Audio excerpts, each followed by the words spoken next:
love the show. I love you guys. Fucking, let's go Jets. Jets, Jets.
Can't all be beautiful.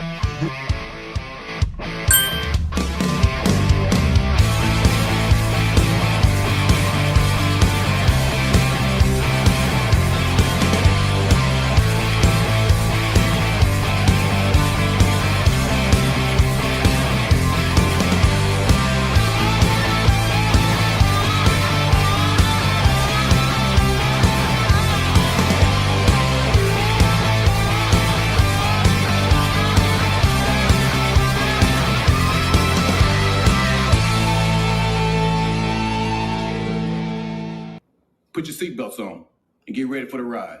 You're in the danger zone. Totally, back row.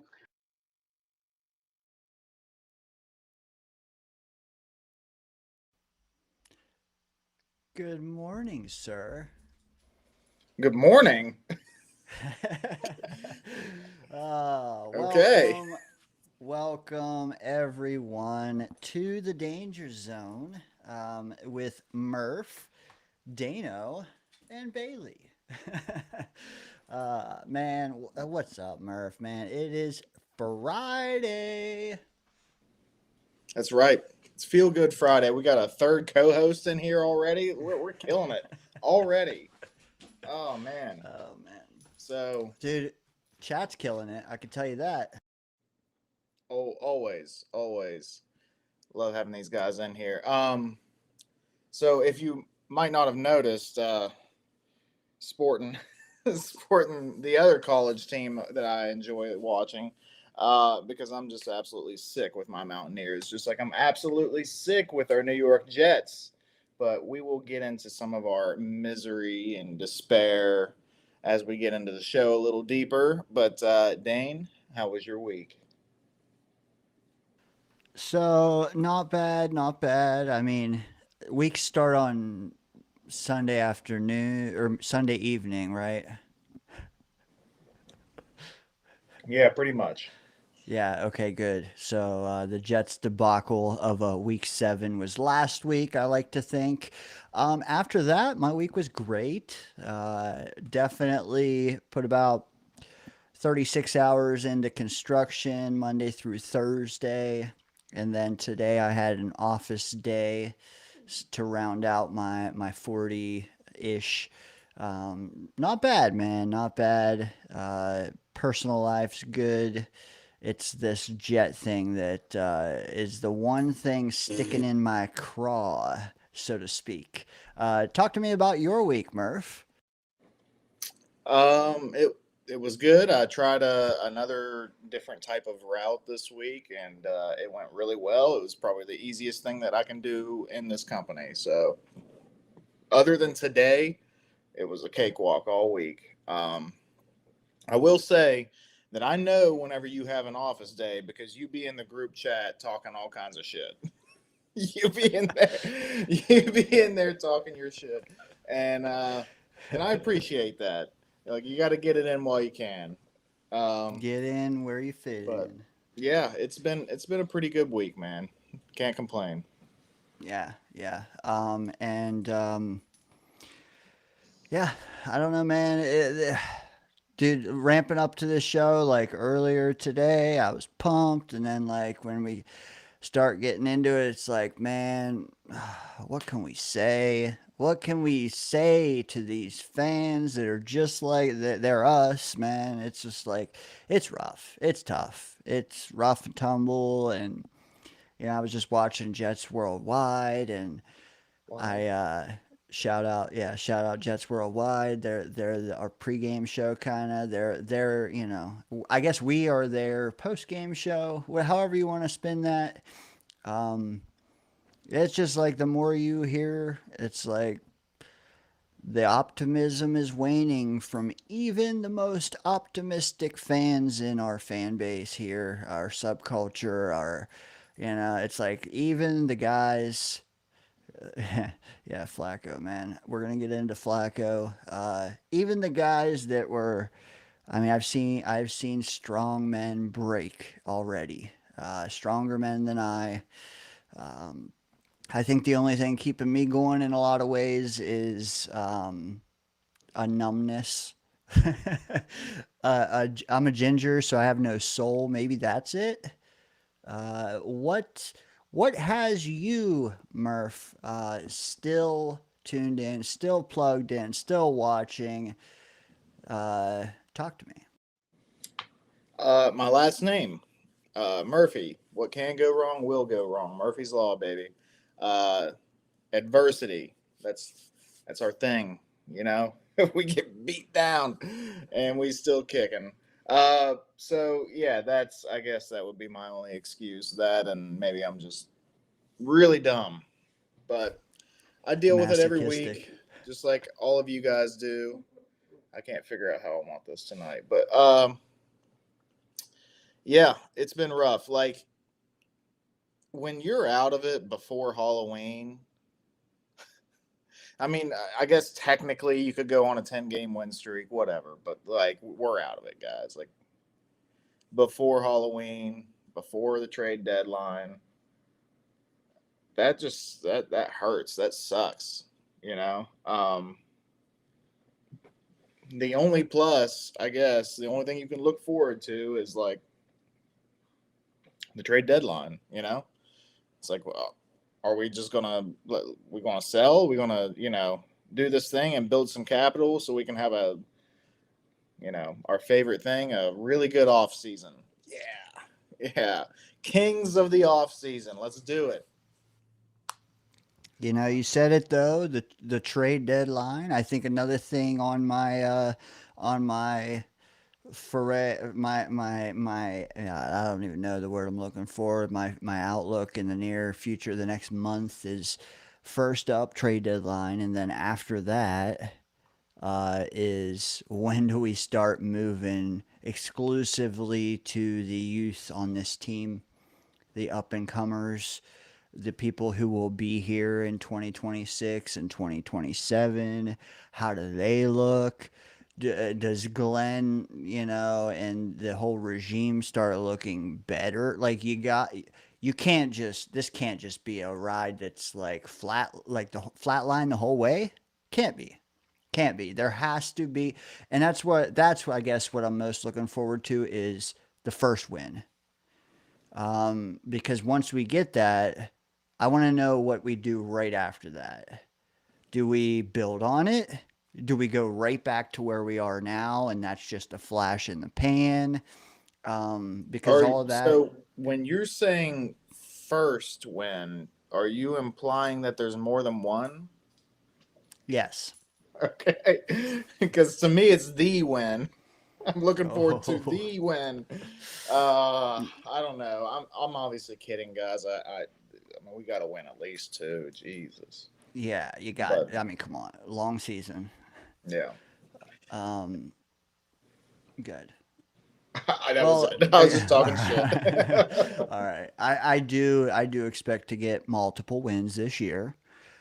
Does that mean I don't think we'll get the number one pick? Not necessarily. We got to see how this thing plays out. I mean, last week we had like 7 or 8 teams behind us with one win, and now it's down to like 4, which we can get into the specifics of that. But like, teams start winning multiple games already. You know, like there's only like 4 or 5 teams that have 1 or less right now. So if we can't get to 3, whew. But hey, man, you got like how many of our mistakes are repeatable? Some, yes. Some others, no. Like you got to kick that field goal that one game when you have a chance at it. Please kick that field goal. You gotta be able to have no more games with negative net passing yards. Please let that be a isolated incident or two, um, which hey, the buffer of Justin Fields being the starter is gone. So if any quarterback moving forward has one half of play as bad as we've seen like 8 times already this year, boom, out, next guy. Like that's what I mean. Like the kid gloves are off now. Like you have no more excuse to stick out 2-3 games in a row with no offense, which we've already done.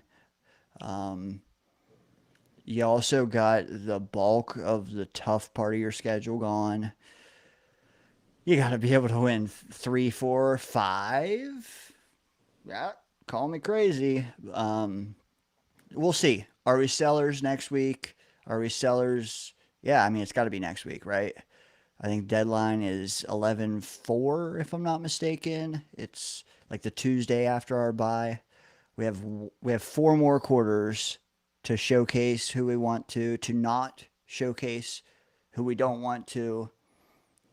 You know what? Let's just start there, man. It's the thumbnail. Well, hold on. And I want to touch on something. okay, Just two things I want to hold on. highlight. I want to Yep. highlight before we jump into that. I want to highlight first of all, what have we got to lose? And I think you were touching on that a little bit ago. Like at this point, you're 0-7, the season's shot.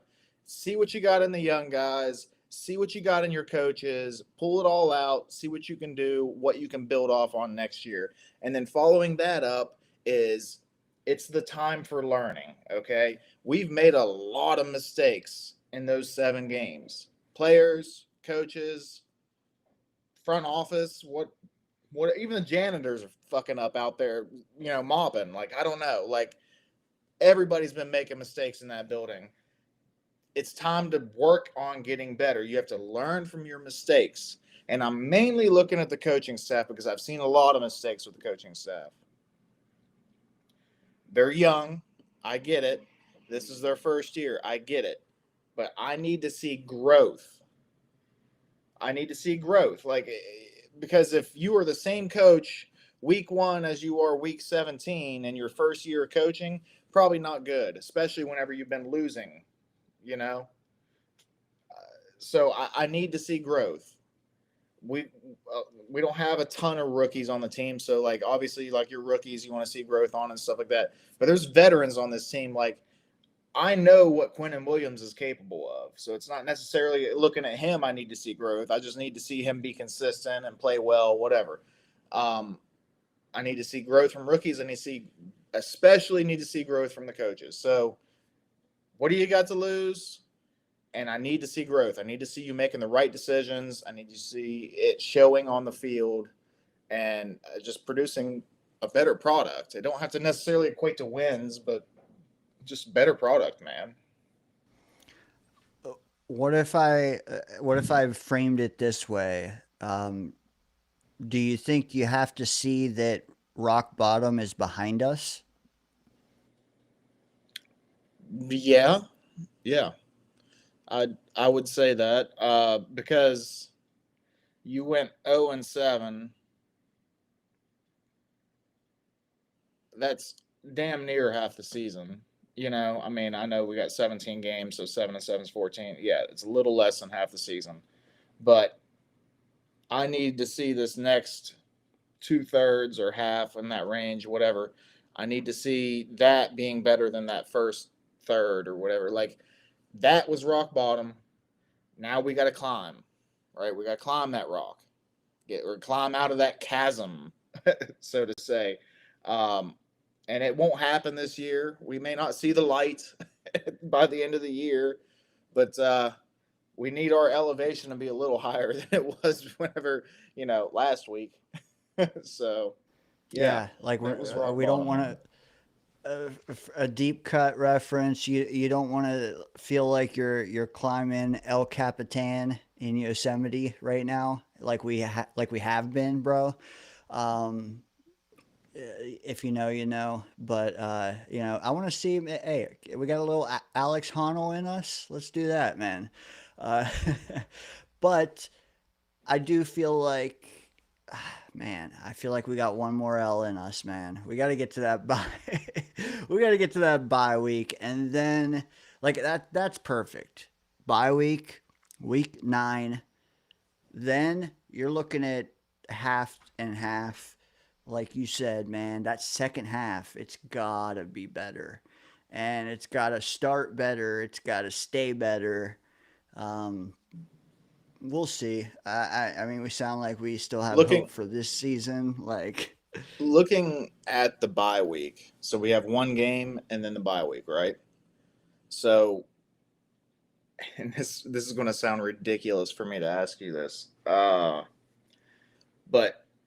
do you almost want us to just lose this game? That way we go into the bye week and we know, like, let's turn the pages, let's completely flip the script, let's change this shit up, and because I feel like if you win that game right before going into the bye week, then it gives the coaches hope, like, oh yeah, what we're doing is working. And it's like, is it though? And then they're going to keep doing the same shit, and then we go on another 7-game losing streak. So I don't know. Maybe that's like the pessimist coming out in me, but I am definitely looking forward to the bye week. For one, I won't have to be miserable watching Jets football. For two,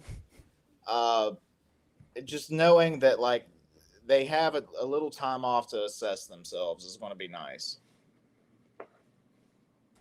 that I think they need a really. I mean, what they don't need is to go against one of the best wide receiver cores in the league without Sauce Gardner.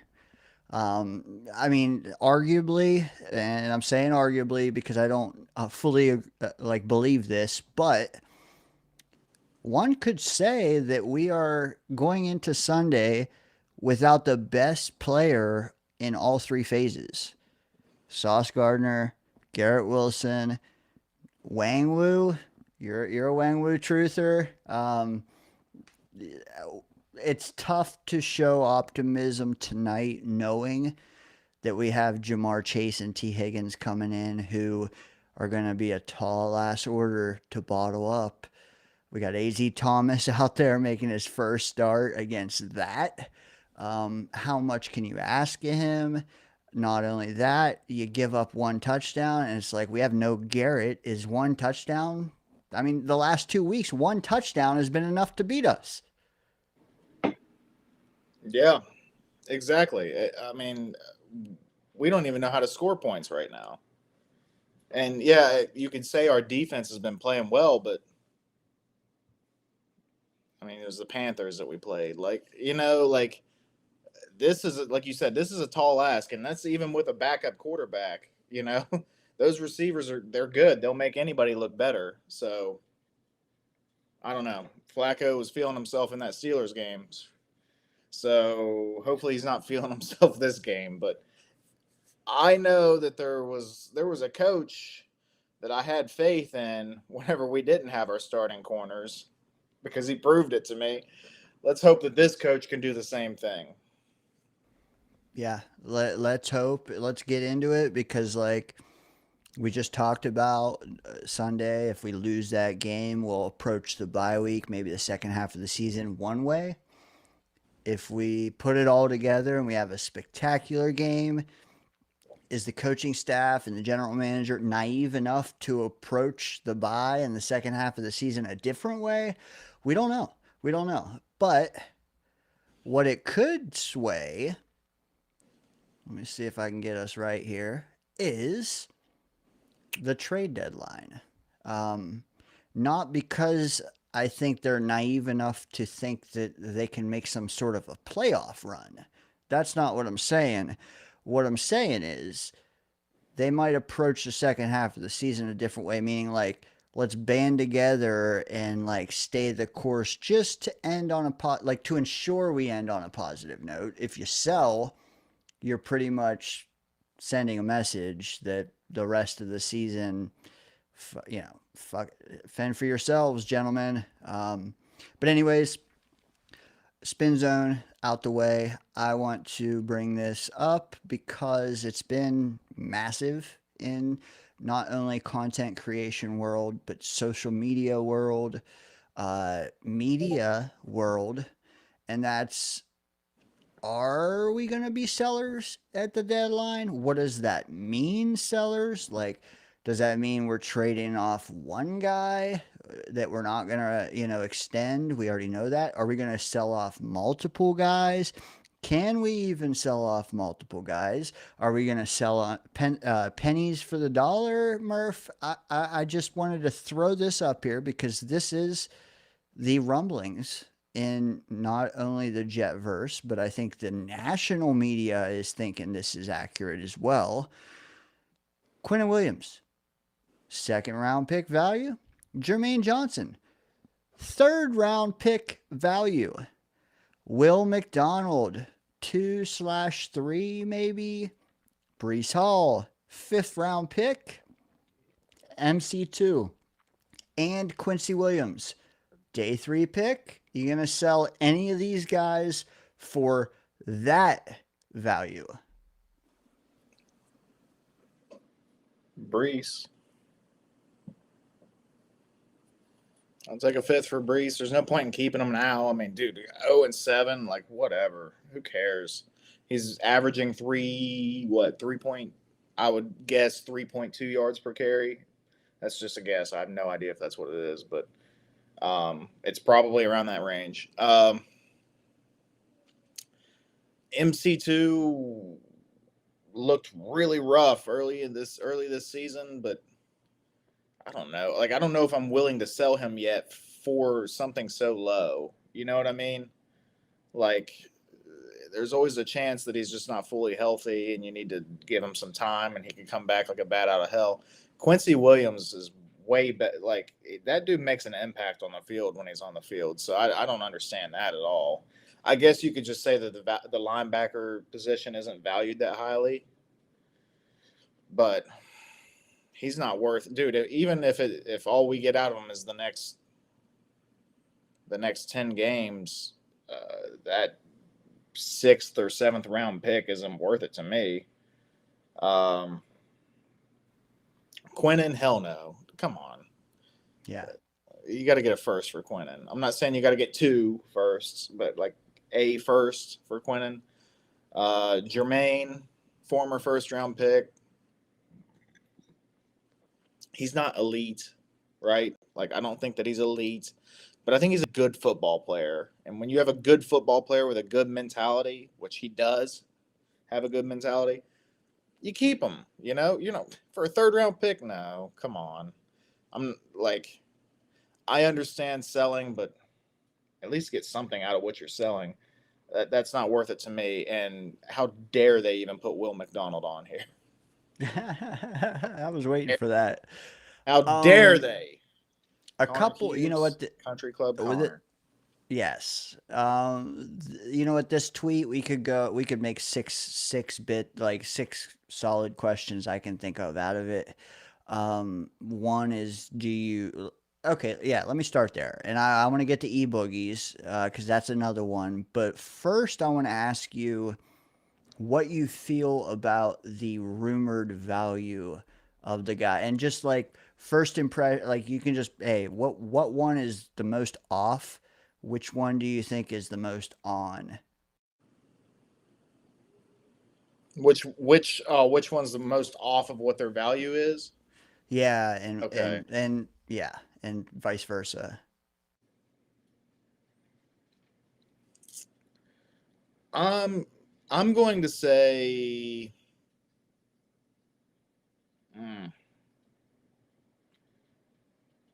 I'm going to say that Jermaine is the farthest off of his value.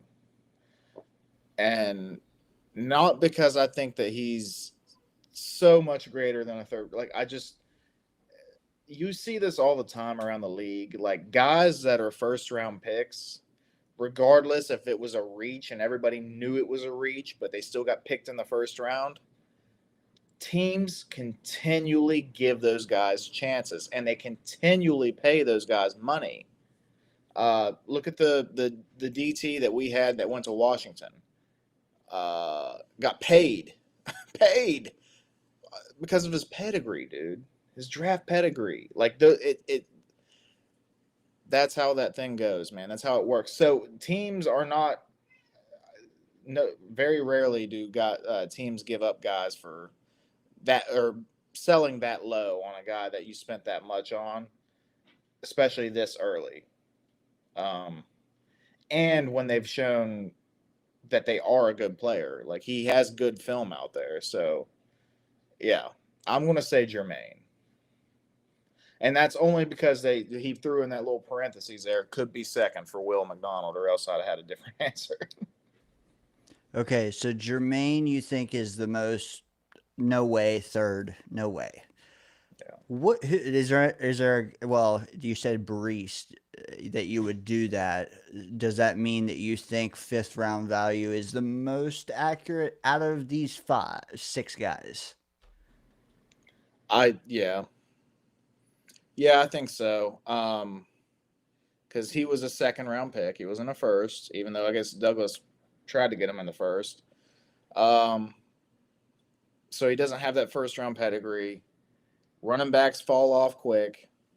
He's had major injuries. He's in the last year of his contract. Between all those factors, fifth round pick. Oh, and underperforming. Yeah, and contract year. Yeah. That is so much of this too, and we don't know.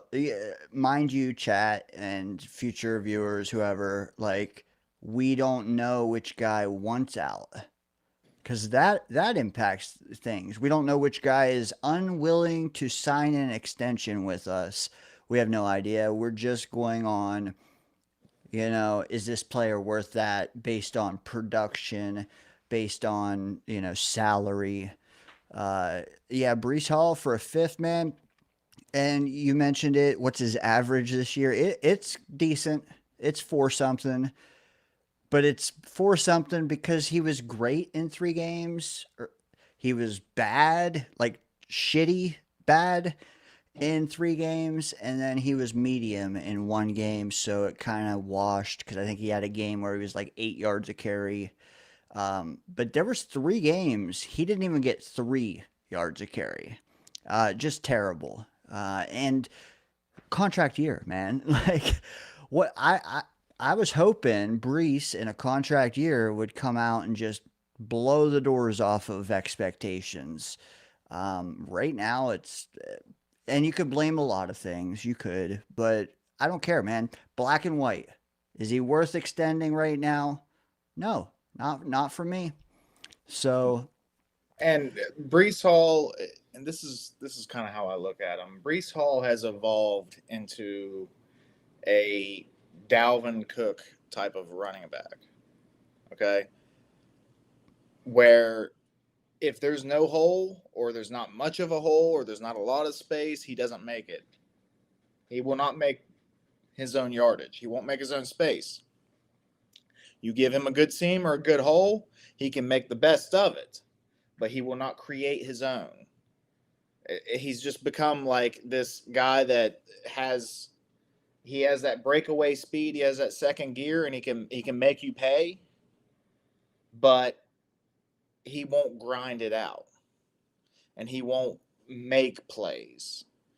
If you give him plays, he'll take them, but he won't make them, if that makes sense. That's how Dalvin Cook, especially towards the end of his career, was. And really, I think most of his career he was that way. But that's what Brees has turned into. And he wasn't like that his rookie year, but post-injury, it's kind of what we're looking at. Dude, we talked about it. I mean, we outlined it thoroughly on this channel. The entire season last year, he had 1 carry over 30 yards. I was hoping that was an aberration, man, but this year again, no second gear, no home run ability, and that was that guy's bread and butter early on. It's how his averages were so high, because he could hit a 50-yard homer. He could hit a 60, a 70-yard homer, dude. Like, dude was electric. Brees Lightning, electric. Fifth still sucks, man. And coming from me, that's saying a lot. It sucks. It sucks a lot. I think you can get more if you wait and you let him sign somewhere else, because it'll probably be one of, maybe if not the highest running back contract this offseason. But what I pause people, I pause because if you hope and you wait for that, dude, come March, we need to sign several guys as soon as free agency opens. We can't wait. And comp picks are more about at the end of free agency, do your departures and your arrival, like they can cancel each other out. We're going to need to make so many splash signings, so many decent ones early on. We can't just be sitting on our hands to hope we get a third round comp pick or a fourth out of Brees. We can't. Good. The thing about the comp picks is comp picks are for good teams.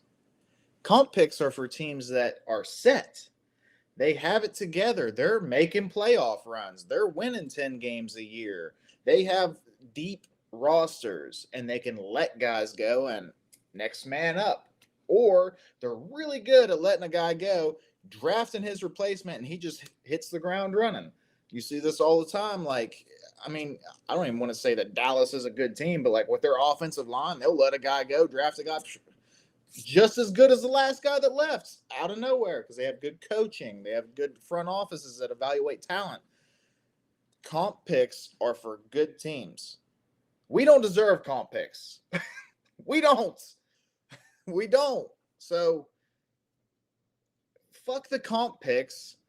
Make the team good in whatever way you can. If you got to spend $1 billion, I don't care. If you got to sell the team and get all these friggin' draft picks and start over fresh, do it. I mean, I'm really at that point. Like, I've seen so much losing. This team is worse. I had pessimistic expectations. This team is worse than I thought they were going to be. And that's bad. I said 5 games, dude. We ain't even got one yet. Almost halfway into the season. So I don't even care. Like, I love Sauce Gardner. I love Garrett Wilson. These are some of my favorite players, like, that I've watched play for the Jets. I love Quinnen Williams, you know? I don't even care. If you send them and you get enough back for them, if you get 2 firsts for a Sauce, okay. I'm not mad at it. Start fresh. Get your guys in there, Aaron, because apparently the guys that are in here, you can't do shit with. So, I don't know. I'm not saying, like, that you have to sell a team, but I'm just saying, like, if it happens, I'm not upset about it. Do whatever the hell it takes to win games, because I'm sick of seeing this shit. Bro, if you guys are watching Murph spit and you haven't spiked that like button yet, you are wild. Ad free here on a Friday night, man. Spike the like button, hang out, because Murph is spitting fire, and I can't say I disagree with much that he just said. Quinnen, that is an argument there, man. I just wonder, like, a lot of these guys who are locked in for a year or two, like, is it better to trade them now at the deadline? Is it better to wait and deal them right before the draft? I don't know. Is Quincy Williams, wanting out? There's so many things we don't know. I just know that Quincy, to me, at times is largely invisible. And I know a lot of people disagree with that statement, but I don't care. Like, he's not the Quincy I've seen in the past. MC2, God, and MC2 has been terrible for a year and a half. Brees Hall, which one are you getting on Sundays? I can't tell you. Will McDonald, I'm not ready to deal at any cost. I mean, if you're giving me a first, I'll take it, but it better be like a top 20 or a top 25. Otherwise, I'm going to stay the course and wait and see with him. Jermaine, I'll extend today.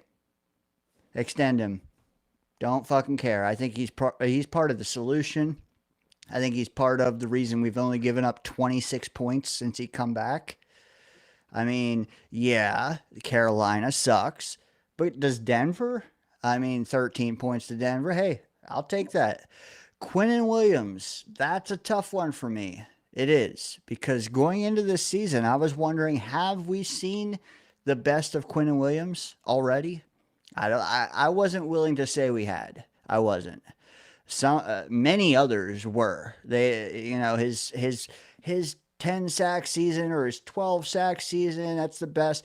Yeah, I don't think he'll hit those.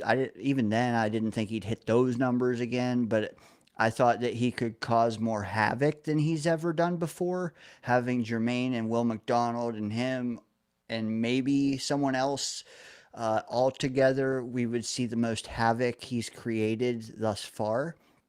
I don't know if dealing him mid-season is our best bet. I think I would rather see him the rest of the way with Jermaine, with Will McDonald, with Harrison Phillips, with Jawan Briggs. Let's see what let's see what we can do, man, because the last 2 weeks have been interesting. If we can do 13 points against Cincy, okay, maybe I'm not trading anyone on D.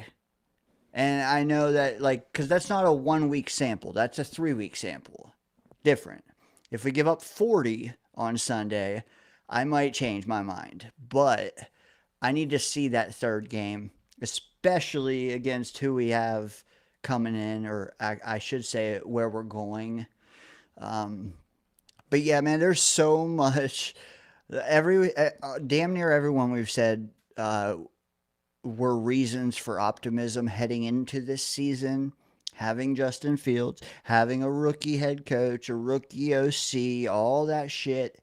Everyone who gave us optimism is damn near reasons to be pessimistic right now. I will say that if they did happen to trade Quinnen, I would hope that they would throw an extension at like Briggs. It doesn't have to be like a 4-year extension, but just like another year or two on top of what he's still got left. I do like what I'm seeing out of him. I mean, you got to have somebody and some bodies there. You know what I mean? Like when you sell a team, like you can't sell the whole team. Like you don't have enough money to buy everybody back in. So like you got to keep some players. But I just wanted to say that I'm not. I don't love the idea of getting rid of these guys like Quinnen and stuff. But if that's what they think they need to do to win, then do it. I guess just to play devil's advocate is, do you believe they are they're worthy of making those choices? Do they know who they need to win?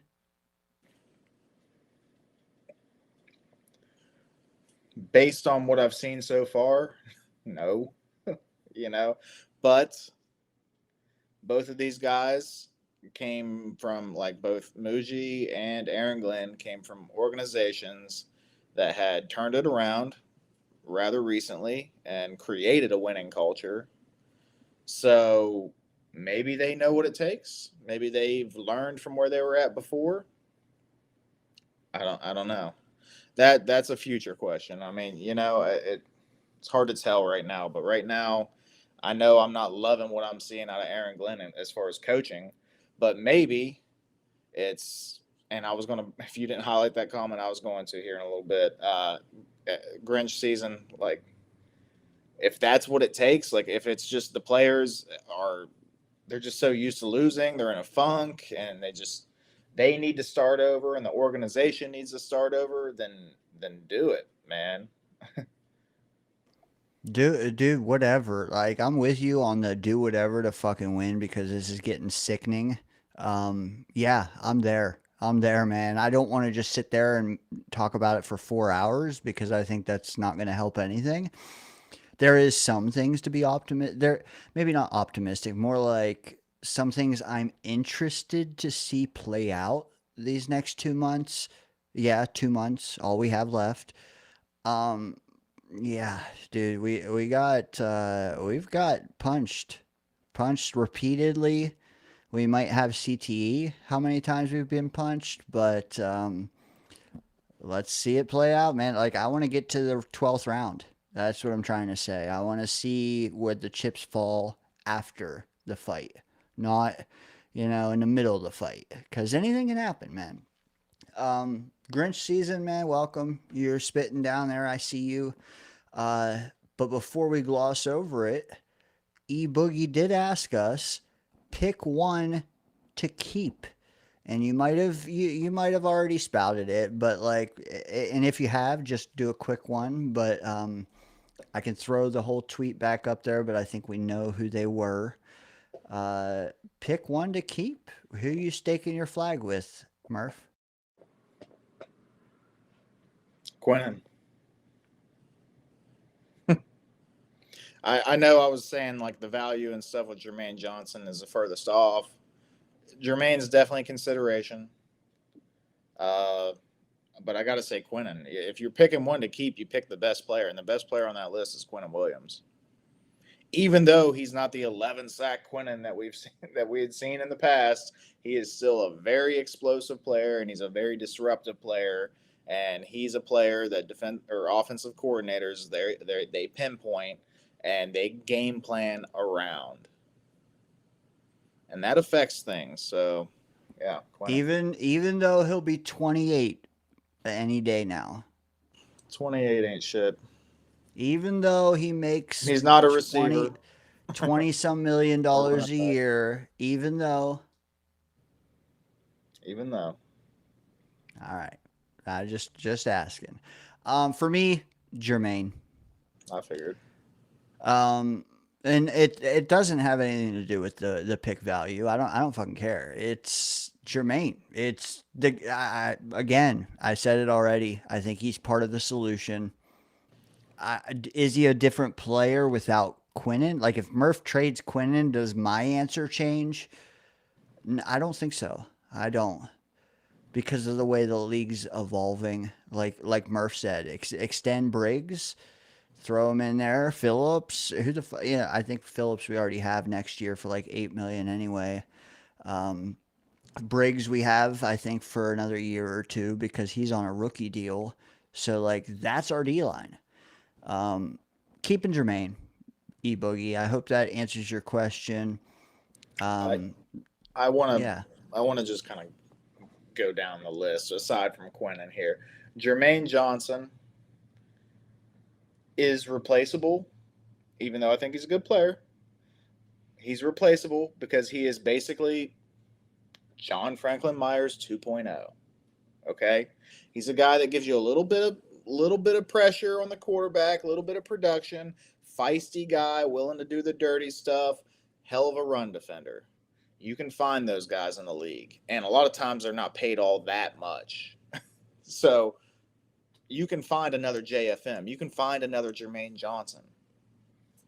Will McDonald, as much as it pains me to say it, because that's my guy, one of my guys, you can find sack specialists. If you're willing to look for somebody that absolutely blows in the run game, you can find them in the league. Like, you can find sack specialists, guys that are long, lanky, quick, able to get past the tackles and get to the quarterback and create pressure. You can find them. Breece Hall, running backs, you don't need a first-round running back. You can find guys in the third, fourth round. And if you have a good offensive line, you can make a mid-running back look good. MC2, I don't know, man. I don't know. We may have already replaced him with Brownlee. I don't know. You know what? And for Quincy, a day 3 day 3 pick, day 3 picks though, like Quincy's tough because I do I'm feel I'm not good. saying that get rid of these guys for these picks. This is not what I'm paying attention to. I'm just saying that to me, the most irreplaceable guy is Quinnen Williams because you don't just find another Quinnen Williams out there.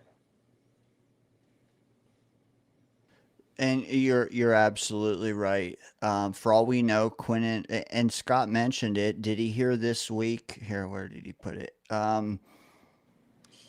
He says, "Did I hear rumors today that Quinnen has quietly asked to be traded?" We don't know. Like, I don't trust this beat as far as I can throw them, and I'm sorry, but I can't throw Brian Costello very far. Spike the Lake. I don't know. If he has, that changes our opinion clearly. Because you do want to do right by a guy who's been here through what? He's been here since Darnold. So yeah, that's different. That would change things. If any content creator says that they know, or he has quietly asked that, I think that they're just fooling themselves. We don't know. All we can go by is his demeanor. We haven't seen his smile for more than a month. He's been like us. That's the thing. Like, do we want out? Okay, maybe. But, like, do we demand out? Charles has demanded out. The rest of us haven't. Okay? The rest of us are here. We're not in Colts Nation or whatever you fucking call them. We're here. Okay? And Quinnen strikes me as a guy like us. He's here. He's not happy. He's not demanding out. Hey, maybe I'm wrong. But, like, I think he's just tired of the bullshit, as we all are, and is ready for a dub, dude. And as we all are. Who knows whether to trust this beat, man. I don't think Quinnen has a female agent who is a trailblazer as far as that goes. If he's talking to her, she's not spilling the beans to anybody. I don't think Quinnen is spilling the beans to anybody. I've heard she's a good agent. She is. So, like, I don't know. I think it's just dot connecting because these guys are interviewing Quinnen. Quinnen is not his jovial self. Quinnen is not wide open. I don't expect him to be. Yeah, that's the proper right. reaction. If you're a fucking competitor, you're not happy right now at 0-7. You're not. I'm a fan. I don't even go out on the fucking field, and I'm not happy right now. Like, I am miserable watching this team on Sundays. Can you imagine being on the field and giving it your all, and that's still the result? Like, yeah, of course he's not happy right now. Does that mean he's asking to be traded? Doesn't necessarily mean it, but I can't rule it out either. Because, like you said, we don't know what the hell to trust between the beats and these reporters and stuff. And I do want to say that I'd happily volunteer to throw Rich Cimini if you want me to. a dollar worth of super chat for every foot I get him down the road. Did you hear that, gang? And I will start taking steroids just so I can throw him further and make you some money, Dane. I just wonder, bro, like, if one of these beats said that I wanted out of this fan base, I don't even know that I could defend it based on my demeanor and my body language and everything else. Like, does that mean I'm out here saying I want to be out? No. But, like, all they're dot connecting. Bro, what bothers me is when beat reporters for a team go on all these damn podcasts, which they all, damn near all do, and they're going as more like a fan that's just like spouting their opinions, but they're not telling you that. So people who watch them think that they think that they're spouting based on these sources and these leads they have. But they're not. They're just dot connecting like most of the educated fans are. And there's no like clear declaration that that's what they're doing. They're just going on their gut. They're just going on their feel. And then it gets spun into news. And it's just, that is the definition of why the New York market is so difficult to succeed in because you could not be like if you're not transparent, then people are just going to spin it however they see fit. And we don't know with Quinnen. Scott, I'm not saying you're wrong. You probably heard the rumors. You did hear the rumors. The only thing I call into question is the validity of those rumors. And it's just something we don't know. We won't know. It's something that we all could have said ourselves first. And I think we would be just as accurate as whoever you heard spout them to begin with. So Here's knows, the thing. All that's been talked about since we lost this last game is like, oh, well, we got trade deadline coming up. Are we going to be sellers? Like that's the big conversation right now. You and I have talked about this for the last 45 minutes almost. Well, maybe 30. Excuse me. Is it coincidence? I mean, is that not coincidence that, all of a sudden this rumor of Quinnen Williams asking to get traded comes out right around the time that we're talking about trading people? Like, to me, that's just way too much of a coincidence. Like, he could have asked to be out week 3, or he could have never asked to be out. I think this stuff, it makes sense that it was made up. And I'm not saying it is, but it makes sense that it's made up because people want that to be a talking point right now. Like the New York media wants that to be a talking point. So somebody somewhere said something and then it starts spreading. And God, you know how Twitter is. It's like wildfire. One person that has no accountability at all to their name says something. And all of a sudden it's spread all over Twitter and everybody's quoting it. And the next thing you know, people are preaching it like it's gospel and then the beat reporters, because they think they're sly, they'll be like, well, I'm not saying he didn't, or they'll say something like that. And it spreads like wildfire. So I think a lot of times us fans, it's called a self-fulfilling prophecy, where you think about something or you preach something until it actually happens because you preached it and because you started it. I'm not saying that that's going to cause Quinnen Williams to get traded. I'm just saying, like, the fact that that's even out there right now is probably because of us fans just chatting and being like, oh, who's going, and are we going to get rid of Quinnen? So they're not going to trade Jermaine, so that means they're probably going to trade Quinnen, right? That's just how these things go. Like, it's just Twitter and all that stuff is wildfire, man. Yeah, I just can't, unless I see it from a credible source that specifically says, like, yes, Quinnen Williams doesn't want to be in New York anymore. Then, like, and it has to be not some sly shit like, well, it's possible that Quinnen, no. I talked to Quinnen Williams and he said he wants out. Like, you know what I mean? Like, I need to see that bold text, plain words, no politician speech, none of that. Before I believe it. Yeah, you know what? Give me the soundbite. Give me the quote that is irrefutable. Anything other than the dude is 0-7, and he was 5-12 last year, and he was 7-10 the year before, and he was 7-10 the year before. Like, he is us embodied. And yes, maybe he reached his breaking point. I mean, maybe I would too if it's easier for him to switch teams than it is for me. So I can't say that. But yeah, you know what? You're right. 45 minutes we just did straight on the topic. If there's callers tonight that want to discuss it, fine. But I think the viewers have heard it all week. None of us know. It's all speculation based on dot connecting. That's all I see, because they can't even, dude, you see the beat with the real stuff. They're fumbling. They're getting lashed out at by our regime. I just don't see them having leaks. other than just surveying the landscape and coming to their own conclusions, which doesn't make them a reporter, if you ask me. It makes them a podcaster. I mean, that's just all there is to it. But anyways, let's move on. Like I mentioned, we've done plenty of talk about the seller aspect of it.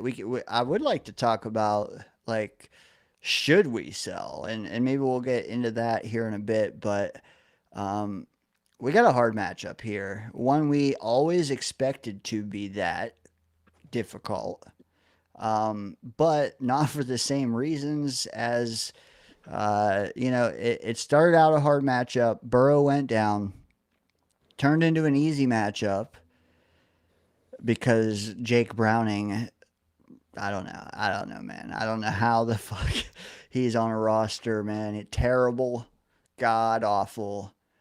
And then, you know what? He was so god awful, they traded for Mr. Joseph Flacco, Flack Daddy, whatever you want to call him, former Super Bowl champion Flacco. Got his flak jacket. Yeah, there you go. Anything but flaccid. That was only in Gotham. Yeah, and guess what he did last week, Murph? Well, for one, I mean, he's going to be operating on 10 days rest, and we're going to have 7. That's awesome. That is awesome. But also, he threw it to Chase 23 times. 23 times.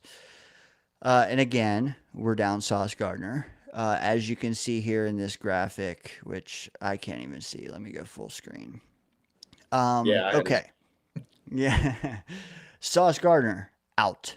Let me just talk about the notable ones. Sauce, out. Kene Nwangwu, out. Stone Smart, out. Garrett Wilson, out. Breece Hall, questionable. Josh Reynolds, questionable. Mason Taylor, questionable. Tyrod Taylor, questionable.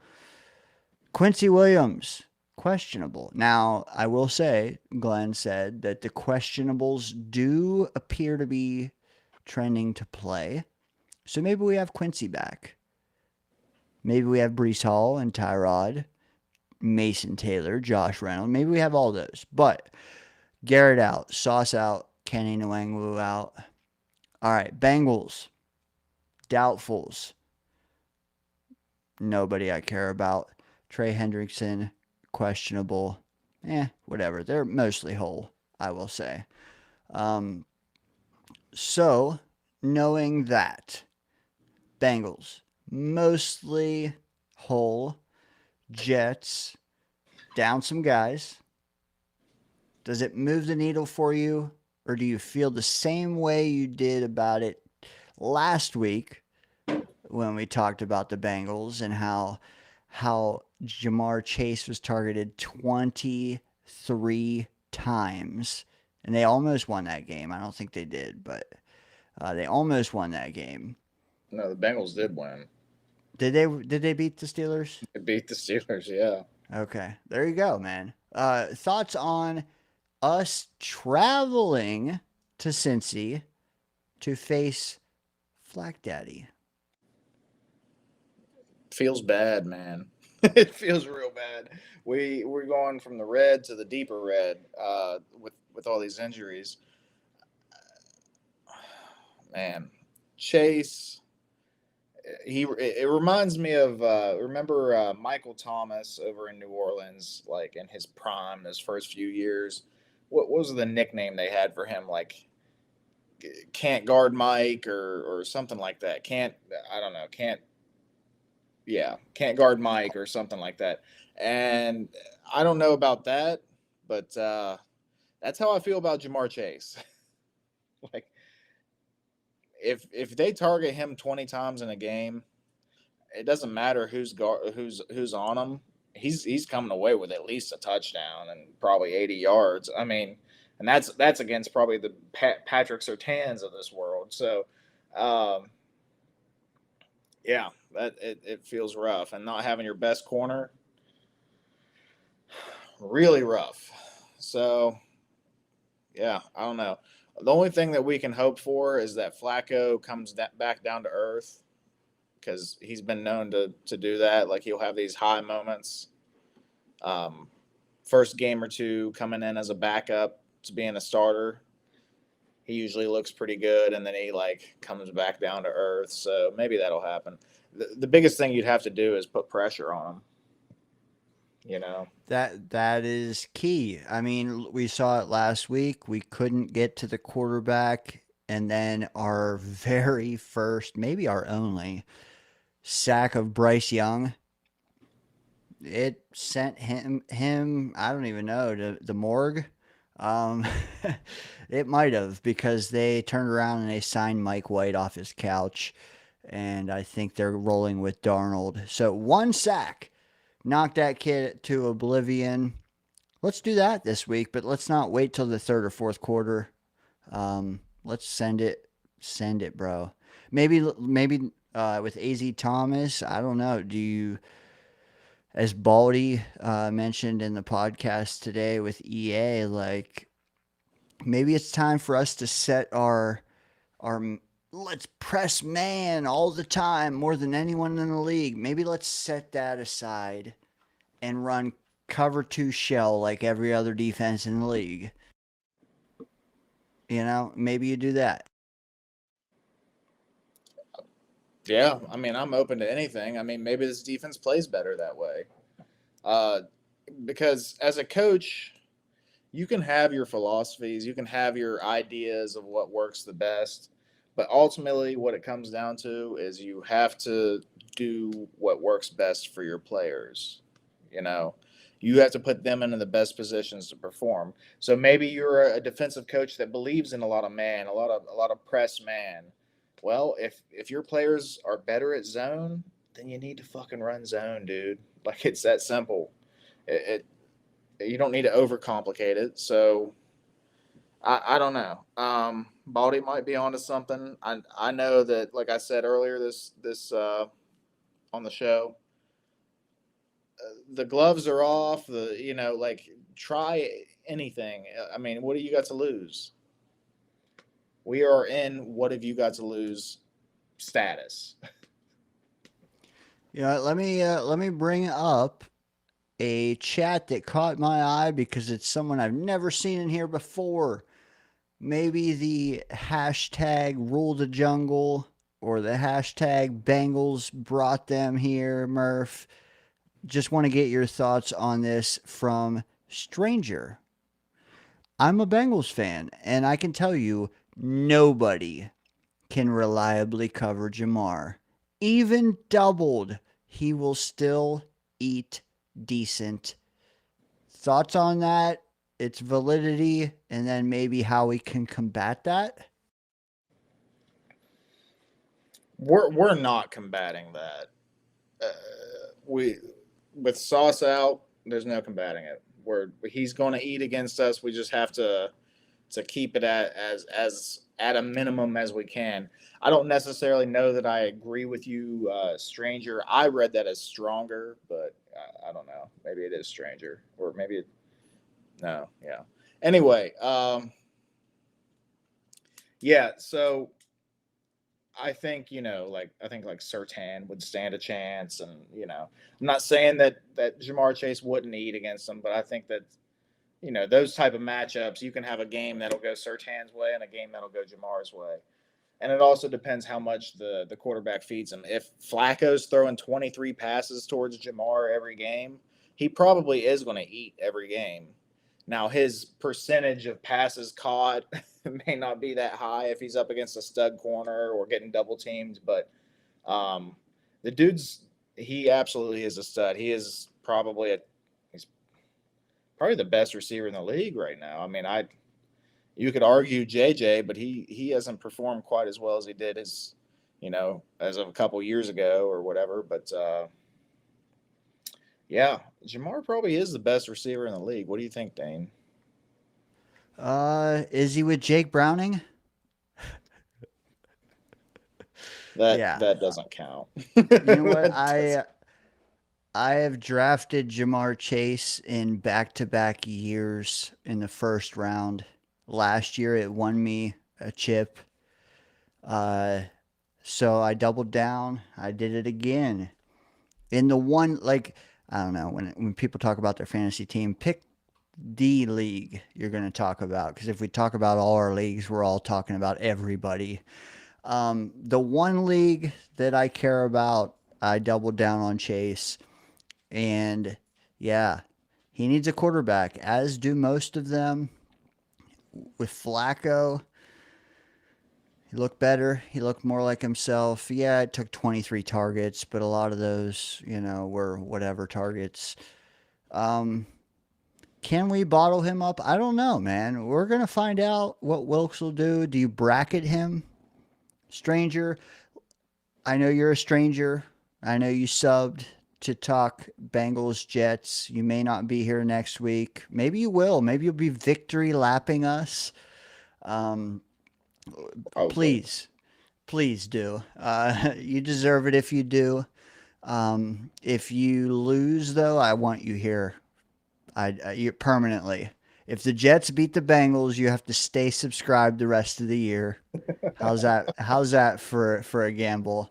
And we'll only give you shit for like a week or two, and then we'll Yeah. be back. We'll be back to being we'll be miserable again. So Yeah, facts. We'll move to the next thing, or you'll just be one of us. But I would pose the question to Stranger, because it sounds like he probably can't answer this, but he or she, how would you cover him, especially without your number one corner? Would you double him? Maybe you put, because I mean it's next man up. Would you put corners 3 and 4 or 4 and 5 on him, and let the 2-man cover Higgins? Would you just run zone like Murph said? Would you cover 2 shell Baldy? Like, do you just take away the top and give him everything underneath? I don't know, man. Or do you just, he's gonna eat, so you let him eat, and you devise a game plan that is wide open, and you try to outscore them, and maybe you get a pick in the process. Holy shit, I'm gonna have a heart attack if we get a pick. So that's tough. You can't just try to outscore them and not take the ball away once, and not get to Flacco, and Chase Brown will eat. Like, that's not good either. So yeah, as a fan, it's not a matchup I'm looking forward to, but as like a student of the game, or like, just an avid football fan, it's a matchup that I'm curious to see, because as we've stated already for an hour here, like, we have a new regime. Their backs are against the wall. They have the trade deadline right in front of them. Do they mail it in and like limp to the bye and pretend that they're going to be better after the bye? Or do they stack these 2 decent games they've had, where they just needed a little passing offense and they got negative, to actually possibly win both of them, and say, hey, you know what, let's do that again and just have a better quarterback, and let's go give this Bengals team a game? That makes this Sunday very compelling for me. So yeah, we'll see what happens. Like, just what I said. I don't want to keep going, but that's really it. Like, do you stack it, or do you say, all right, fuck, we tried our best, we suck, we're just never going to have all 3 phases in sync, and we'll just be ready for a 1 or 2 win season? The thing about the Bengals, you're not going to beat them if you can't score points, because they're always going to score against you no matter how good your defense is. Even with a backup quarterback, like, they're just a very high-powered offense, and they're always going to score against you. And their defense may not be great, but our offense hasn't proven that they can do anything against anybody, except for week 1, which was just an aberration at this point. So it's not looking good. You got to be able to score points. So Engstrom, get your shit together, get creative, do something. I don't know. All right. Well, let's see what he had to follow it up. If you triple Jamar, you're just leaving other weapons open. Yeah, it's not like that's all they have. Let's get that clear. It's different if you're facing a team that only, like, if you're facing the Jets, you can triple Garrett. You know, like, yeah. Maybe not this week, but most weeks. And then comes back and says there have only been 5 Triple Crown receivers in the Super Bowl era. Jamar is one. Justin Jefferson is not. Ooh. So he's doubling down with what you said. Is Jamar the best in the game? He's saying, fuck yes, he is. You know he's been making this argument for some time now. He's got the facts on deck. He's been arguing with Vikings fans forever on this. Those two are the two best. You know, you can make an argument for either or. Right now, I'm leaning towards Jamar just based on recency bias. But they're both excellent wide receivers. Did Cooper Kupp get the Triple Crown that one year, a few years back? I don't think so. Did. Are you sure? I thought he did. Chat, let us know. You guys are let us fully know. Did plugged Cooper in. Kupp get that Triple Crown? Let me ask you about CD Lamb though. I mean, he's up there. He's a top 5. I'd say he's top 5 for sure. With him being injured, it's hard to tell though. I mean, how's he going to look when he comes back from it? Yeah. So that's why I'm not throwing him up in that mix right now. He definitely deserves consideration, though. I mean, you know, based on his production over the last 5 years or whatever, he's been absolutely lights out. So yeah, he's definitely top 5. I mean, for a while you had argued Tyreek Hill's up there too, but I don't really know what's going on down there. He's injured, right? So I don't know. Murph, can you read this one for me? I mean, out loud if you can. Oh, my bad. The answer to how to beat Jamar comes from the movie A Knight's Tale. The only way to beat him is with a club while he's in bed asleep. I love that movie, by the way. That's one of my favorite movies. It's definitely rewatchable. I watch it probably a few times a year. Yeah, pretty much. You're spiking the Gatorade or something over there. You're making sure he's not getting on the field. That's the way to beat him. Kupp is a triple.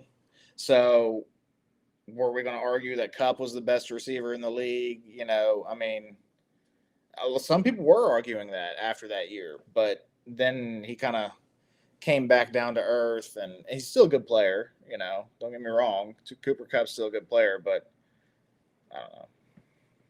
But Jamar is still performing even after the Triple Crown, so it's probably not the best comparison. I just wanted to be a smart ass and bring up another triple. Yeah. All right, enough of the horse racing talk. You know what, stranger, though, I will give you one more set of flowers. I do want to find out, though, if that's a bet for you. If the Jets win, you have to stay subscribed the rest of the year. If they lose and the Bengals win, then you only have to stay sub for one more week while you come and victory lap us, and then you can become what your name entails if you'd like. And not just stranger, man. Everyone down there is chatting up a storm, man. I appreciate you guys. I just threw the call-in link. I want to know if you think we ought to be sellers, if you think we have a chance on Sunday. Do we fire Glenn, man? That's the other thing I've been trying to postpone because it's just annoying to me. But if you have a strong Glenn take, let's hear it. I will try to play devil's advocate and counter you every step of the way, and preach patience and all that jazz, but I don't know how well I'll do at that, especially if you come guns a-blazing, because I too am a fan, and it's getting hard to watch. Unlike Murph in the Danger Zone on a Friday night, where I constantly spike the like.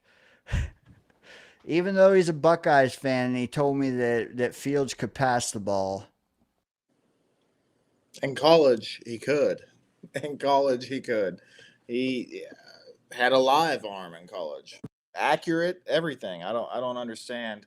He comes to NFL, forgets completely how to pass.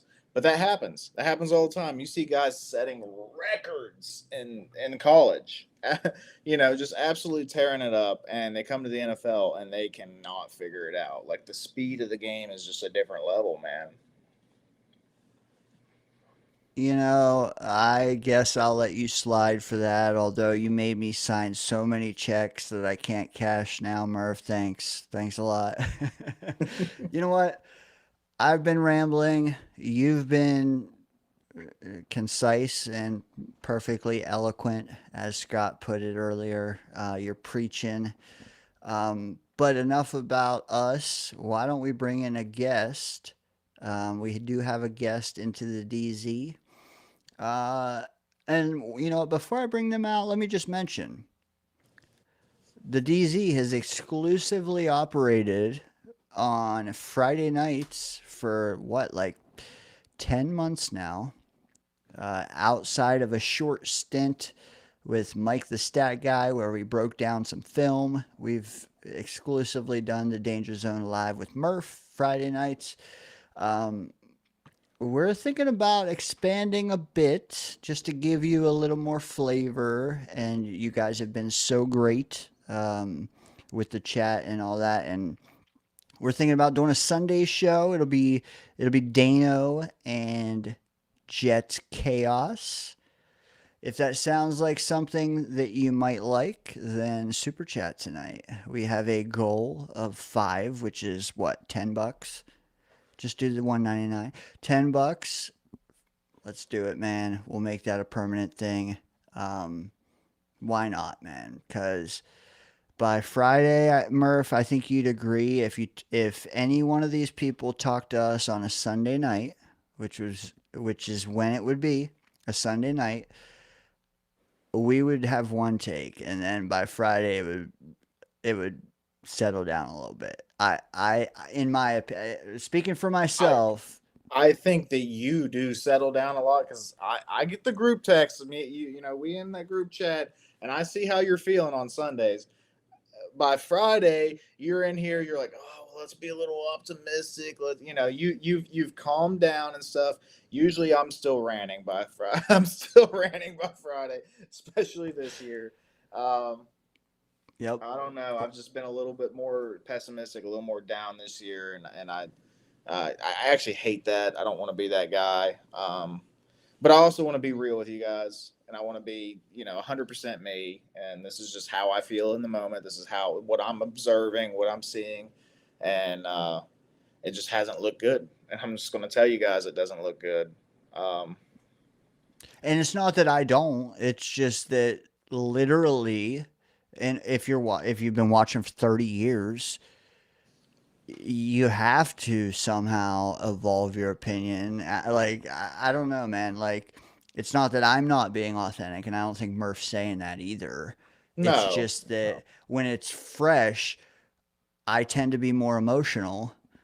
And then as the game gets further out of my mind, I come to be more logical and rational, and it's like, okay, well, we still have this, and this, we can still do this, but I also need to remember that I'm not in charge of what they're doing and what they're, so like, anyways, if you want less of my logical side and more of my emotional side, tune in on Sundays with me and the chaotic one, assuming we can get like $9 tonight. That would be sweet. But guess what? Even if you don't, you're still getting a Sunday show, so just know that. And we're also going to do our week 8 picks shortly. Hopefully Scott will join us. We got to do that. We got to review the tape and see how everyone down there in the chat did on their week 7 picks. I'll tell you, man, Some of them did good. A lot of them did medium. One of us did medium. Two of us did really good. So you got to stick around and see which of the three panelists did medium, which two did good. Let us know who you think. And then stick around. We're going to do week 8. We're going to review how well everyone's done through 4 or 5 weeks now. We have some standings built up. Give some people their flowers. Ridicule some others. Johnny boy. But anyways, enough about future endeavors, future shows. We have a caller. It looks like they're coming to us in the dark. Hope that's okay. You also have a couple chats you probably should hit too. Oh, should I do that first? Give us 3 minutes, caller. Okay. Just Caller, 3 minutes. Murph, help me out with the chat. I'm way behind. Can you help me out? No, well there's 2 super chats is what it is. Okay, you highlight them. I'll read them. How about that? Well, if my computer acts right. Oh, what co-host of the year? My ass. I know. I haven't claimed that for a while. Not since I did my my solo show. I'm like, fuck, I'm not a co-host of the year after that. Hold on, I got one here. Remove the chat. From Jake, fucking legend, Jake. Oh, and Murph took it away. Look. Co-host of the year, baby. All right, Jake. All right, super chat, $2, man. We appreciate you, Jake, man. You're. I can't wait to review your picks so far this year. Take that for what you will. Fields, wide receiver room in college beats any, I repeat, any NFL room. Murph, I want to hear from you because you are the resident Bucks fan. I do feel like Jake's emphasizing any, but maybe he's not. Maybe he's just saying it beats any. Thoughts on that super chat? And Jake, again, thank you, sir. Mute was on. Co-host. Well, yeah. Co-host of the year. I am blanking out. Garrett was there while he was there, although Garrett hadn't quite hit that, like, I'm the stud number 1 guy, but he was contributing. Olave was contributing back then. There was somebody before those guys that got drafted, and I can't remember who it is, but there was another stud there too. So, yeah, they definitely would be right up there. As we all know, OSU is wide receiver U. So, was it Michael Thomas? That feels early. Or that, I feel like Michael Thomas was earlier. JSN, Harrison, one of them. JSN was after Garrett. And no? So, if I remember correctly, I remember there being a bunch of clips where it was Garrett and JSN talking about how Marvin Harrison was the best of the 3. Maybe I got that backwards or wrong. Chat, help us out. What did that room look like when Fields was there? Yeah, I guess it would be when Fields was there. I'm very confident that Olave and Garrett were there. I'm not confident that JSN was at least playing yet. He might have been redshirted or something because he got drafted after Garrett and Olave. That was the Will McDonald year. We all wanted JSN, and we ended up getting Will McDonald. There was another receiver. I don't think it's Michael Thomas because he's older than that. Marvin Harrison Jr. was after JSN, I believe. I don't know. Regardless, yes, even just Garrett and Olave being there is an excellent wide receiver unit. Can you imagine the NFL, Garrett and Olave together? That's probably a top 5 unit in the league. So, yeah, there's definitely something to be said for what you're saying there, Jake. Also, keep in mind, they've always had like good offensive lines. They always have a good running game. So yeah, the Ohio State offense was damn near NFL ready. So yeah. And I think it was Olave and Wilson talking about JSN. Now that I see the chat, yeah. MHJ was not, and I apologize for that. Hazel says that the best one of all of them was definitely Jeremy Ruckert.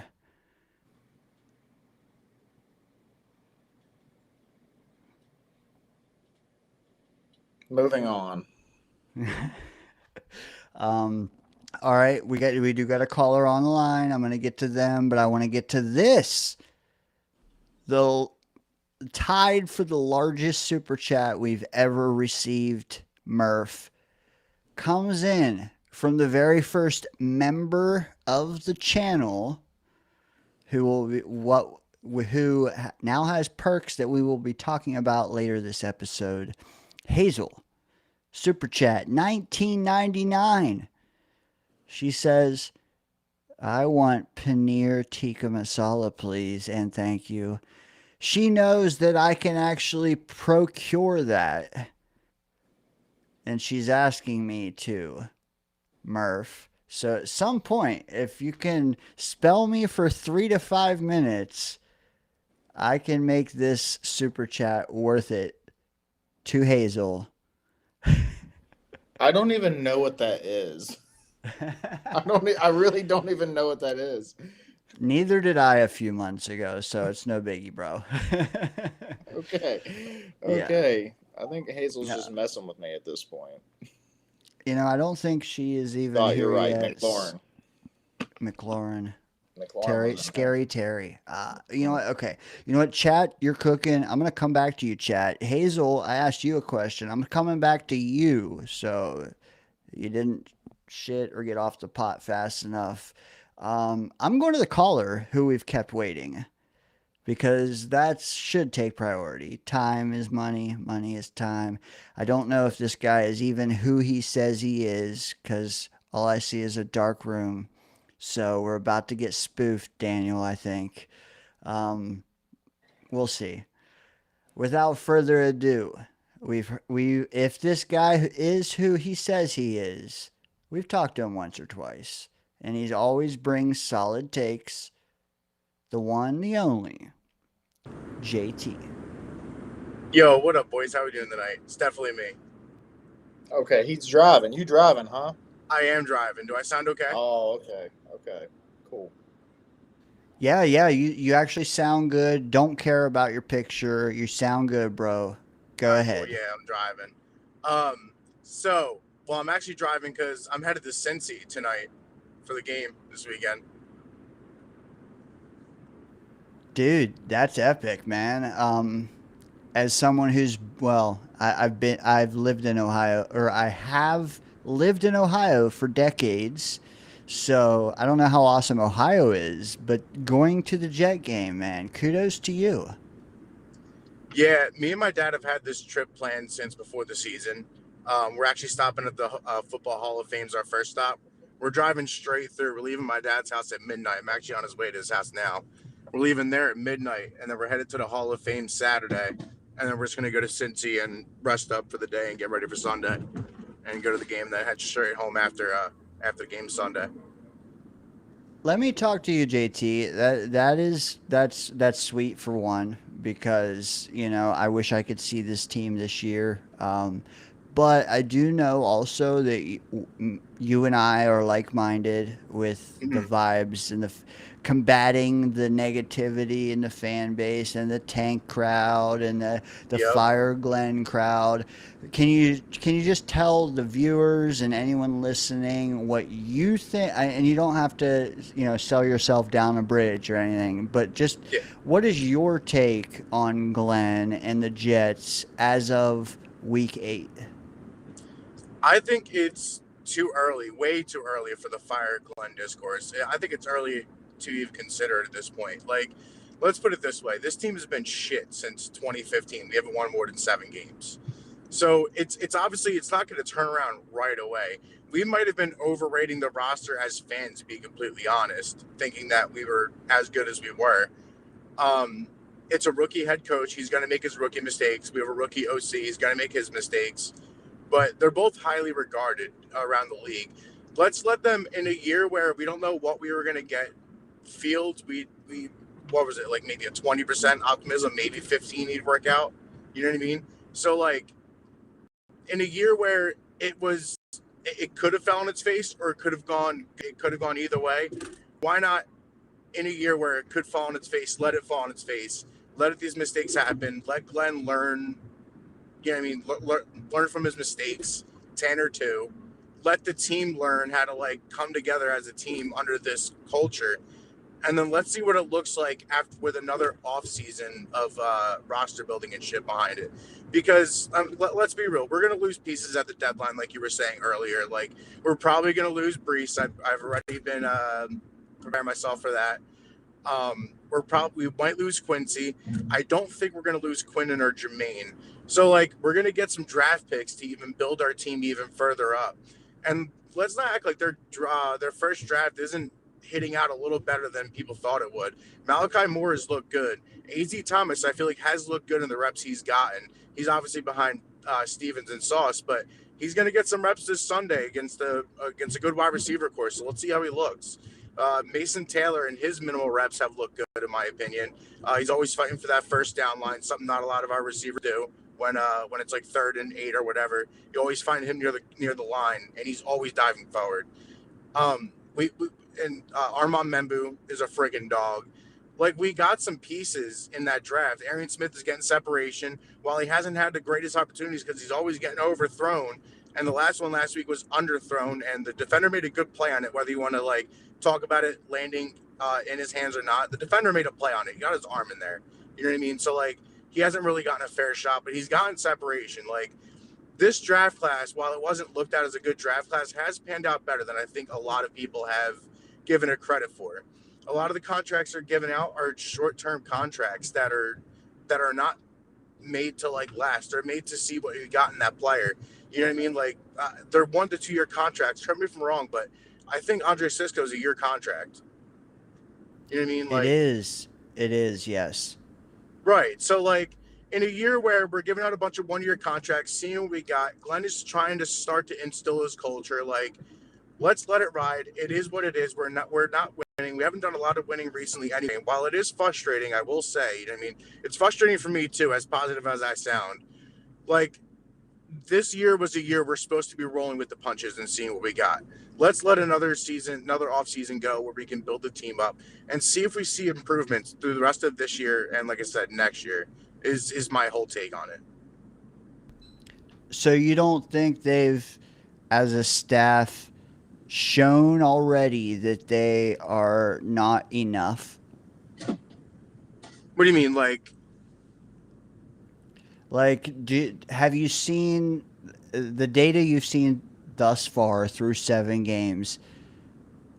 Can you see why others have soured, and maybe speak on what you think of their shortcomings have been? Are they correctable? Are they repeatable mistakes? Why? I guess I'm asking why. Not even the roster, but why do you think you're still optimistic in the staff itself? Why are they still the ones to right this ship? I just think it's too early to make any judgments, to be completely honest. I mean, 7 games is really not enough to tell us what we need to know. I mean, Glenn lost a couple challenges early in the year. He won both of his challenges this weekend. That's an improvement. He's realizing his mistakes, and another thing I hate is how I don't think he should say it in the media, but, like, him going to, like, other coaches that have had success shouldn't be looked down on. Like, he's getting advice. This is his first year as an actual head coach. Like, let him get the advice he needs and let him learn from his mistakes this year. I'm not saying I have faith that he's going to be the guy, but I think it's just way too damn early for any fire Glenn discourse at this point. Way too early. I get the whole not firing him yet. Like, it's his first year, but Yeah.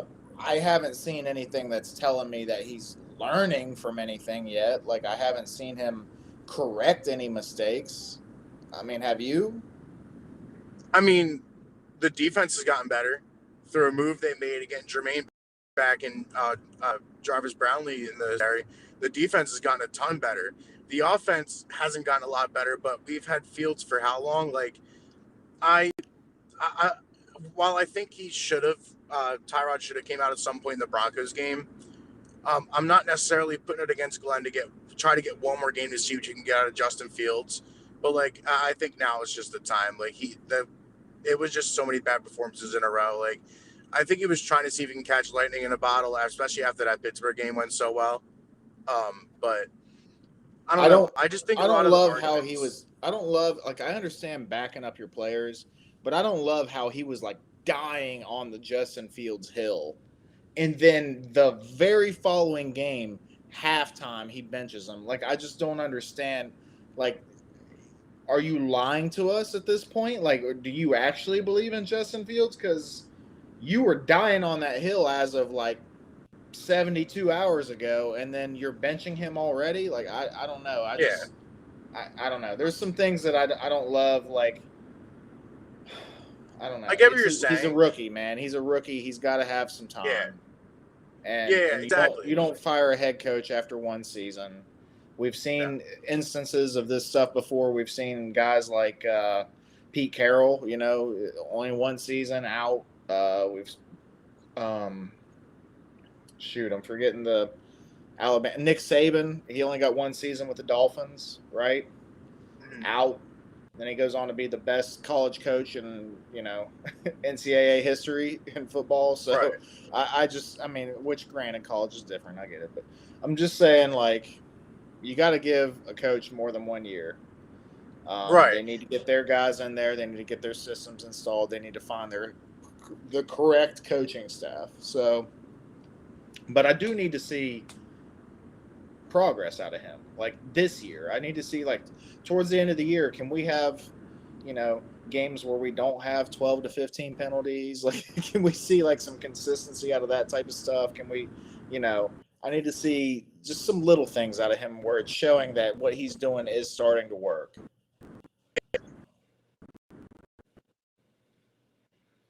Oh no. Another thing I'm thinking of that. Okay. Oh, am I? Ah, shit. Is it that bad? No, you're good now. Okay. One thing that I did notice that he's improved on is, which people were giving a lot of shit in the beginning for, is the penalties have improved. They've improved a decent amount, I feel like, and that's something that, like, he's worked on. Because, like, the penalties is something that people were bitching about early on, that, like, this is something that plagued the team for years now at this point. It wasn't just going to be fixed at the snap of the finger. So, like, that's one thing that's improved on as well. Like, while he's made his mistakes, there has been slight improvements. So, like, yeah, like you said, it's just way too damn early for the fire Glenn discourse. And that's the conversation me and Dana were having a little bit in a chat earlier about, was just like, it is way too damn early. And it's getting comical, the amount of people that are actually bringing it up, that it's a possibility at this point. Like, it's not. Let's relax. It's not. And I get it, man. Some people we watch, everyone watches, like, they have to do 1 to 2 shows a day, and what do you talk about? But you run out, yeah.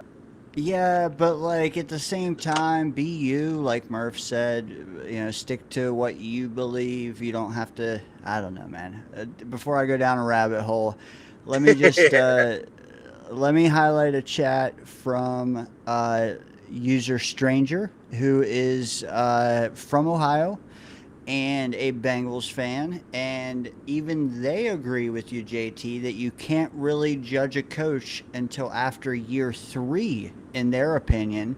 Says takes that long to turn over the roster. Would you agree that 3 years is the money spot?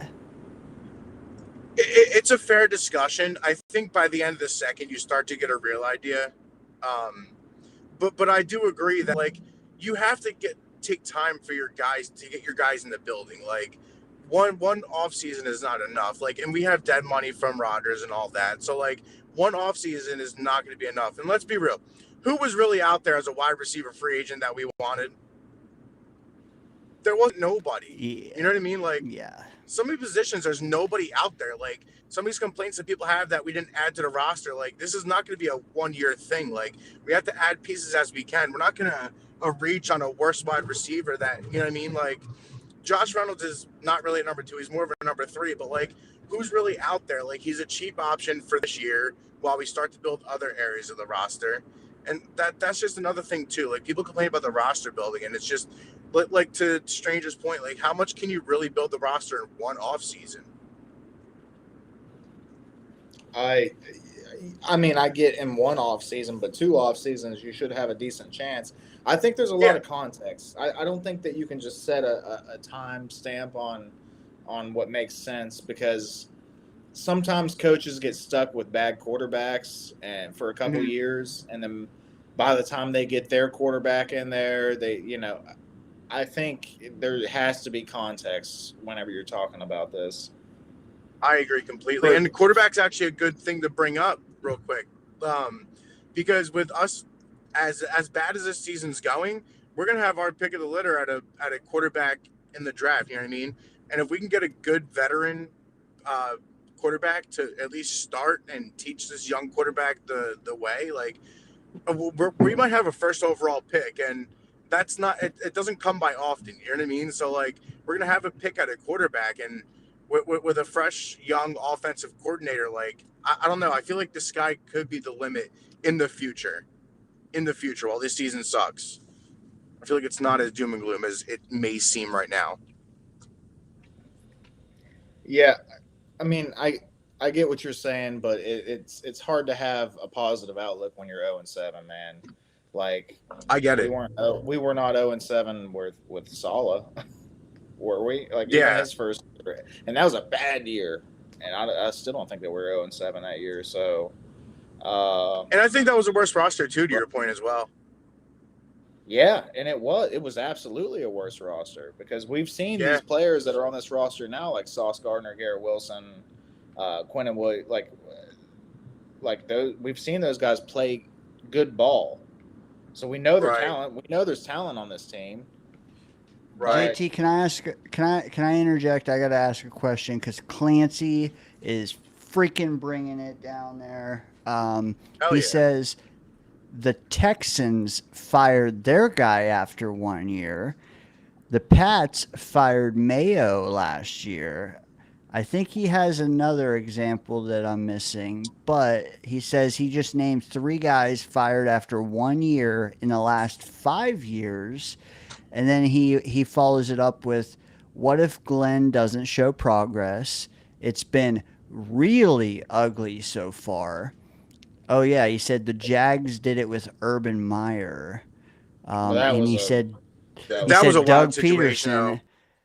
Peterson had him in the playoffs the next year. Well, I agree with some of that. I'm just saying, like, how would you reply to people who do think that we've seen enough of Glenn? I mean, he didn't even send Folk out there for a 61-yarder to win the game when we were beaten by what? Not 1, but 2 59-plus yard field goals. Glenn doesn't even consider it. What do you say to that? That was a mistake on Glenn's part. I will say that. I don't know why he didn't send Nick Folk out there, even though it's a career long for Folk. I mean, I do agree that was a mistake by Glenn, because he didn't know the distance at that point, and that's a little alarming. And that's one of those things that's like a rookie mistake, that there's so much going on in a game. Like, I get you should have known that, but, like, I don't know, like, let's see him improve on that decision throughout the year. And if he doesn't improve on these decisions as the year goes on, then I think the conversation could grow a little bit. But 7 games into a tenure, I just think the first year in general is just too early for that, in my opinion. I can't. Go ahead. I just want to say, like, there's, like I said, context with all of it. Every situation is different. The Texans did that coach dirty. That hire was literally just a 1-year thing for them. That was all it was ever planned to be. I knew when they hired that guy that he was a stopgap until the next year because they couldn't find anybody that they thought was solid enough this year. Hired somebody as a stopgap, then the next year they snatched up D'Amico Ryans. That was a fucked up situation. The Patriots were so obsessed with the idea of bringing somebody from in-house that they tried Mayo and then they realized he wasn't ready. Like early, like I don't know. Mhm. And what if So Mayo was like a fall guy for Vrabel because like they knew Vrabel was going to be looking, and like maybe they like there's something they promised Mayo the job and it didn't work out, so they knew they wanted Vrabel, so they were going to camp him no matter what. Like every situation's different in my opinion. Okay. JT, do you have AirPods in currently? I don't, but I actually just reached my destination, so I'm about to actually head out. Oh, okay. JT, dude, great listening to your takes tonight, man. Have a good one, man. We appreciate talking to you. As someone who's not in the pits of hell, you know, like some that can only see sour grapes, man. You're seeing, hey, you know what? Patience, right? So, good luck in Cincy, man. Let's get give a them a dub. game. How about that? Yeah, man. JETS, Just Says Jets, boys. Let's go. Peace. See you, buddy. That was interesting. That was. I don't know how many others are listening through headphones. If you are, we apologize if there was any interference there at the end. Interference Murph and I have heard in the past. It's not isolated to JT. We don't know what that was, but anyways, JT is. I am closer to JT than many that I see spout on social media. Fire Glenn. The last month they've been saying it. People saying tank from like week 3 on. I'm closer to JT than that. So, thoughts on that? Do you, am I and JT delusional? I'm not on the Fire Glenn train, but I am definitely not on the this guy doesn't deserve criticism at all, like or he just like, oh, it's just everything chalk up to his first year. Like, no, like I'm holding him accountable even for what I'm seeing this year, and prove me wrong, like do better, you know.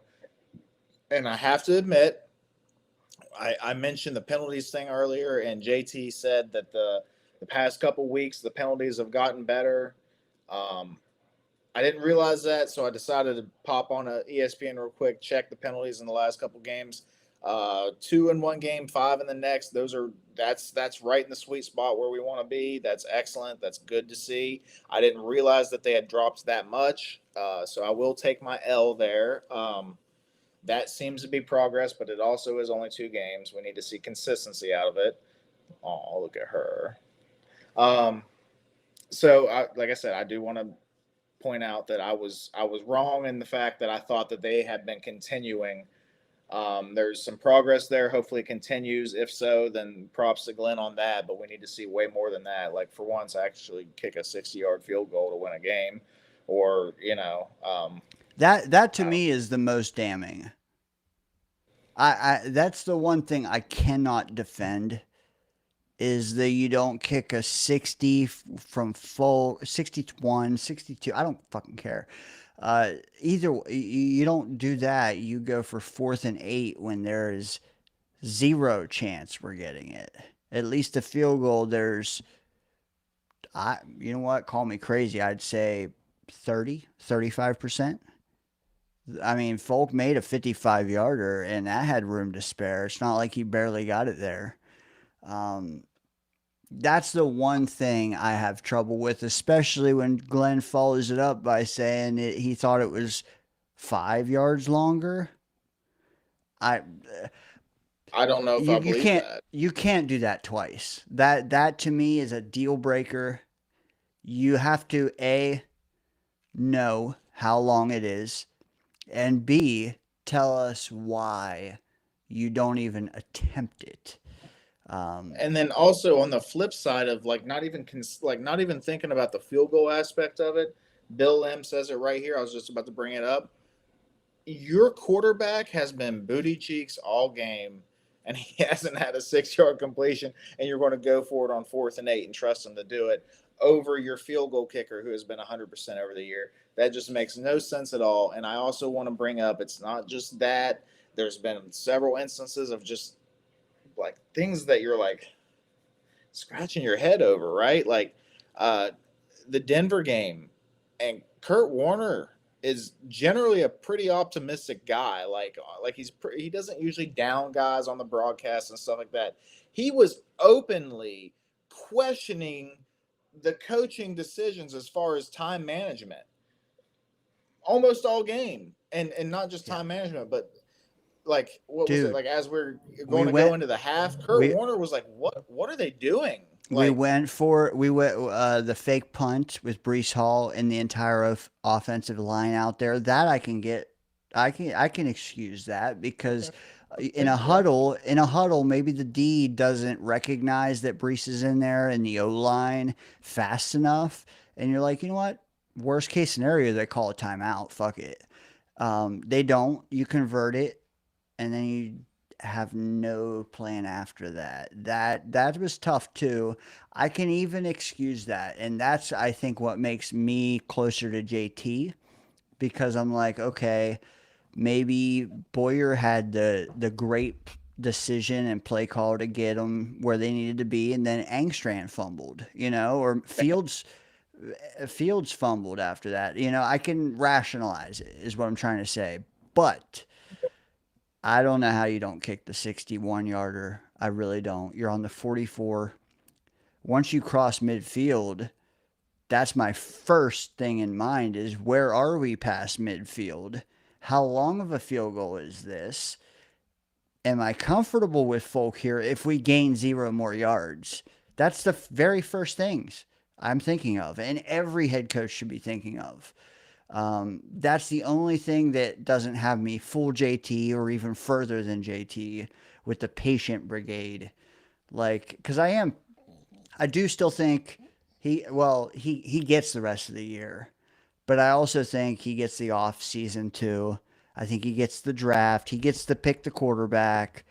Muji, I'm less confident in, but he gets to pick the quarterback. I'm telling you, we're not paying Glenn $50 million for a 2-15 year. It's just not going to go down in the record books that. Can I ask you what makes you less confident in Muji than Glenn? I think it's harder to be a GM than it is to be a head coach, and I think it's harder. It's harder in New York. Like, yeah, you got pressure. Like, I don't know. Call me crazy, but I'm kicking that field goal. You know what I mean? Like, but when it comes to evaluating talent, especially, I don't know, man. Do you think that he had a horrible offseason, Muji? There's some things between the draft and the player pickups. I thought it was malpractice not to bring in a defensive an edge number 3 in front of Clemens. We talked about it. We talked about how thin we were at some spots. We had no wide receiver 2. And I'm not saying like he needed to round out this roster right away, because he didn't. But he signed nobody in day 1. Nobody. And then he signed, his first signing was Brandon Stevens. Okay. Like, if you're sold on the guy, that's fine. But like, I don't know. How do you really shovel all that pressure onto Jermaine coming off an Achilles? That to me was one of the biggest things on my list. But also, like, I'm not sold on Kiko, Malagoa, and Tyler Barron. Arian Smith in the 4th, and we're not even using him. Like, I don't know. Well, the not using him, does that fall on the coaching staff, or is he just not good enough? We don't know that yet. Correct. Okay. 4th round, you take Arian Smith, which everybody said was a reach.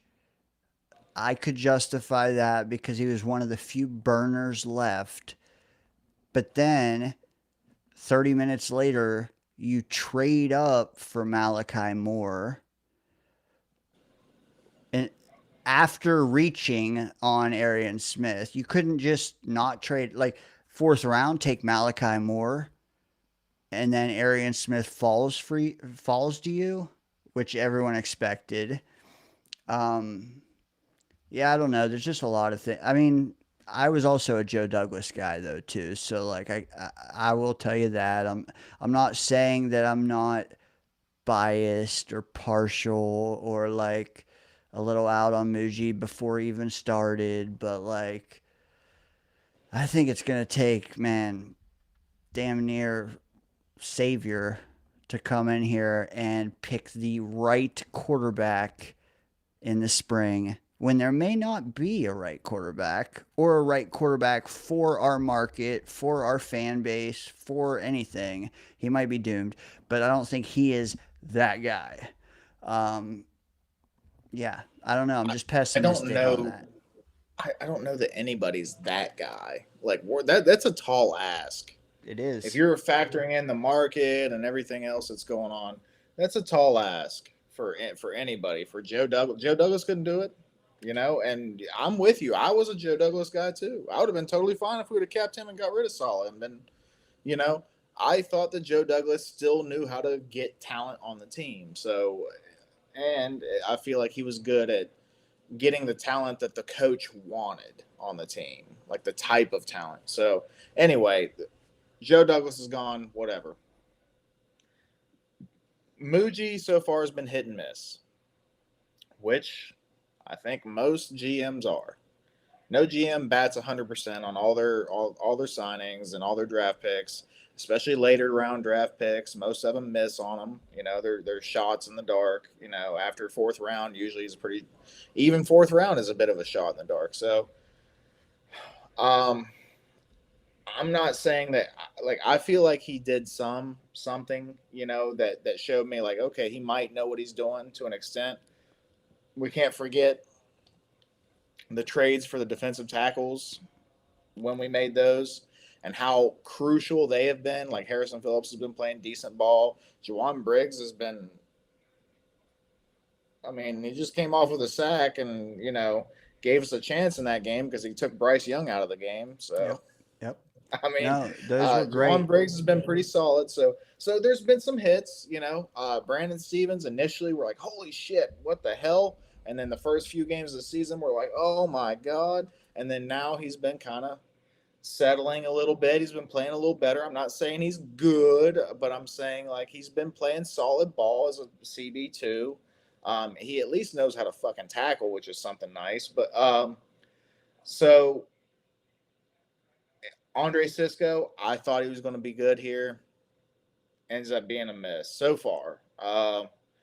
But you know, then I don't know. There's been excuse me, hits and misses. I think that he's got as good of a shot as anybody. You know? Yeah. People do you believe talk about Howie. Let me ask you this. Philly. Does he make his own decisions in your mind? I think him and Glenn sit down and talk everything over. I'm not saying that Glenn's making the decisions. I'm just saying that he gets some input. Because ultimately, and that's what you want. You want your GM and your coach to be talking, because if your GM is just getting guys that he thinks is good and not giving a shit whether the coach can actually do something with that guy, you know, because styles of coaching, styles of players, like sometimes they don't match up, man. Sometimes that's not what you want on your team. Like maybe you have for instance, maybe you have a defensive coordinator that loves the old school linebackers, like the 255 plus Ray Lewis thumper type linebackers. He likes them old school guys. But your GM says, hey, best linebacker on the board is 228 and he's fast and that's what I like and I'm going to draft him. Well, then your defensive coordinator doesn't know how to use them. because he's wanting to use him as a run thumper, and the dude's not. Okay, so I'm just saying that's like an example. They have to talk it out. They have to talk it out. I think Glenn gets an input on most things that happen, especially when it comes to player personnel. But I think Muji's got as good of a shot as anybody. That doesn't mean that I think he's going to do it and do it successfully. But, I mean, it's all a shot in the dark when it comes to quarterback, especially in New York. You know what? Another thing I don't want to go overshadowed, and even if I'm, combating myself, is the Brownlee Jr. trade. I still like that. I think you probably do too. I thought he brought intensity to a defense that was lacking it. Now, was it Jermaine or him? I don't know. They both came at the same time, but they were exactly what we needed. Also, I would like to give him a little feather in his cap as well with the AZ Thomas selection, because should we not have AZ Thomas, who the hell is starting at corner this Sunday? I don't know. You tell me, chat. I think we're all excited to see what AZ can do. So there are some there are some things to like. Most of what I don't like happened very early on when he didn't have his own scouts, when I felt like other things were there to take and he didn't. But hey, it seems to be aging at least better than I thought it would. And I'm not as high on our day 3 picks now as some others in the fan base. They're like, oh, well, these day 3 picks are working. I'm not going that far, okay? But I am saying that they're looking better than they did a month ago. I'll tell you that. You know what? Let me hit the chat because I've neglected them for far too long already. JT. We can't do that. Yeah, no, we can't. I do have a super chat or two to get to, but real quick, Murph, Stranger chimes in. He'd love to know what the asking price for Sauce is, because if the Jets are selling, he wants to know how he gets Gardner to the Bengals.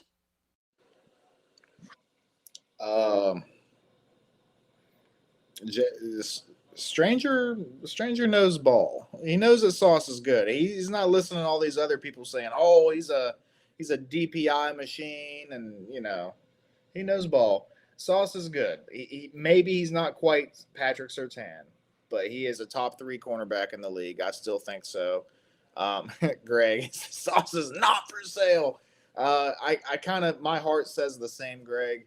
But if we're giving Sauce up, I need 2 firsts. Maybe it's because I'm a Jets fan. I'm overvaluing. I know fans of the teams tend to overvalue their picks. Connor Hughes had those values up earlier, and I think most of the chat, including me, when I looked at it, I'm like, the fuck? Like, no way. But if you think about it, you take your green goggles off, it's like, well, maybe that is what all they can get for him in this situation. But I think around the league, it's known that Sauce is a stud. So I think he's one of those types of guys that you're getting a first. I'd like to get a second first, but maybe a first and a second for, it's probably as low as I'd go as a first and a second. Because he's still young, man. And this is I'm pretty sure his contract makes it impossible.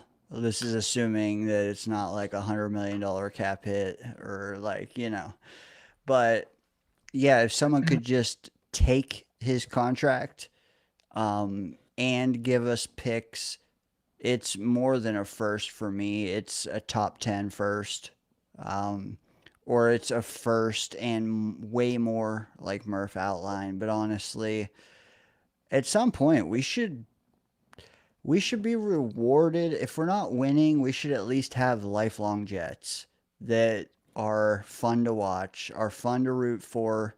Sauce to me is that. Garrett to me is that.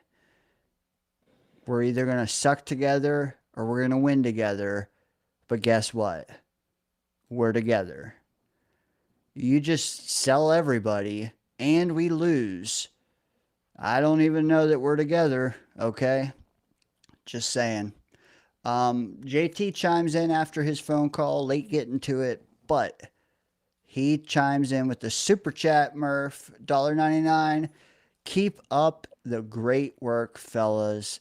He is 4/5 of the way to us hitting our goal tonight, man. I appreciate you, JT. Appreciate your calls, because you don't call in every Friday night, which I'm not knocking people who do. But when we see a call from JT, we know he's going to spit.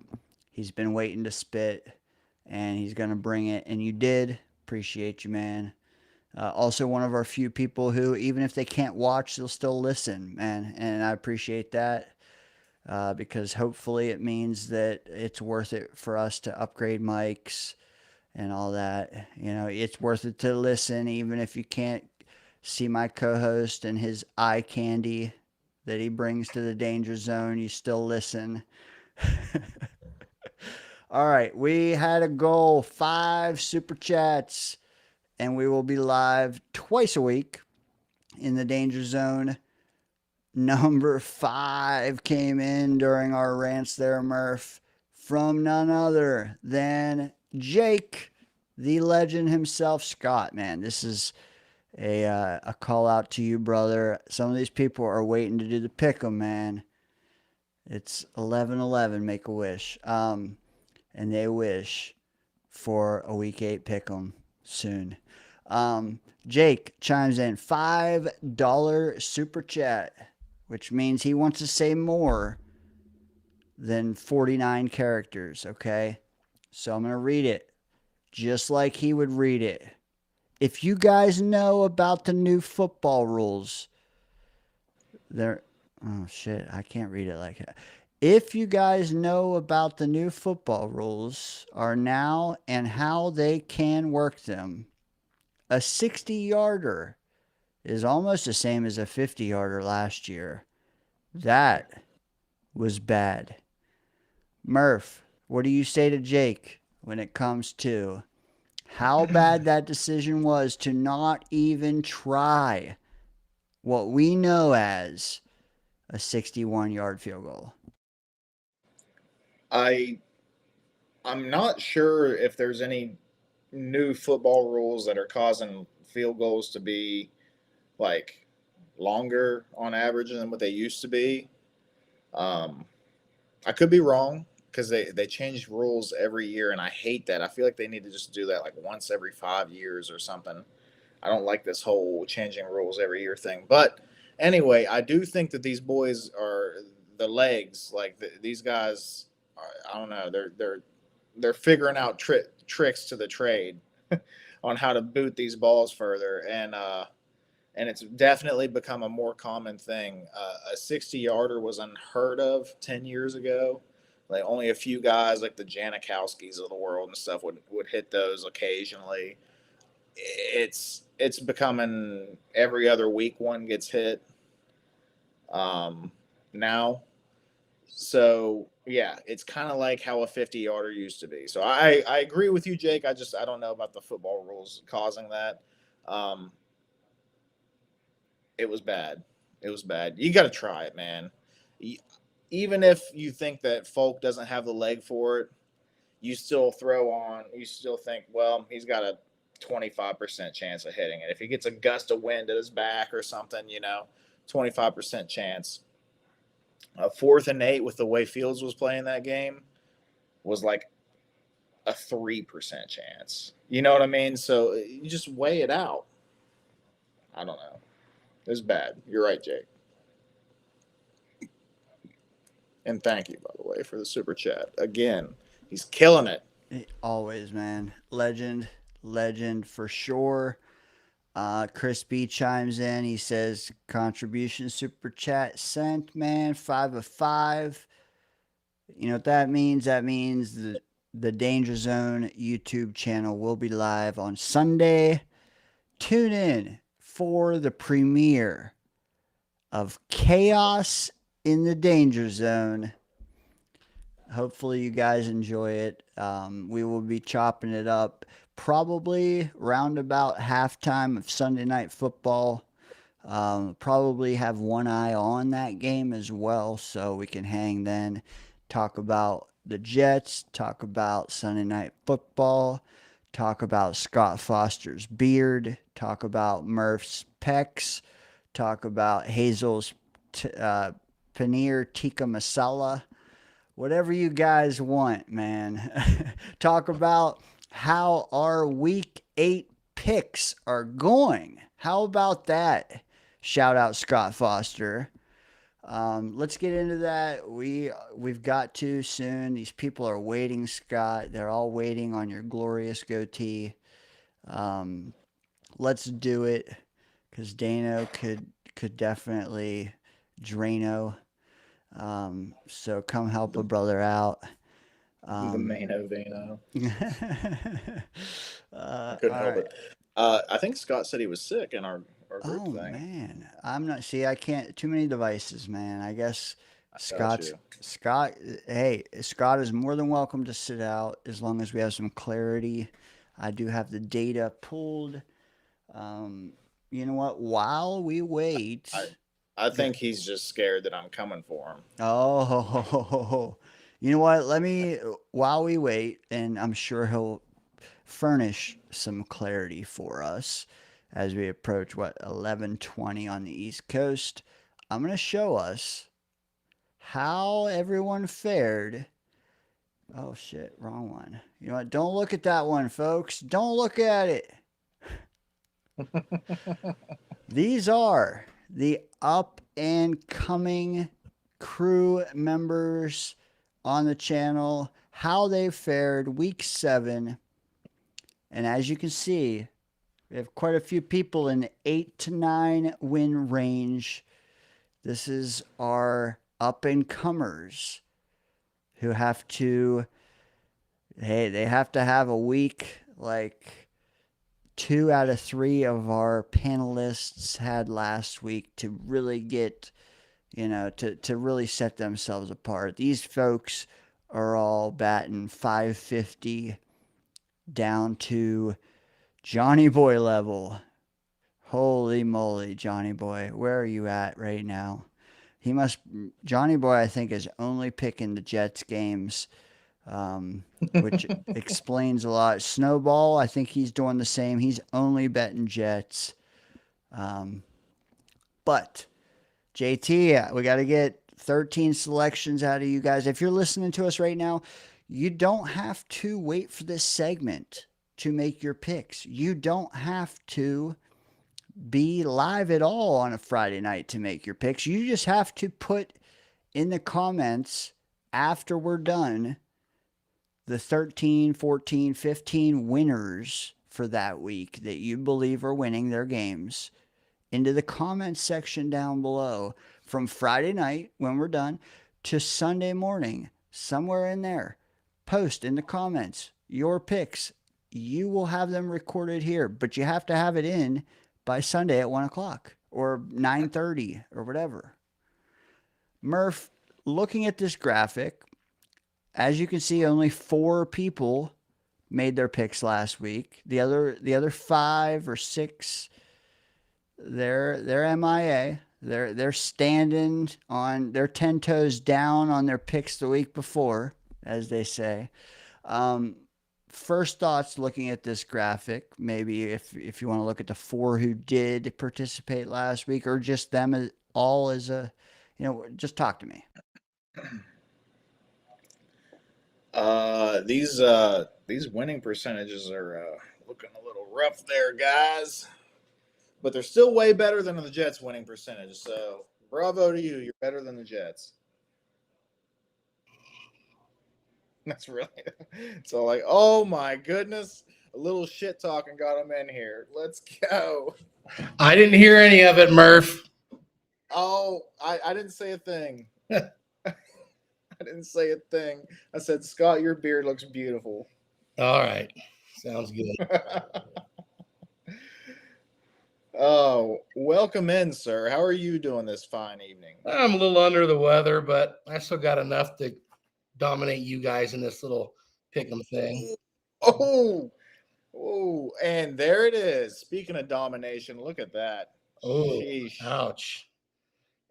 Yeah. And I gave you guys a freebie by picking the Jets last week, although I think Dane did as well.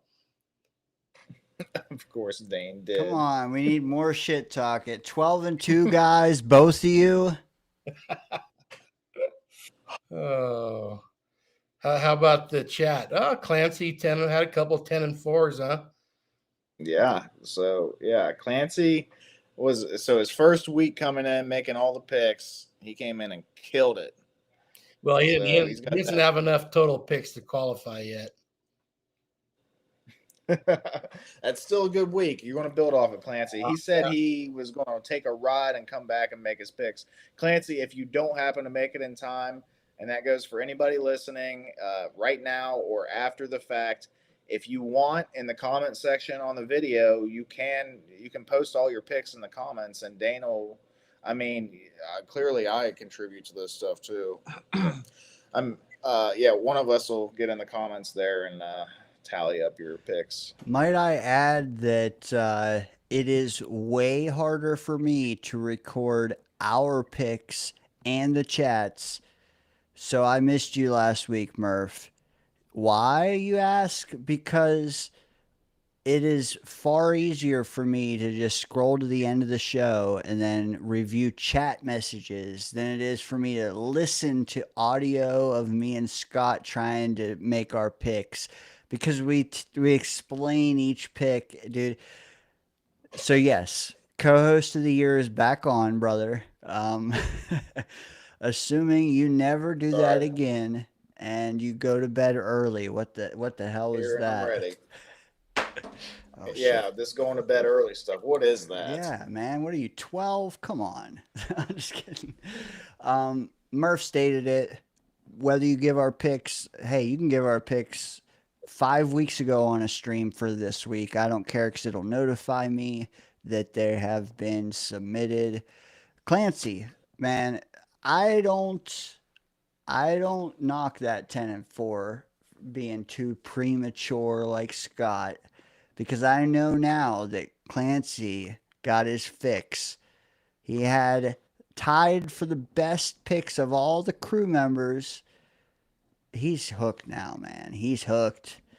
He will circle back and submit his, Scott, because you called him out, and he will want to stay at plus 700 with the only other person who is plus 700 and called him out, Mr. Scott Foster. Hey, Clancy is a baseball player. He knows you have to have enough at bats to qualify for the batting title. So he's got some catching up to do. Fair. Yeah. Okay. Well, I'm going to be joining that 700 club here soon too. And we're not talking about religion. Yeah, exactly. From what?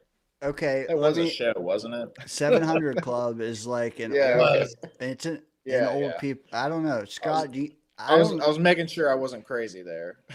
No, it is. I don't know what I've- it is exactly, except old people. I know, Dane. You want to call me an old person? That's cool. I've heard of it. I've never watched it. I see anything kind of religious based or religion based, and I tend to turn away from it. Well, you are now a member of the 700 Club, Scott. Can you hold the title? I have a feeling you got a 9-5 in you this week, brother. Hey, Let's not pretend that 9-5 is a bad week, though. I mean, let's be honest. It's still a pretty good week. True. You're right. And I just want to say that the chat members, yeah, I had 9-5, and that sucks next to your 12-2s, guys. But like Mackle, Amid, even Wild Wade and Crispy, like, dude, some weeks we'll all be in the 10, 11 wins. But last week was a tough one. I don't know what these guys are smoking. Was but it? They got to share it with me. It seemed pretty easy to me, Murph. Uh-huh.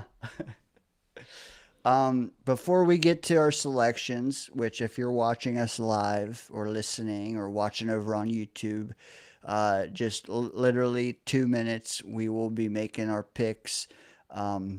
You can too, but if you're on Twitter, you have to come over to YouTube to submit yours.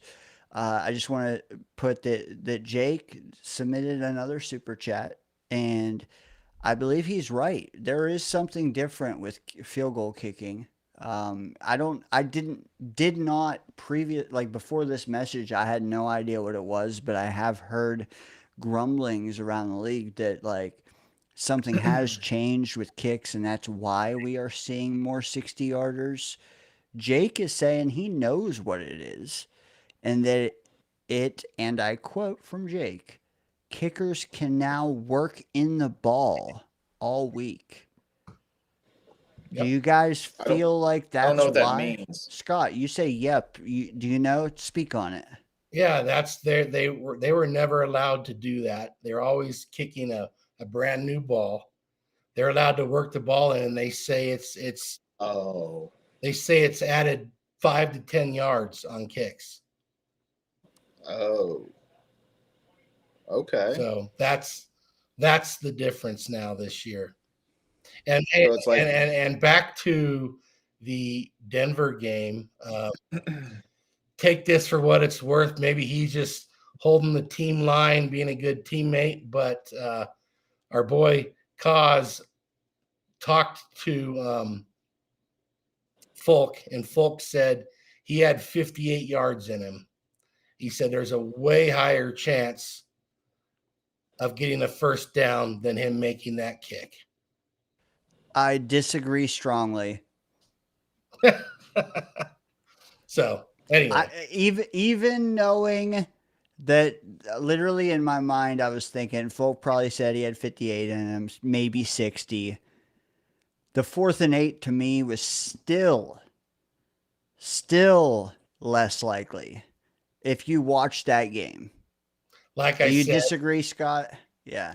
No, I don't disagree at all. But I'm just telling you also, if he did say that, and if he told the coaching staff, I can't make a 61, 62 yarder, what are you going to do?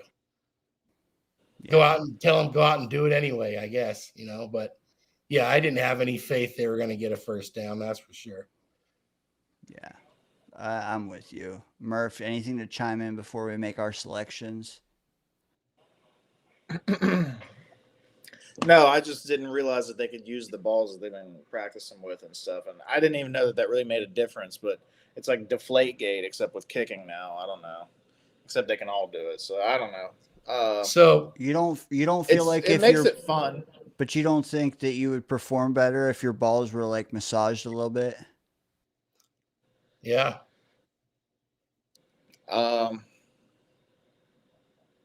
Okay. Yeah, sure. Hey, so a quick little story about broken in. Oh no. About broken in balls. When I was a kid. PG Scott. It is. Don't worry. When I was a kid, I was ball boy one year for the UC Davis football team, and they had a quarterback named Mike Morosky who played in the NFL, got drafted, played in the NFL, but he'd have a special ball he liked throwing. He'd say, on passing downs, bring me this ball. It was just like the most worn in, broken in ball there was. And I don't know, I always preferred throwing a broken in ball than a brand new ball. It's easier. I guess why shouldn't it be the same with kicking, right? I don't know. See, for me, basketball, maybe I wasn't a 3-point shooter. So like maybe it's different for a shooter. But for me, I want the tackiest, newest ball you have as a rebounder and like, well, for me, a hook shot artist. I want that. Always knew Dane was a hooker. Stick to the there. Oh, okay. Now we're PG-13. Now we're in the danger zone. Now we know why he was in jail. Yes, I suspect it's something totally different. Not at home until something's sticking to my fingers. Did I go too far On there? to pick'ems. Leave it to me to go a little too far. But Dane, I Stranger agree. Sa- I agree with the Yeah? basketball stuff. I played a lot of basketball, and those new tacky balls. Yes. Well, especially like you go up and under the rim and you spin it off the glass, you want it to be tacky. And that's just, hey, that's a different sport. I don't know how many can relate. Sounds like you can, Scott. Stranger chimes in though, and he says, that massage sounds painful. Just saying, if you don't know what massage we're talking about, rewind 90 seconds and you will see. It's not a deep tissue massage. I'm glad you Very said gentle. tissue. I wasn't sure where you were going with deep. All right. Week 8 pick'em. I have 2 slides. You know what? Eeny, meeny, miny, mo. You know what? Let's give Fox some free branding here. I don't know. Is this better to see, or do we like this? I like that one. The second one looks way better. Yeah. Okay. It's clear, more clear to see. All right. Okay. All right. As we all know, guys, deep tissue would make it worse, says Stranger. As we know, Thursday night football is over, or else Scott would be in oblivion. I got this week correct on Thursday night football. Finally. He did. He got off the schneid of Amazon Prime. Yeah, that's a bar. But we are skipping Thursday nights, as we've spoken about every single week we've done this. We're skipping them. We're not going to look ahead. Too much can happen between Friday and Thursday. So, skipping it. I will start it off, folks, but I'm going to need your help after this Are we one. going left to right, left to right, left to right? Excuse me. According to the bottom here, I'm going to say yes. Yes. Okay. And I just realized that. So I'm not, pointing out the obvious. I'm just literally, you're seeing me come to a conclusion. Anyways, Tua Tagovailoa. No, I'm just kidding. The Miami Dolphins traveling up whatever interstate is down there. I don't know. I did at one point know this. Miami going to Atlanta to play the Falcons. Any volunteers? And chat, I'm waiting to hear from you too. Dolphins at Falcons. Thoughts? I think that the Dolphins are running for they can't beat us out on it, but they're trying to be the second worst team in the league at this point. Tua is looking rough. I mean, the Dolphins in general are looking rough, maybe other than A-Chain. They have some injuries, Tyreek being out and stuff. They look rough, man. I don't see how anyone really goes with the Dolphins here. I'm taking the Falcons. Yeah, Dolphins will be in the top 3 drafting. Yeah, if the Falcons let him, Bijan will run for 300 yards this weekend. Give me the Falcons. Clean sweep Falcons it is. If you are one of the 9 channel members on this channel so far, just know that you now have an emoji available that you might need to use in the next 20 minutes. If you know, you know. Also, Discord coming, all the bells and whistles.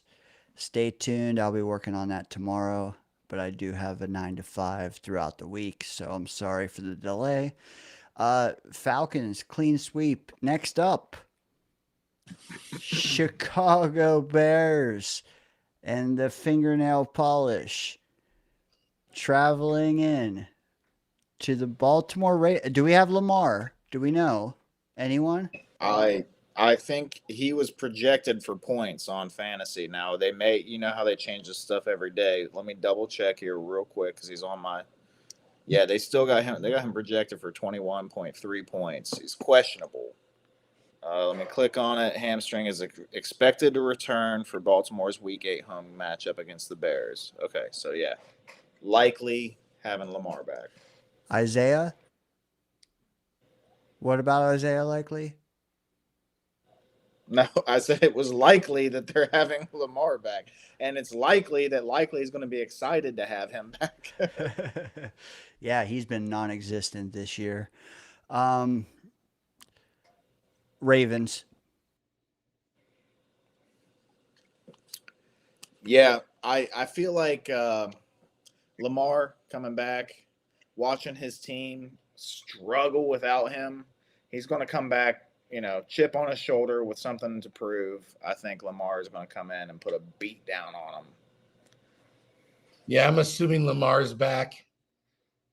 Give me the Ravens. If he wasn't, I would take the Bears. That honestly, I just said Ravens, but I only said Ravens for the same reason, Scott. Once Lamar is cleared, I'm like, unlike us, I think they can make a run just because he is that good. He is him. Yeah. He's definitely good. He definitely has an impact on that team for sure. Chat rolling in. I don't see any fans of L'Oreal or whatever the verbiage is there to make that pun work. But yeah, these guys, they're over that joke, and I don't blame them. It's ran its course. Next, Johnny Boy chimes in though, and he said stink with the emoji. I wish we could see it on screen. I know if you're on YouTube, which entices you to go there. He put in a custom emoji. And I believe, if I'm not mistaken, that one is Aaron Glenn, and a poop emoji that says "We stink." So yeah, become a member, and you can use that all you want. Anyways, do we have a volunteer to read the next one? Okay, yeah, we have the Buffalo Bills, who have been somewhat underperforming as of late. I think the Patriots are leading the division right now. Is that true? I think so. They're traveling to Carolina to play a team who we all thought would be maybe right there with us at this 0-7, 1-6 type mark in the Carolina Panthers. Well, guess what? They're 4-3. Who's the better team? Carolina at home, Buffalo on the road. Any volunteers? Yeah, I'm gonna set aside my propensity for picking the home team, and I'm gonna pick the Buffalo Bills, who are a little annoyed at not being in the top slot, to win. Yeah, I got Buffalo also, Murph. Oh man, we're just throwing locks out here. I'm going Bills, and not because I don't think the Panthers don't have a chance. It's just like we don't. I'm still not 100% sure what's going on with Bryce Young, and it's time for the Bills to like get out of the slump, because they have a slump every year, it feels like, and then they just catch fire and start beating the shit out of teams again. And then like Carolina, like, oh, they're riding high, they're 4-3. It's time for them to come back to earth. It's just the perfect timing, perfect storm. Buffalo's taking it. You know what? Allow me to interject for a moment. And I'm not singling out Stranger here. I just want to make it known that what you see on screen here from Stranger does not constitute a pick. It does not. It's just commentary on a game. If you want to be included in our standings, if you want to, like Murph said, you can tell us later. But we need to know specifically who is winning each game. Don't allow anything to be interpreted. We need to hear it concise. Stranger, you might think the Bears have a good chance. Does that mean you think the Bears will win? That we need to know. Scott, you want to do the next one? Sure. Skipping Jets, Bengals to the last. All right. Oh, my favorite team, I knew it. the San Francisco 49ers. Travel to the Texans. I can't wait for you to pick them again. I love happy accidents. Well, shit. Half the Texans' top receivers are out.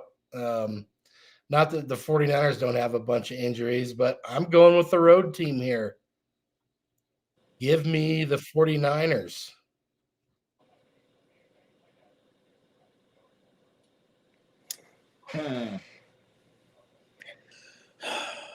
I almost want to pick against them, but I don't think I can bring myself to do it. The Texans have not been reliable at all this year, in my opinion. I think that the Niners are just a better team, even without Brock Purdy. Saleh over there. I mean, their defense really hasn't been that great, but they've been doing enough to win games. Yeah, I'm going Niners.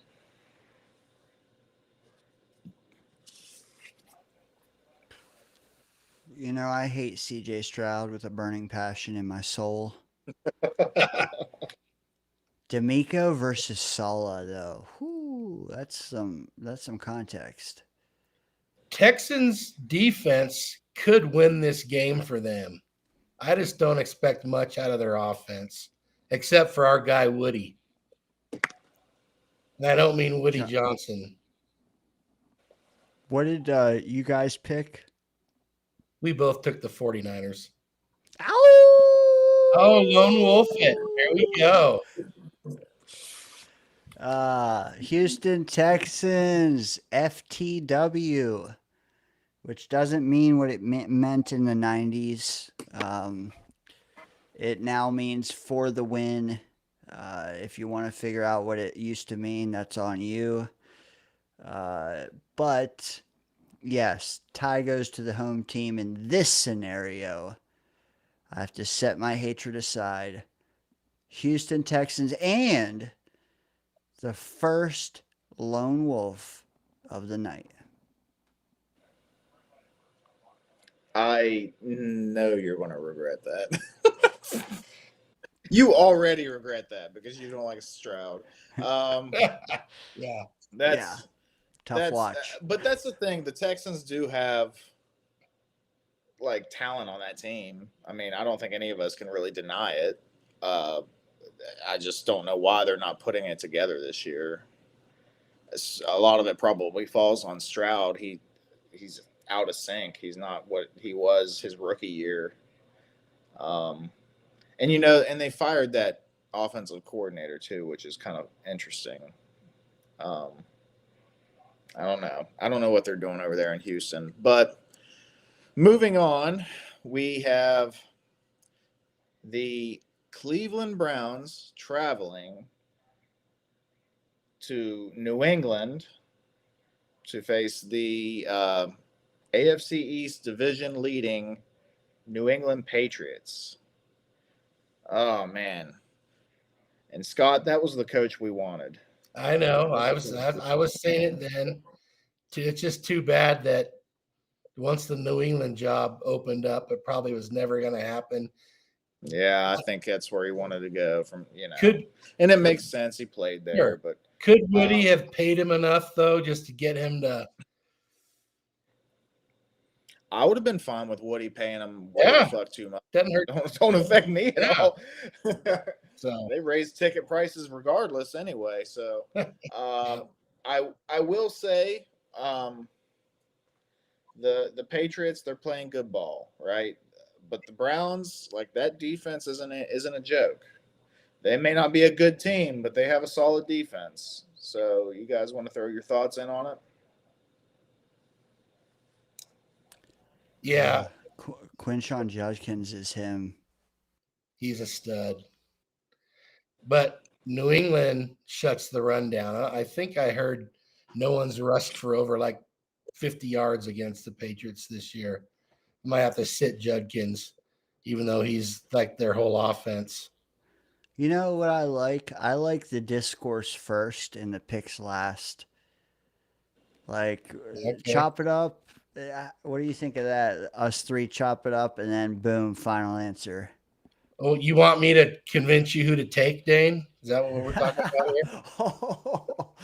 Oh, Dane's wanting to steal shit. picks from me, Scott. He wants to get Shit, you a know 12 what? and 2. Just for that, give me the Browns because I know Oh! you be homers low. are going. You homers are going with the Patriots. I can already feel it.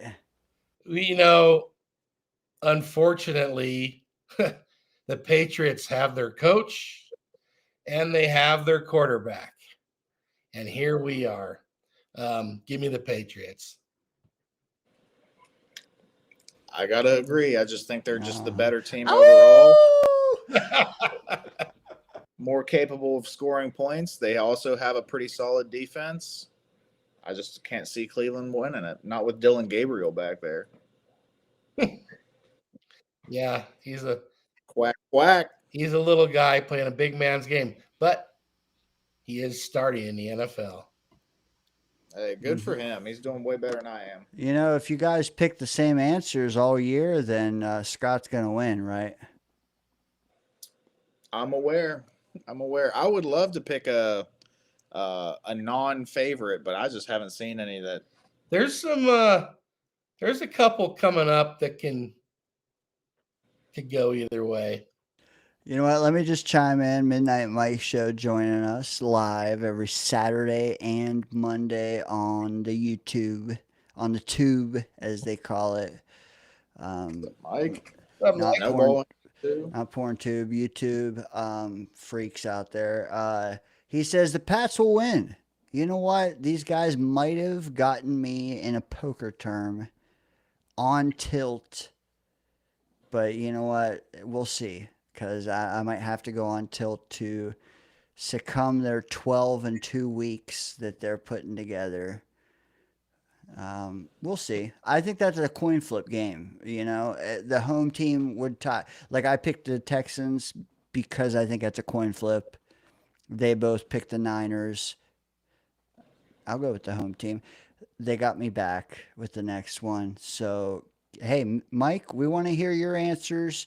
Give us the winner of every game. You will be on our leaderboard that we have live each and every week.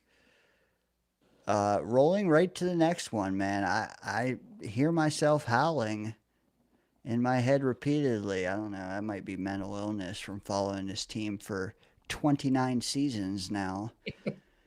And I'm not 29. That's actively watching 29 and coherently remembering 29 terrible seasons. Let's go to the next one. Giants. Jackson Dart, as Greg Rollo would say, pork dart to Philly to play Jalen Hurts. Anyone want to grab the discourse on this one? Hold your pick. Just tell us what you think of the game. We'll all do that, and then we'll make our picks. So the Giants just beat Philly a couple weeks ago, didn't they? Yep. That was like that was when people jumped on the Jackson Dart and Scattaboo train, and yeah, it really took off. So that's interesting. I mean, just seeing how they won already against Philly. But Philly still seems to be a solid team. I think they won last week. Hurts had a good game. I don't know. That's a tough one. Giants seem to be like that momentum, man. That train's starting to roll. So, is it going to keep rolling, or are they going to go off track? It didn't roll in the fourth quarter last week. They gave up. They still won though, right? They lost. Did they? They gave up 33 to Denver in the fourth quarter. Oh, yeah. Okay, I was thinking of Philly. Yeah, I think yeah. that's what The it is. Same, Yeah. Giants. same here. Same here. That was an Oh, excellent. okay. That Um, was, no, Scott was right. Dane, didn't we Uh, have this conversation about the Eagles last week? That are they starting to do that fade like they did a couple years ago? And I think I said I'm giving them another chance to get it back, and I might regret it. I don't remember who they played. The Vikings. Okay, right. So I kind of still feel the same way. I'm not. You know what they did do last week that I found interesting? They got their receivers going. They hit Devontae Smith. They got A. Brown going. I think over the second half of the season, call me crazy. Well, I don't care. Just submit the opposite picks of me. How about you do that? Because I think the Eagles will be a buzzsaw. And I'm going with the Eagles here to remind the Giants who their daddy is. Hey, Brown might be hurt. Murph, are you looking up that on your fantasy deal right now? yeah, clearly I'm not doing other bad things that I should be doing. I am looking. I'm looking it up right now. AJ. While you look that up, Murph, let me take a break. Chris B chiming in, taking the Giants. Jake chimes in, Giants. Brown is out. Oh, Matthew chimes in, you're 55? I don't know what that means, but sure. Midnight 55 Mike years old. Midnight Mike chimes in. If I give all my picks here, it will spoil an entire segment of my show tomorrow night. Mike, but are you doing this, brother? Are you telling the chat where they stack up? I don't wish that upon you for the time I put into it every week. Go ahead, Scott. that's gonna tell Snowball we're going to ZZ Top for Halloween. You mean DZ Top? Boom. Good. Hey. DZ Top. Oh, what's he up to now? What's he up to now? Oh, he's got DZ Top, baby. There you go. it. How's that thing still got air in it? It really doesn't. Oh, okay. I was like, he got that weeks ago. Yeah, no, months ago. By Anyway, the way, Snowball, 5-8, bro. Come on. Go ahead, Scott. You got a new member, Dane. Allison Tuckwab.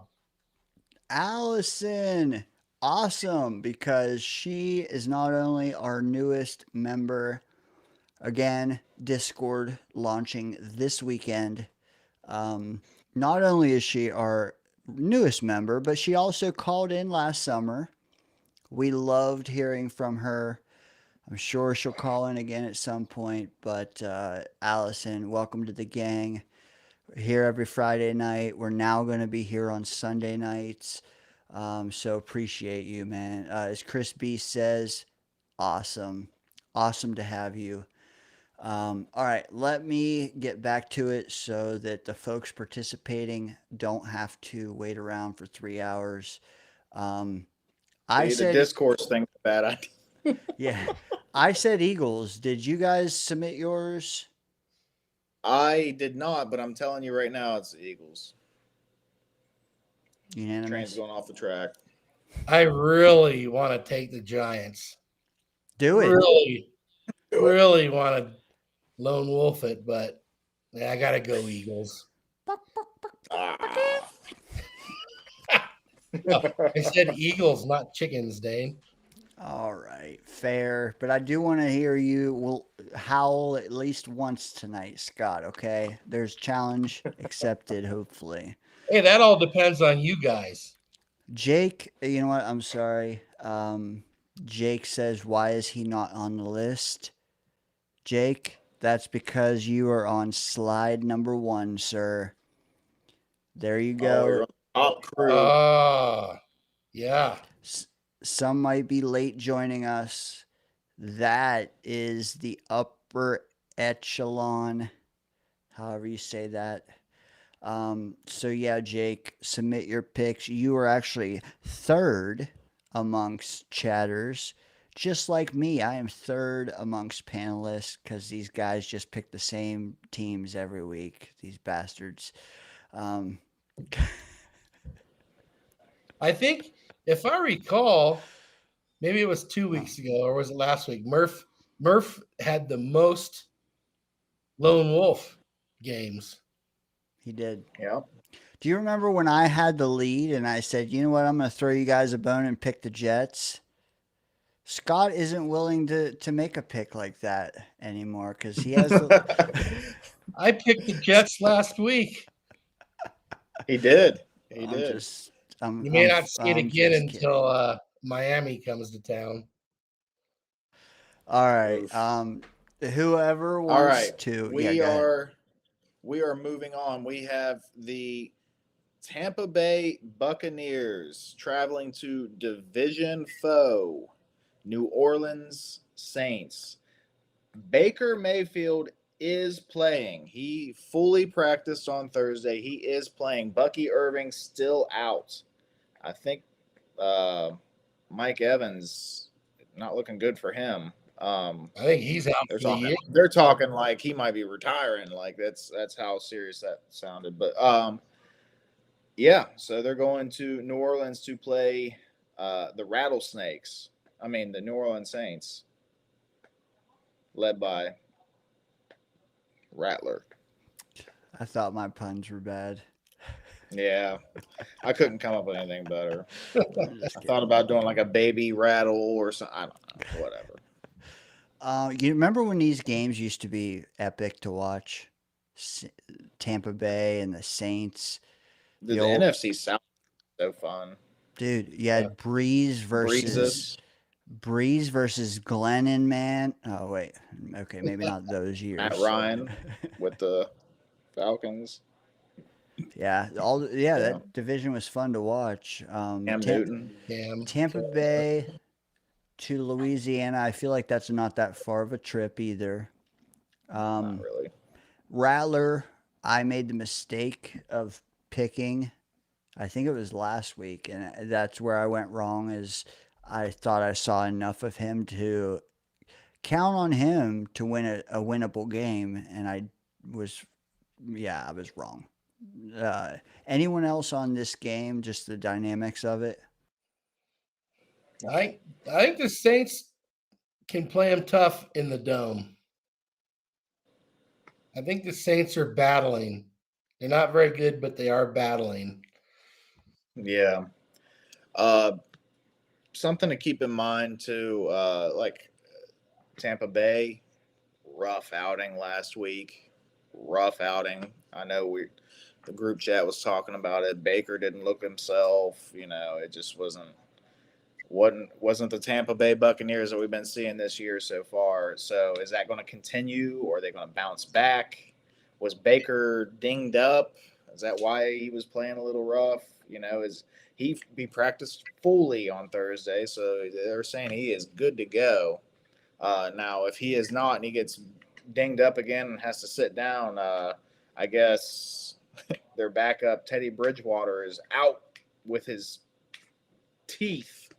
Was the reason why he sat out practice. Teeth. He has a tooth injury, guys. I don't know. Irrelevant. Baker's playing, and you know he's a dog. He'll play the whole game unless they absolutely break his leg, and even then he might come out on crutches.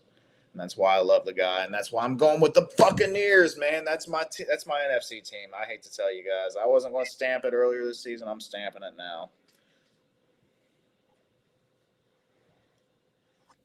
Yeah, Tampa Bay's pretty banged up, especially on the offensive side of the ball.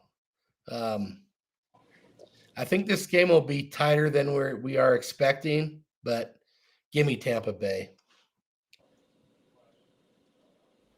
Okay. Unanimous, Tampa Bay. Sorry, I'm not giving you a Rattler freebie again.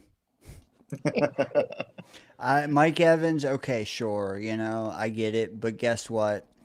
Good teams just draft a guy that's just as good out of thin air. The Buccaneers did that.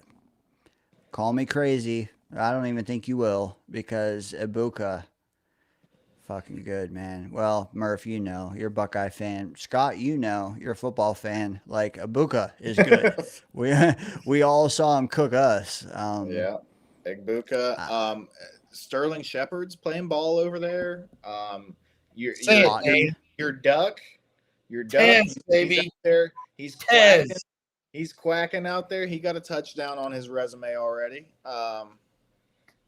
They got some receivers, man. I ain't worried about them as far as receiver goes, even without Mike Evans. Even though that that's their guy, But I'm telling you, Buccaneers are 5-2. All those injuries, they are still 5-2. You know what I'm shocked by is we have a couple Saints selections in the chat. Wild Wave, Chris B, both say Saints. Jake says Tampa Bay. Got some other ones rolling in. Jets Worldwide says Bucks. Johnny Boy says he and Snowball both submitted all their picks. Good, because we need your data, man. You gotta get up above 400, man. And yeah, we need it.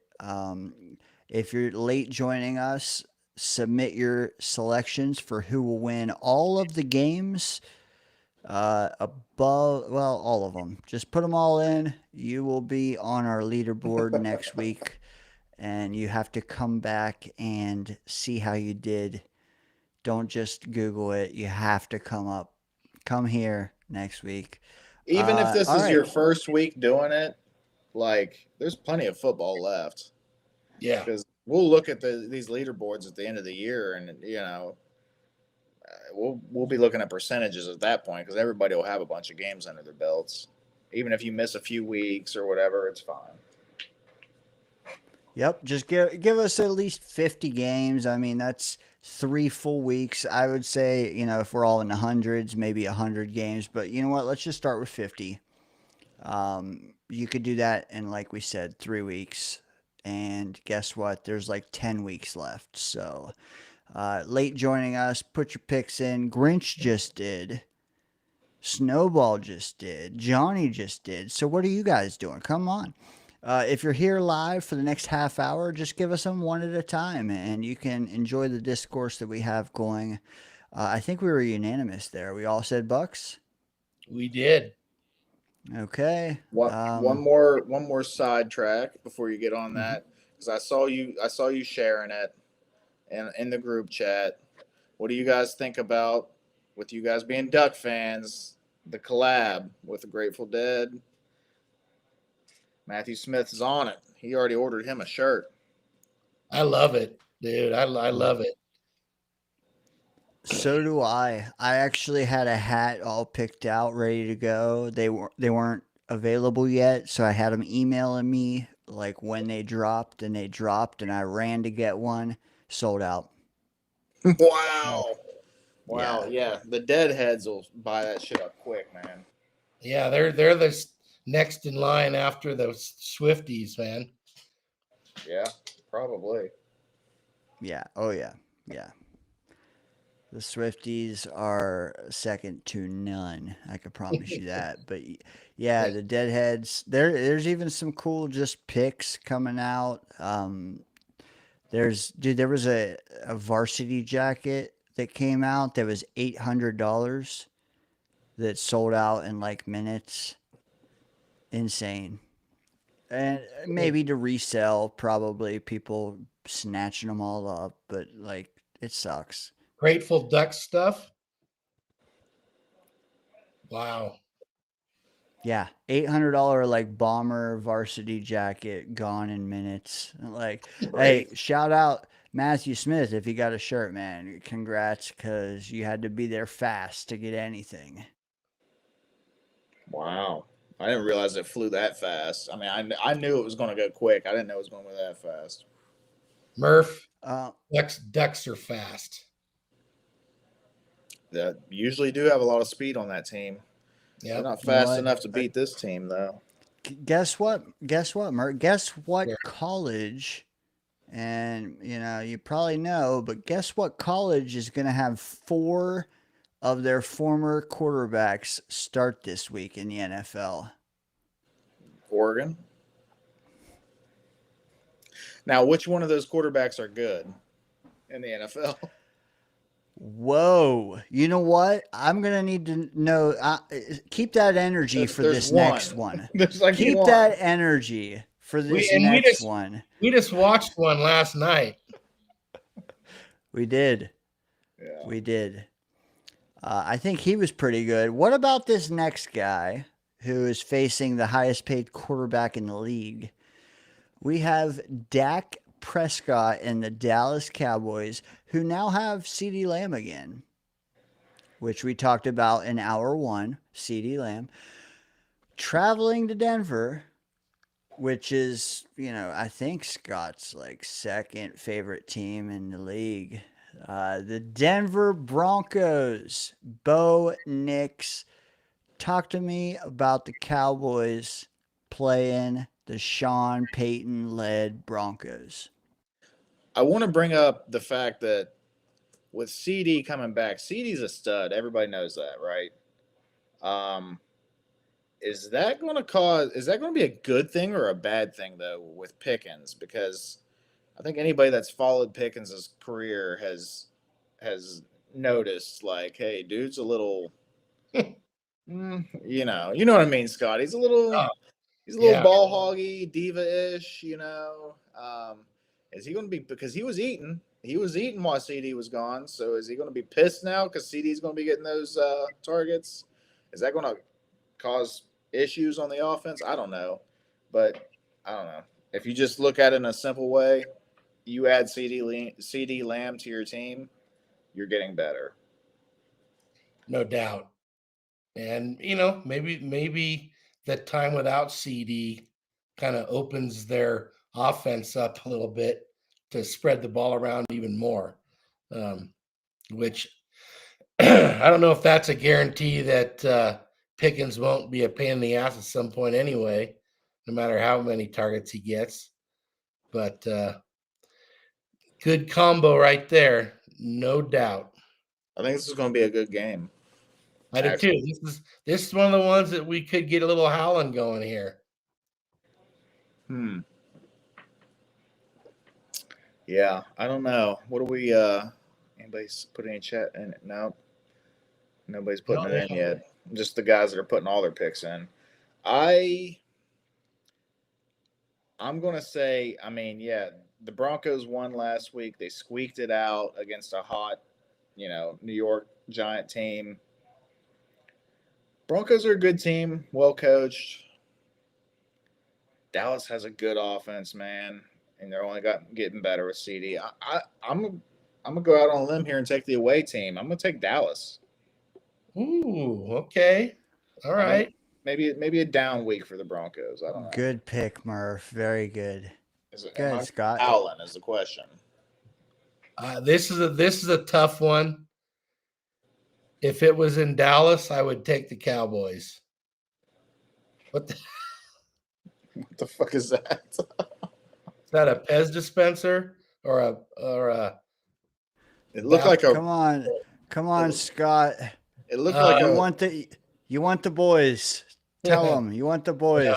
No, I'm taking the home team. Give me the Broncos. Fuck. It looked like a rubber duck with Trump's hair.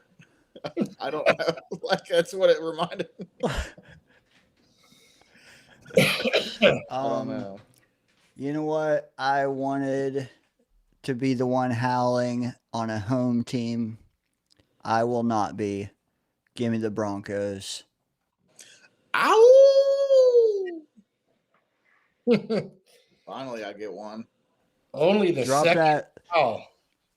Drop that lone wolf emoji, gang, if you are a member. Murph has his first lone wolf of the night. Scott will eventually, hopefully, maybe, pick his lone wolf. Not that he has to. Boomtown, Murph said it earlier. Welcome, brother. We're doing a pick 'em. Submit your picks. Whenever between now and Sunday, tell us who you think will win each of these games, excluding Thursday night football. We skipped the Jets. We will get back to the Jets. Does somebody want to announce the next barn burner? Yeah, this one is not a thriller, although in the elimination league or whatever, last man standing, whatever you want to call it, the Tennessee Titans knocked me out because I did have Arizona beating them, and that was a road game. Different can of worms here, though. Totally different animal, the Colts, than Arizona. Yeah, the Colts, they've been. I mean, I didn't expect them to be like, I don't know. They've been a very efficient team. Like their defense is playing good ball. They got Indiana Jones over there out killing it. Michael Pittman Jr. Jonathan Taylor seems back to form. He's having himself a year. And I mean, leading the charge now, Charles Gorman. I mean, what else can you have going for you? Indy's got it going, but this is a division game, so that's something you have to keep in mind. You know what? I don't think they've lost a game since Charles Gorman fangirled for them. Correct me if I'm wrong. I don't think they have. They're what, 6-1? They're doing. I think they've only lost one. I don't know if it's 5-1 or 6. They're 6-1. Yeah, Bro, dude, Charles Gorman had the recipe. He was just holding out. He would never give us his mother's recipe. Now we know why. It involved winning football games, and he held out and gave it to the Colts. I'll go first. Battle of the Blue, divisional battle. Ooh. Michael Pittman is cooking. I'm not a Cam Ward guy. As he tells you himself, they are cheeks. They are ass. Sorry, end quote. They are ass. Give me the Colts. Yeah, pretty bad when your quarterback says that. I do appreciate the honesty, though. What was the wide receiver? I posted in the group chat earlier. The wide receiver said, "Get me out of here." I can't remember who it was. Tyler Lockett. That's who it was. So get me out of here. I don't. This is like a division game like this is like one of those games where I'm like, oh, maybe I can sneak out a lone wolf win. You know, dude, there is no chance in hell I'm betting on the Titans this year. They're bad. We may be the only team they can beat. So, Andy. Is it worse when the quarterback says it or when the owner says it? Well, it depends who the owner is. Is he respected? Well, I'm referring to Woody's comments. I know. That's what I'm saying. Is he respected? Yeah. Give me the Colts. That's what I was thinking. That's what I was figuring. All right. Did anybody take? I don't think anybody. Colts win. You help me out because I have my place in the chat saved right now. Like, if you see anything live that you want to chime in on, go ahead. Oh, here we go. Jake. I think Jake took the Titans. Yep. Jake, wow. That away. We're putting it on there. The only Titans guy. He knows he's nuts too for it. I don't know why it won't let me scroll on the comments. I don't know what the hell's going on here. Yeah. It's okay. It's okay, man. Oh, I think I see what's going on. Dude, is it bad that I don't know how to work this laptop still? Yes. Yeah, Jake's the only Yes. Titans guy. He's the lone It's wolf bad. of the whole shebang. And Jake went Titans. Okay. he knows he's nuts. All right, well, moving on, because I don't think there's anybody disputing that at this point. Moving on, we have. Let me double check to make sure I'm getting the right one. Yeah, okay. We got Green Bay traveling clear from Lambeau Field to what used to be Heinz Field, but now is Acrisure Stadium. Worst downgrade of a name I've ever heard, probably. Yeah, so this is kind of a classic matchup. Like when you see these two teams, you think classic, classic football. Like they both have rich histories, classic uniforms and such. Aaron Rodgers coming off a loss, division loss. The Steelers are 4-2. The Packers are 4-1-1. They seem like they're very close together teams. I don't know.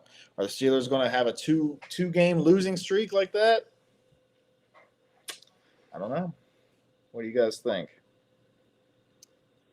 I think that it's a bummer with these two iconic franchises that they're wearing these fucked up uniforms instead of their classics. I don't know. To me, that's just seems too bad. Football part of it. They're doing that. Yeah, football part of it. I think it's going to be a good game. I think the Packers are probably a better team, but they are traveling to Pittsburgh, and I don't know if Mr. Rogers can have a little something extra for his ex.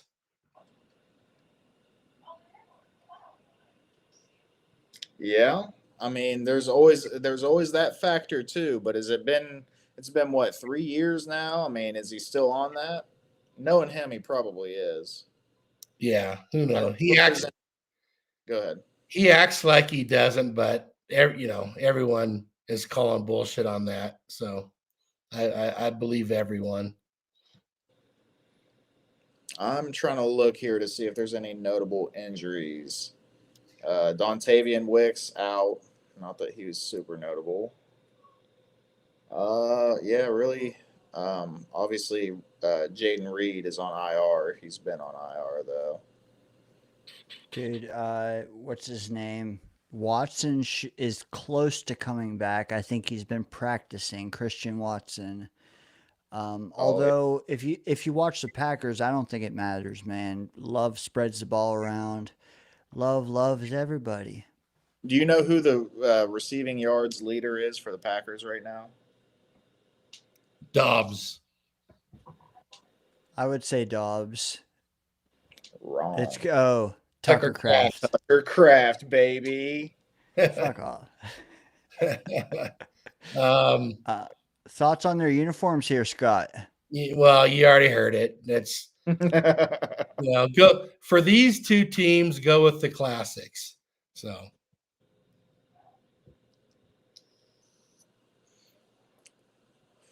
Okay. I'm late. Hold on. I'm Brandon? late to the party, but I'm sorry, Boomtown. Yes. Post the pics here in the chat, whether it's one at a time or the entire shebang. Do your thing. You will be included in the standings next week. Go ahead, Murph. I will say that Brandon McManus, the kicker for the Packers, is questionable. He's been dealing with a quad injury, and they don't know whether it's him or Lucas Havarisis. I don't know. I don't know how to say his last name. Is going to handle the kicking duties or not. I need to check Pittsburgh to see if there's any notable injuries. I figured out how to filter this, and it's working out great. Well, your boy Zach Frazier apparently is questionable. Yeah. As far as fantasy perspective, I don't see anybody super notable. Yeah. Pittsburgh seems fairly healthy on the offense. So This is I'm just tough, gonna put dude. it. I'm gonna put it out there, and I hate doing this, but I'm gonna go Pittsburgh. I think Aaron gonna have a chip on his shoulder. Aaron doesn't want to lose 2 games in a row, especially losing one to a division rival and then backing it up with his former team that he played most of his career with. I don't see it happening. Pittsburgh's taking it in a close game.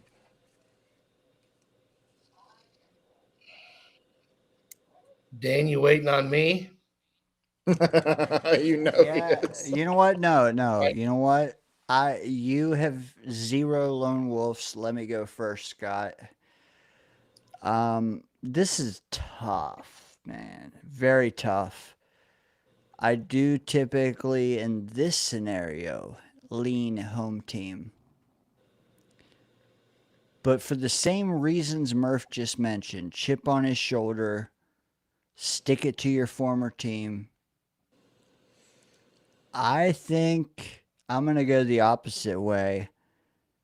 And I'm going to say that Love sticks it to his mentor and says, "Your time is over. Check me out, bruh." And I'm going to go Packers at Acrisure because I've never fucked up a game at Acrisure Stadium ever. Don't remind me. Yeah, this is a tough one. Maybe the game of the weekend, hopefully, since it's Sunday night. Man, like I said, I think the Packers have a better team, but I'm going with Pittsburgh. A long extra time to prepare. I think the defense is gonna want to bounce back after an embarrassing performance last weekend. Yeah.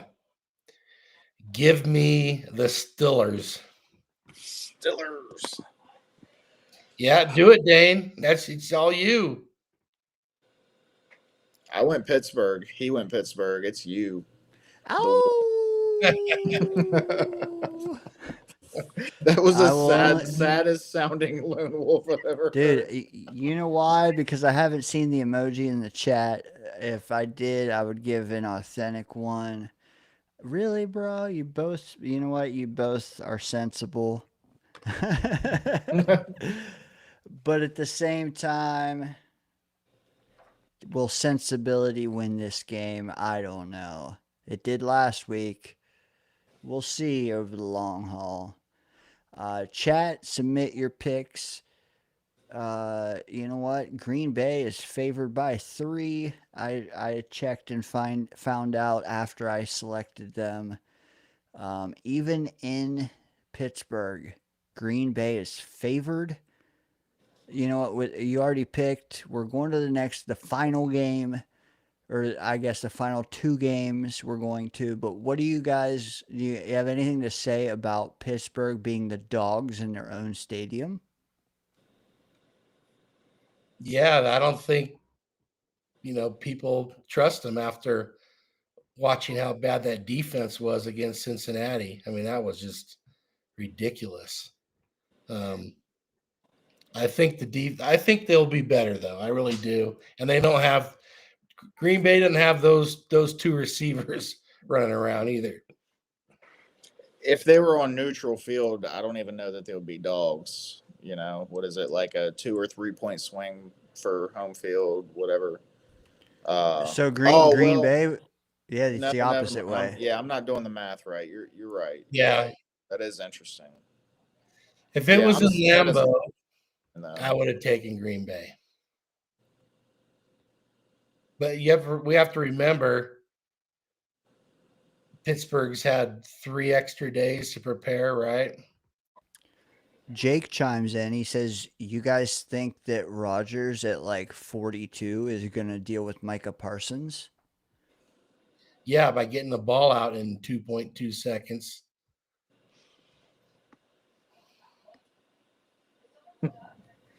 Yeah, I mean, that's he's it. got a quick release.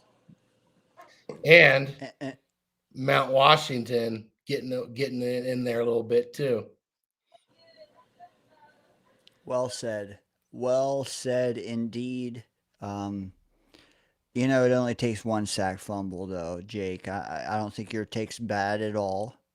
For Scott sure. said Scott said the exact answer to combat it, but who is right? We still don't know. Those are the two. That's huge. Parsons, can they get to him? I mean, Rogers knows how to go against a guy like that. You process fast and you release fast. Can he for 4 quarters consistently? We'll see. We'll see. I don't think he can. That's why I picked the Packers. Or I just think that fuck it, man. He'll score 24, and I think that Love will score 30. So, chat, if you haven't answered yet, we're done discussing it. You have all the data we have, you all the takes we have. Green Bay or Pittsburgh in Pittsburgh. Let us know. Who wants to do the second to last announcement of the game? I'm sure you'll do it better. Better commentary than Tom Brady. All right. We have the Washington Football Commanders team traveling to the dreaded Kansas City Chiefs. And Jaden Daniels, he's back, you know. Uh, is Washington going to roll now? I don't know. KC, maybe they don't look like what they have in previous years. Still have Patrick Mahomes. Still have the love of the white and black. I don't know. Monday Night Football. Anything can happen. Murph, aren't you a Chiefs fan? What? Aren't you a Chiefs fan? Thought No. I saw you. I thought I saw you dressing up like a Chiefs fan the other day. Some photo You know you what? sent us. I'd like to interrupt you close. guys. I'd like to interrupt you guys and just remind you all that next Friday night, totally unrelated, that next Friday night is Halloween. We are still going live on Halloween. Join us. Call in line will be pinned early. If you can wear a costume, you'll get right to the front of the line. We will be in costumes. Won't want to miss it. Washington at Kansas City. Jaden Daniels versus future Jaden Daniels. Jaden's not playing. Oh, Really? okay. Mario. Yeah. Oh, yeah, the fourth duck. Mariota. Yeah. Wow.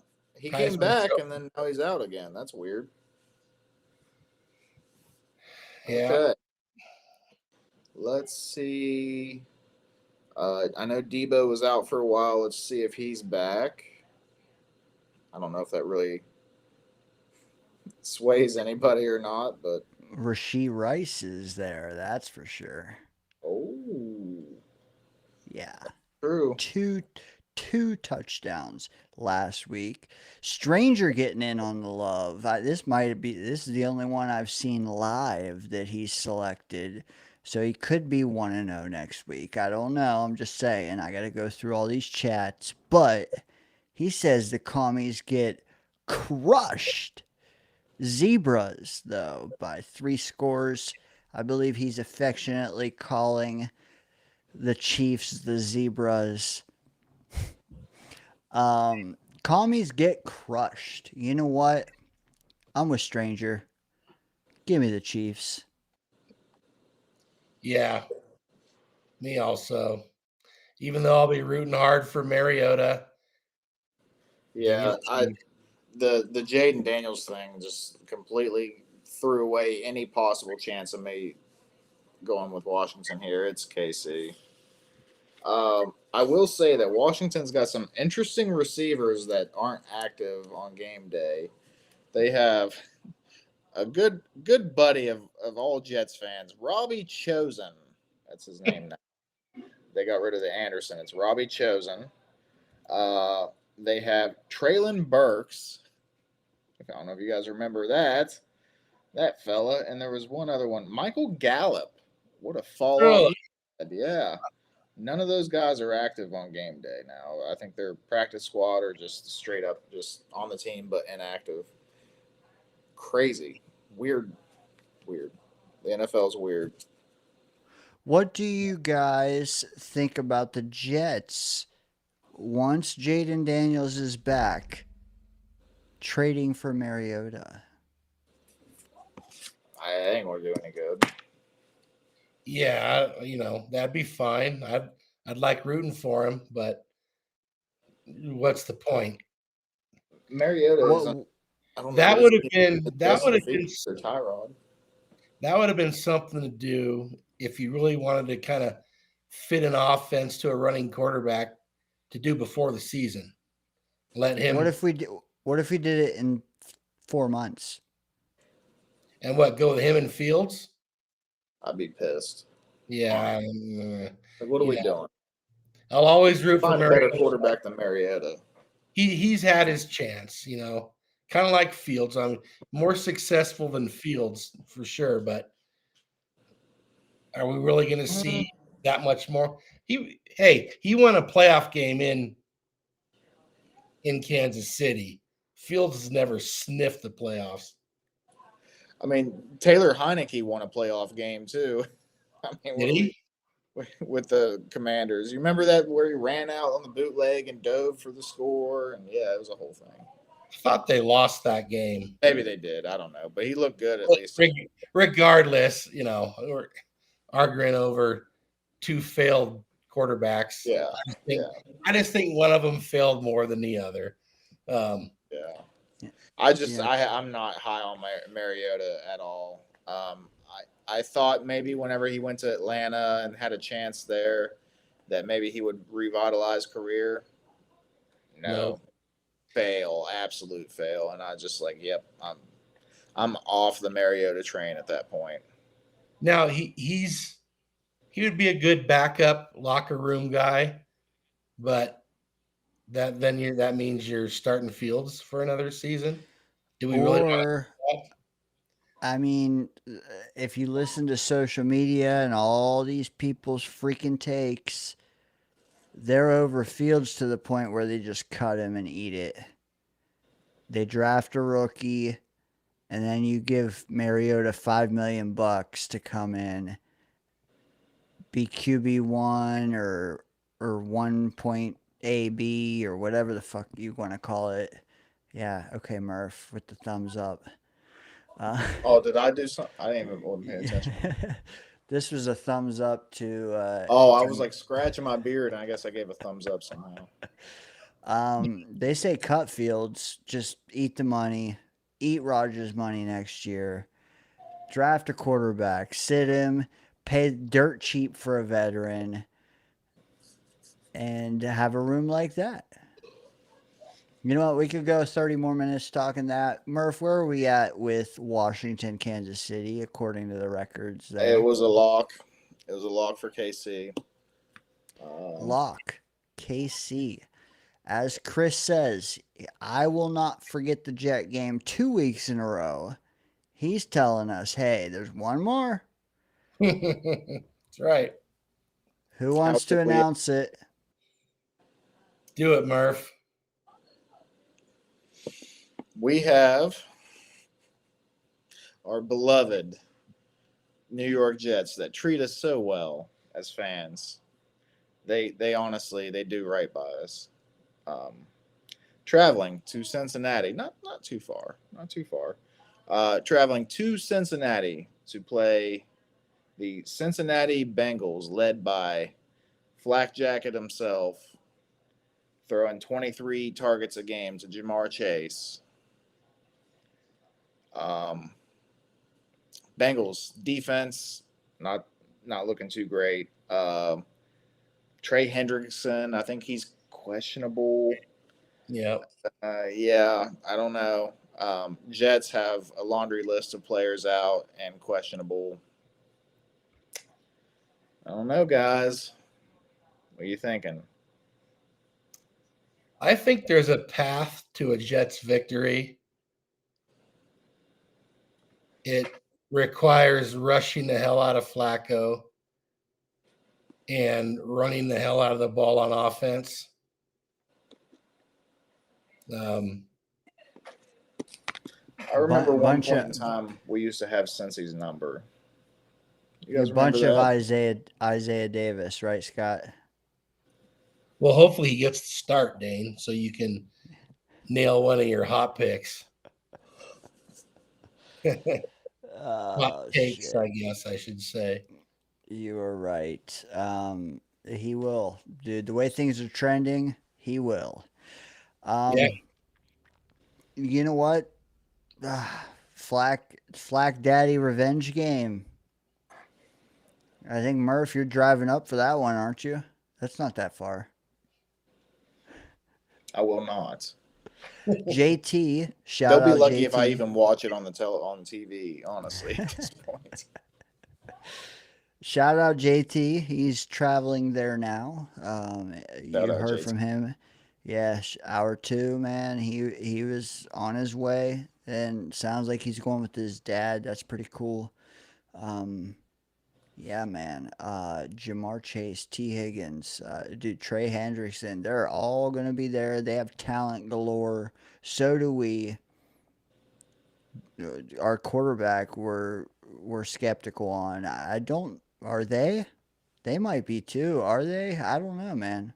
Are they Flacco believers now? Just from what they've seen, are they that naive, Murph?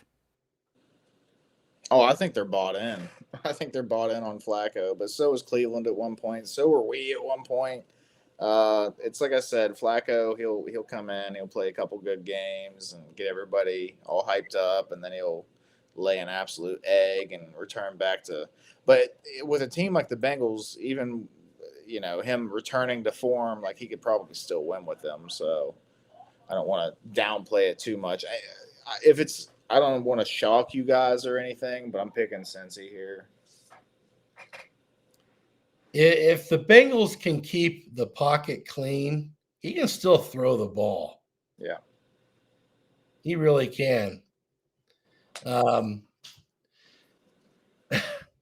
Dane, I'm going to give you the opportunity to howl one more time. I just can't see taking the Jets again until Miami at home. That can change. I mean, they go to Cleveland, right? And we talked I about. don't know, man. I quit looking ahead. Give me the Bengals. I learned my lesson last week. Why you do this to me? You know what? I'm not gonna care what the hell you guys say. I'm gonna speak what I believe.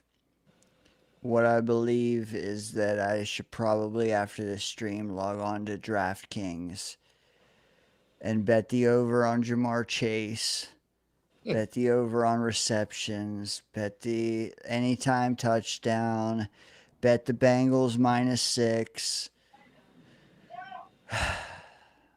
Why? Man, when Burrow went down, whatever. I'm not going to be that guy. I'm just going to say, done picking the Jets until they show me they can put it all together at once, which right now seems like asking for the stars to align.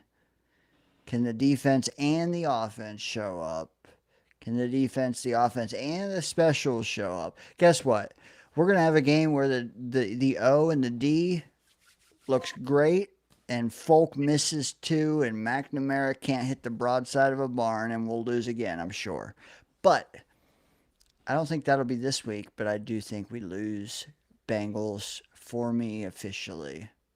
All right. I'm very proud of you, Dame, because I know you were tempted. I know you were tempted to do it. I do want to ask you guys before we wrap up this pick'em segment, and I will be deucing out probably pretty soon because I'm starting to yawn a lot, and you guys can handle hour 5. Late I night want to ask hour. you guys if Jake Browning's starting for the Bengals. Would that have changed your thought process? Would you have went with Jets? 100%. I wouldn't have. I would have, because I've watched them with Jake Browning, and I don't. Yeah, I mean, if Jake Browning started, or I knew Sauce was shadowing Chase, I would have been more tempted. But I also am way behind you guys right now, so I can't say for sure unless it was actually posed to me. I would have thought about it. I'd have definitely thought about it more. I can't guarantee I'd have picked the Jets there, but if Browning was there, I think that Flacco's a better quarterback than Browning, just plain and simple. Let me ask you this. Do you think that the Cincy O-line will look as good as they looked last week? Because Flacco, he was hardly sacked at all. If not, like, can we get more pressure, Scott? I think so. I was really surprised Pittsburgh didn't get more pressure. So I'm not sure what happened there. I think they had 1 sack. I would expect the Jets to get more pressure, but man, with Sauce out, and man, I just don't see how they're going to slow down that passing game a whole lot. Now, the pass rush can be what does it, obviously, but will they? Maybe I'm thinking the O-line is better than they are because they perform well against Pittsburgh. But they should get a little pressure. You know, it's time for Will to get a sack or 2. If you already know who you're throwing it to, 23 out of 30 passes in the game, you don't need to hold on to the ball very long, do you? So no. It's hard to get sacked then. Well, all he had to do was run a 10-yard out or a 7-yard cross, and he was wide open. It was just easy. It was pitch and catch. Well, and also, like, who are we starting, bro? Who's our quarterback? Oh, because like, yeah, like, do we have a passing off? Like, are we, like, the way Glenn is masking his hand makes me wonder if he's not starting Cook. Wouldn't that be sad? I don't think that's the case. I think he's just, because why would you give it up? You know what I mean? You gain an advantage against the opposing team if they don't know who the hell you're starting at quarterback. But you're talking about 2 guys that there really a difference, man? Like, there is. There's definitely a difference when you watch Tyrod Taylor back there compared to Justin Fields. Well, and maybe Tyrod plays more confident. He actually lets the ball loose. He's not afraid to throw it down the field. That's just 2 different quarterbacks. And maybe it's because Tyrod's been questionable, right? Isn't he a little banged up? Maybe they don't know for sure about that. It's Fields for performance, Tyrod with his knee.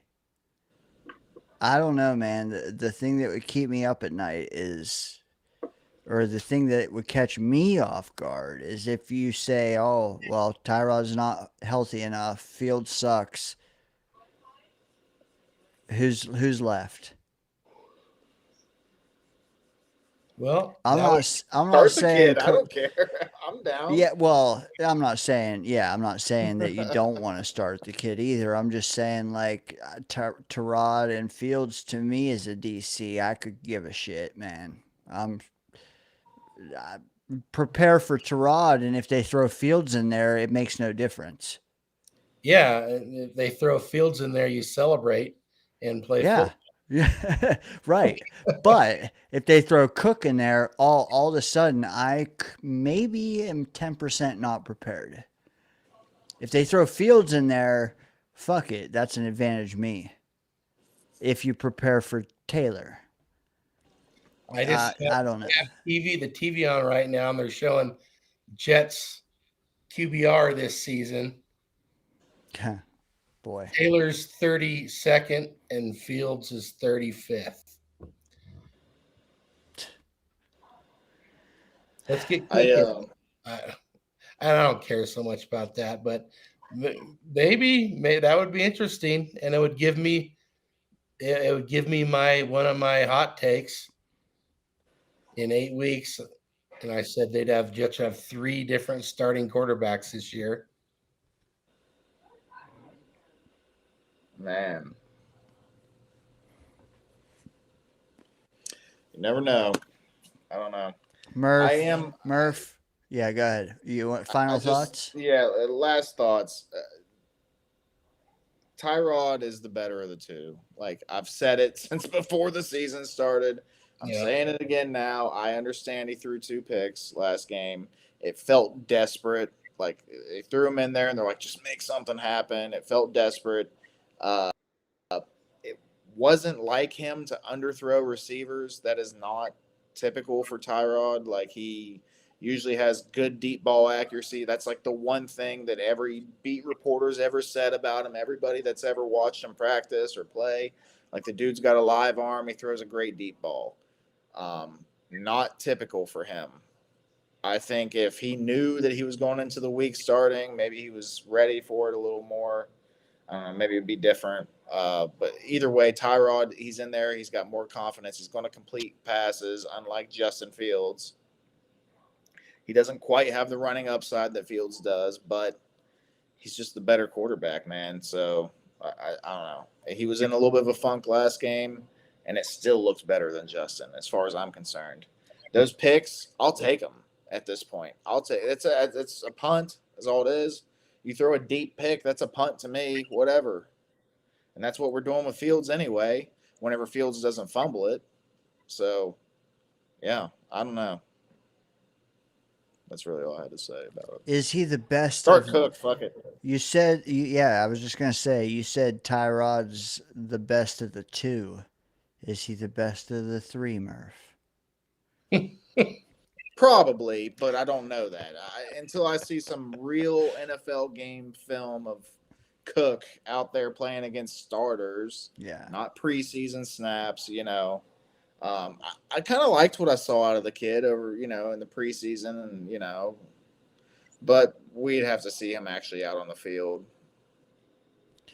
Yeah. I don't know. Maybe he could be the next, undrafted quarterback, that pops off. How often do you see that? Not very often, but I'd love to see it.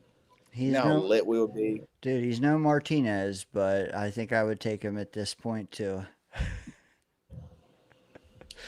Murph, let's let you go before you're wrapped up for another hour, brother. Salient points out of you. Final score, Jets at Bengals.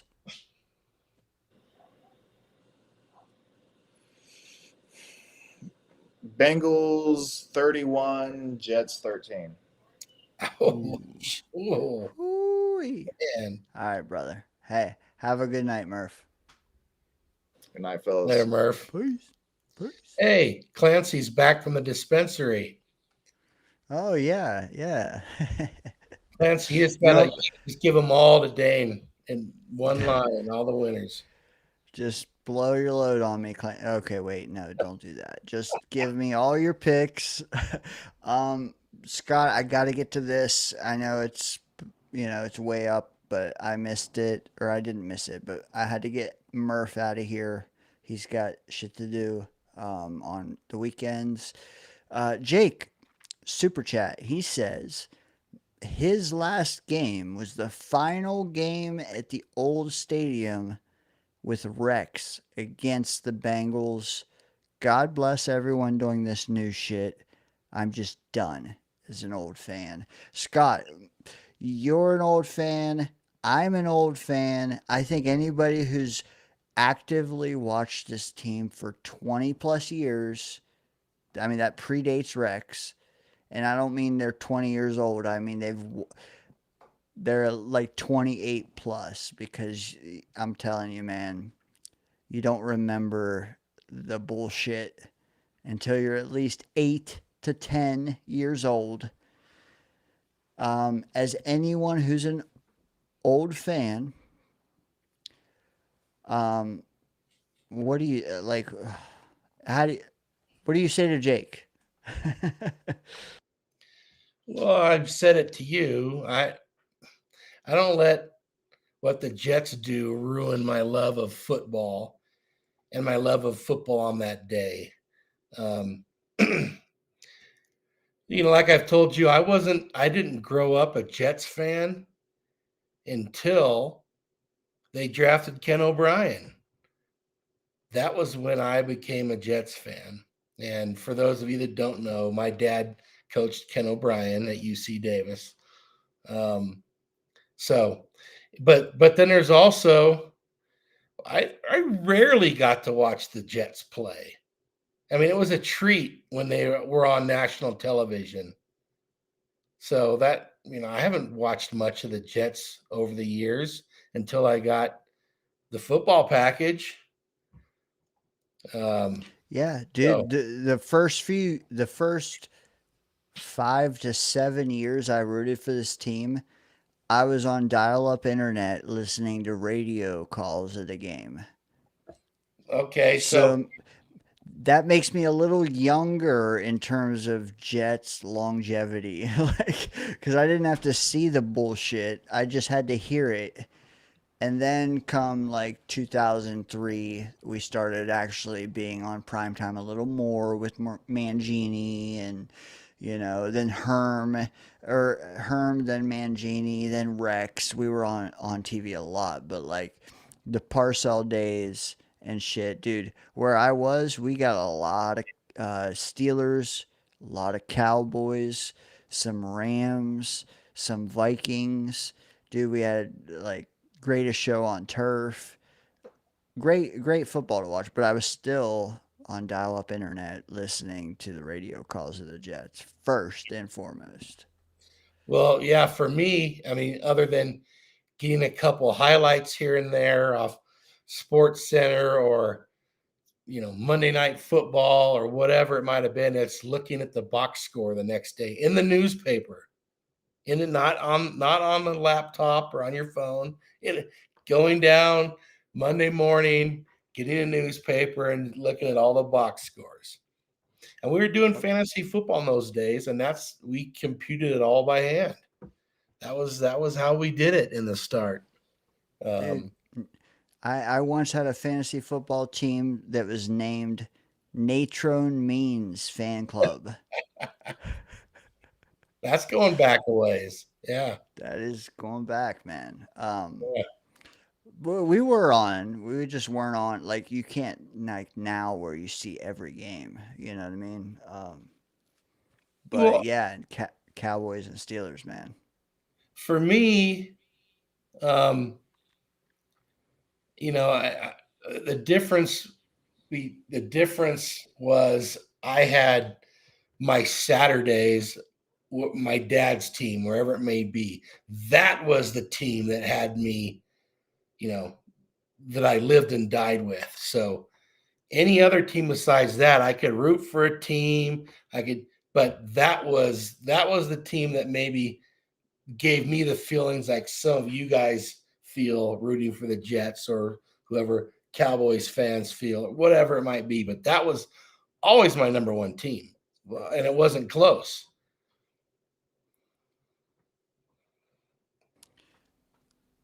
Yeah, there had to be. So, were you going to many college games back then, or were you mainly just watching them on TV, Scott? No, we were going. Well, so most of my dad's career was spent at small college.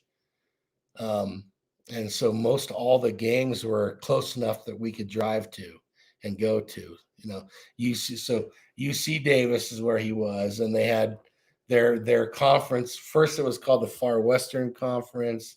Then it was called the Northern California Athletic Conference. But basically, the farthest game away was up at Humboldt State, which is 6 hours.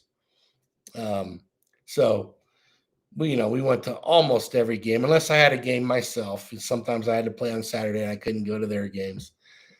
But that was great. And then of course, as he got into the Pac-12 and all that, then it was you couldn't go to all the games because you might be traveling all over the place.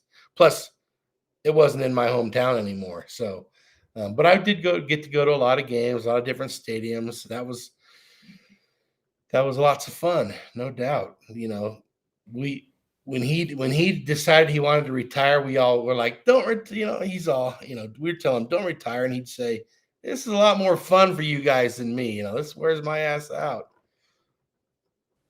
How's the bear? Yeah. Question from the chat for Scott. Johnny Boy Worldwide chimes in as he looks like he's got a Philadelphia Eagles Super Bowl ring in his avatar there. Correct me if I'm wrong, Johnny. Question for Scott. How is the bear? I think we're all looking over your shoulder through that window, just waiting for the next thing to pop off. As far as I know, he hasn't been back. Or he comes and cruises through and doesn't bother with the garbage can anymore. I don't know, but nothing has gotten into my garbage can since that night. Just like to remind the chat that the call-in line is still open, not for much longer as we're winding down here, but submit your questions like Johnny Boy did here. And I kid him, I know that's not an Eagles ring. I am sure it is a Seattle Mariners ring. Green Bay Packers Super Bowl one ring. Yeah.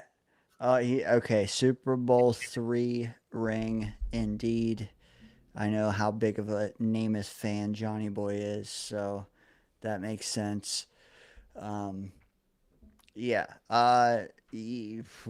Scott, do you think the bye will make a difference? It gives you a little time to maybe implement a little twist here and there on offense. I just don't know what they're, I don't know where they're going on offense. I really don't. It looks pretty bleak for this team offensively. Defense is obviously playing better. Let's hope they can keep it up. Because if you have a good defense, you can be competitive. You need that, right?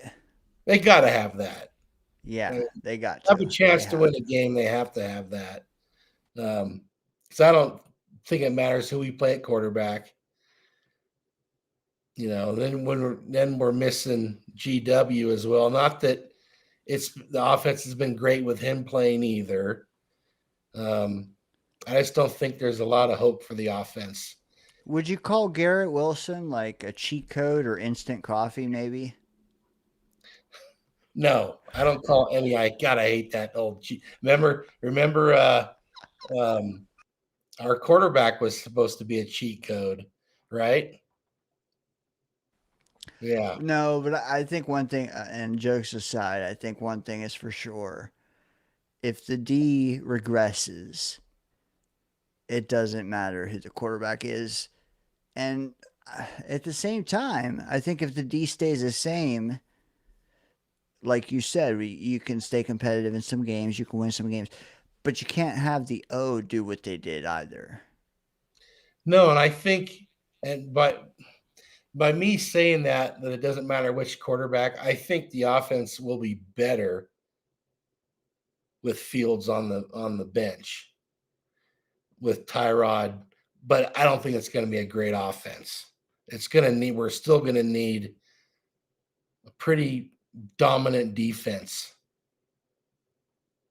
to win games. Are you, and I'm just spitballing, don't think I'm like firing questions at you galore here, but like, we've seen a good defense for 2 weeks without Quincy Williams. Can you maybe talk on what you think his return will mean? Will it mean even more? Will it potentially mean less? Will it be the same? I think it's the same as the last couple of weeks. I don't see how it can get much better. That's And their ceiling. he may get traded as well. By you or by Mooge? By MURPHH. San Francisco, I hear, needs a linebacker. So we know who loves him out there. We do. Chris Beek said you're the New York Jets Sasquatch hunter, and you have an immaculate beard and hair. Just to be Just clear, Chris, I don't hunt them. I just want to, find them and hang out with them a little bit. Especially if they're anything like the AI videos that I've seen recently. They sound exactly like my vibe as well. The finding bags of blow in the woods, those ones, yeah, Oh, pretty I'll wild. find them. Yeah. They don't have to find me. I'll find them. Eating the mushrooms in the woods. Johnny Boy chimes in and he says, "Hi, Clancy. Just wanted you to know, Scott."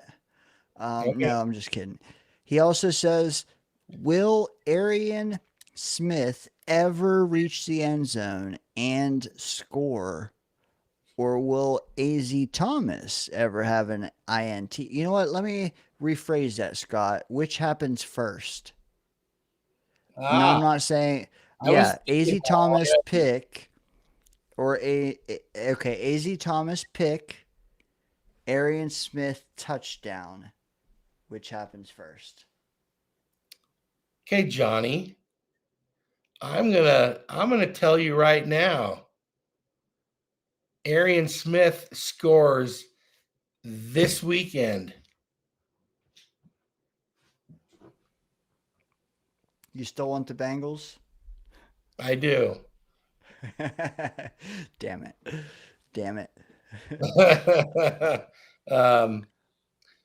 But I can see the Jets converting a couple long plays. It's not like the Bengals have a great defense. Agreed. Even a short play, if you're first and goal at the 5, why give it to Brees?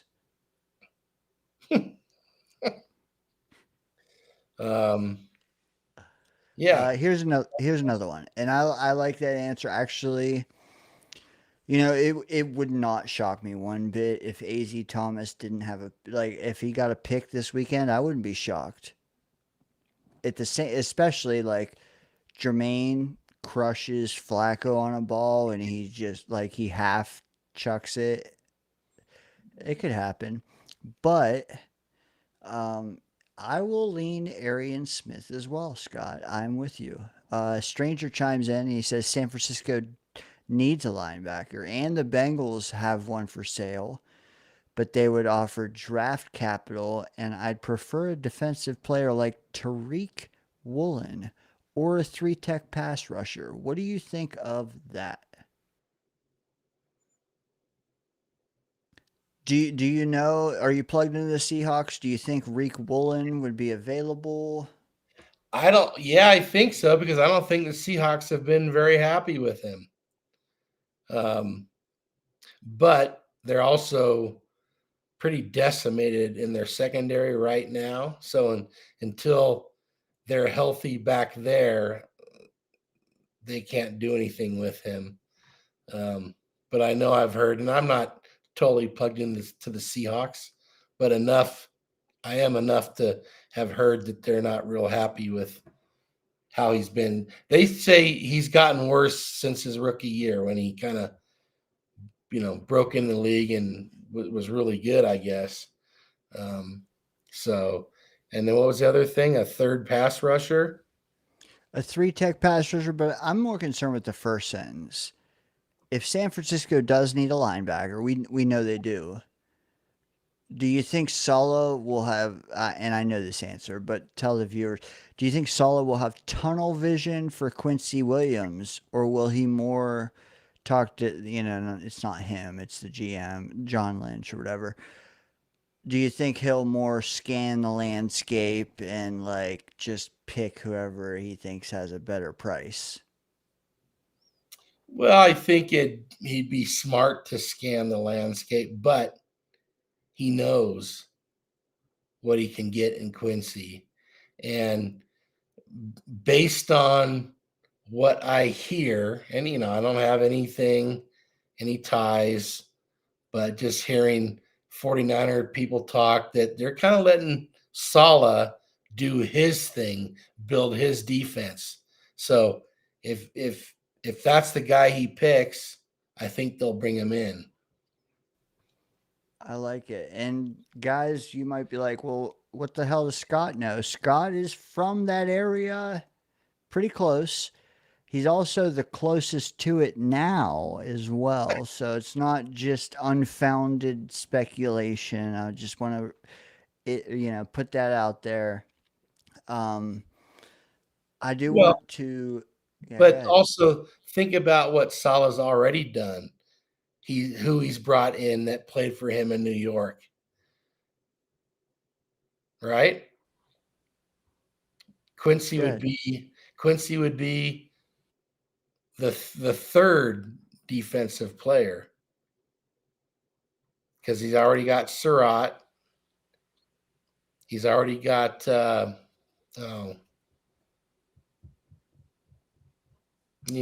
guy that went to Philly, Huff, who's hurt, yep. I guess.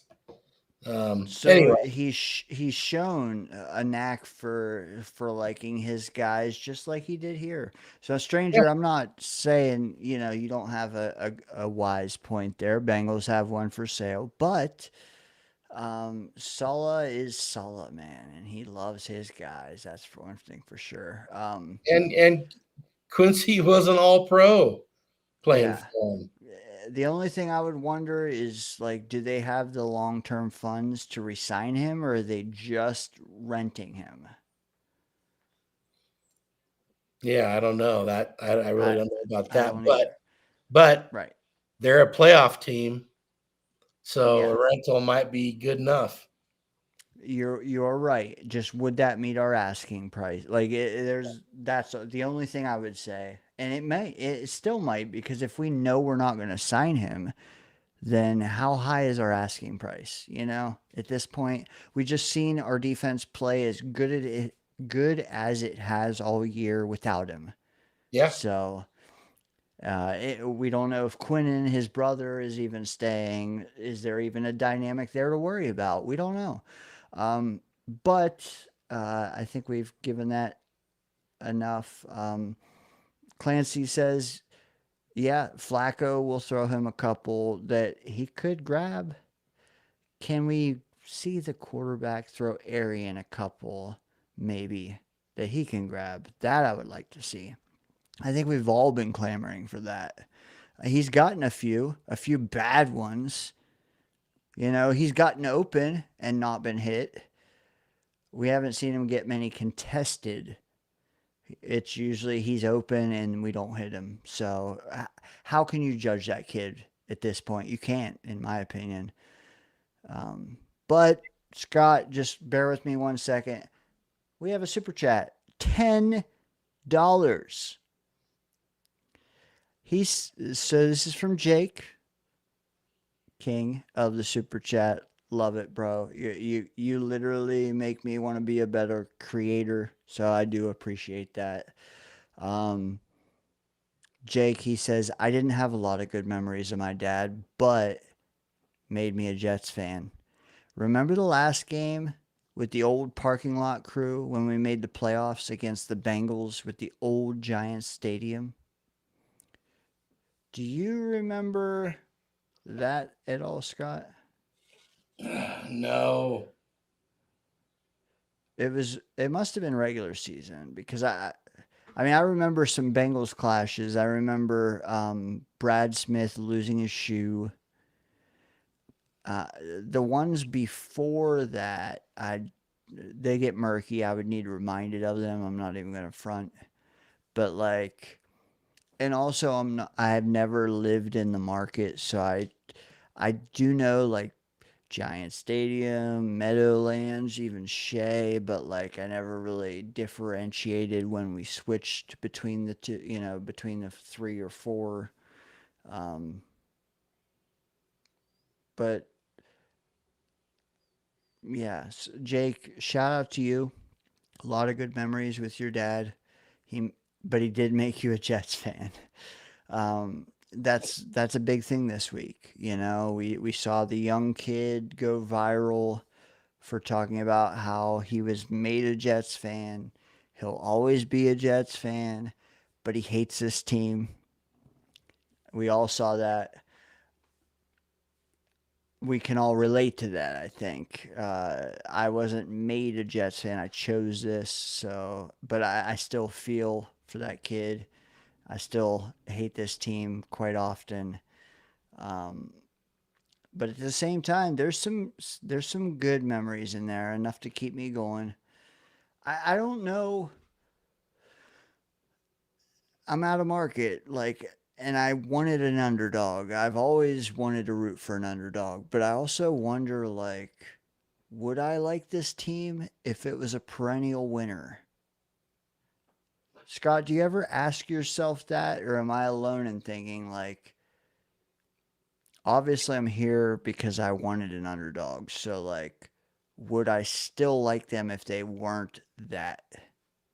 Maybe obviously a happy medium, but I can't root for the Steelers. I grew up around Pittsburgh, didn't want that. I grew up in a family that was Cowboys fans.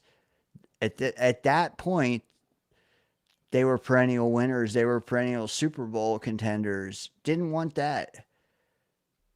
Just talk to me. Where are you at there? Well, maybe being out of market is the key. I know my teams in my market were the 49ers and the Raiders, and I didn't root for either one of them.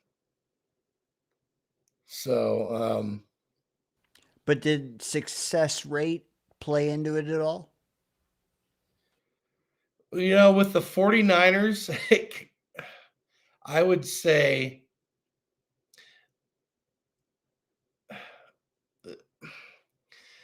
the success they started to have in the early 80s is what really caused me to hate them. And it wasn't as much them as it was the fans. All these people that I grew up with, that I knew, that I was around, that was never anything about the 49ers. Suddenly, all 49ers, all these people, what the hell? Where were you last year? And I'm sure it happens with every team that has some success. But that's where my hatred of the 49ers really grew, from that bullshit. Dude, I was in Dillonvale, Ohio. You can shout out Dillonvale. You can look that up. Dillonvale, Ohio, and I started seeing St. Louis Rams flags out on porches in the late 90s. Yeah. And that really pointed me yeah, I don't want a team like that. And give me some credit though. I didn't want this either. Sure. I didn't. I mean, yes, I started rooting for the Jets when they had the number 1 pick overall. So I can't, spout too much there. But at the same time, I got the turn of the century Jets. I got the early 2000s Jets. I got Rex. There was plenty to sustain me, but also there wasn't Jet flags on porches. Oh God, I started seeing Patriots stuff in California, and that was just That was too much. That was too much. It does become, yeah, yeah. Like I wanted obscure. I didn't want oblivion, but I wanted obscure, underdog, whatever. Yeah, you know what, Dane? I can't answer that question if success would change how I felt. I know personally, I tend to not run with the crowd, and if I see too many people getting into something, I'll like, okay, I'm gonna go off and do my own thing. So maybe that could have caused it. You know, if the Jets got great, you know, wouldn't have ever happened with my dad's team. Like I said, always Or I what was if you grew all up? If you grew up in the New York market and you were surrounded by Jets and Giants fans, would you have still chosen one of the two? Probably not, just based on how I was with the 49ers and the Raiders. But that being said, because the Jets drafted Ken O'Brien, that's what got me. And I'm sure if the 49ers or the Raiders had done the same thing, I would have rooted for that team. But, you know, that's not how it played out, so I can't say for sure. Right. I just know that I was surrounded by winning and I said, fuck this. This is too much. I don't want to just, yeah, like you said, join the crowd. Yeah. I don't want to say sheep because if you're in market and you chose the Jets, you're not a sheep. I'm not saying that, Right. especially since we weren't perennial winners. I was gifted options of perennial winners, and I said, "Nah, I'm okay, man. I'm good." Because Yeah, yeah, I don't know. It's hard to say, but I would think if for me it wasn't, and it sounds like for you, it wasn't the winning or the losing, but it was being surrounded by it and all the noise. Um, yeah, and I have to admit, that's why I had to kind of really limit this whole jet YouTube, all this stuff, because I started getting too much of it, and it was not it be, good.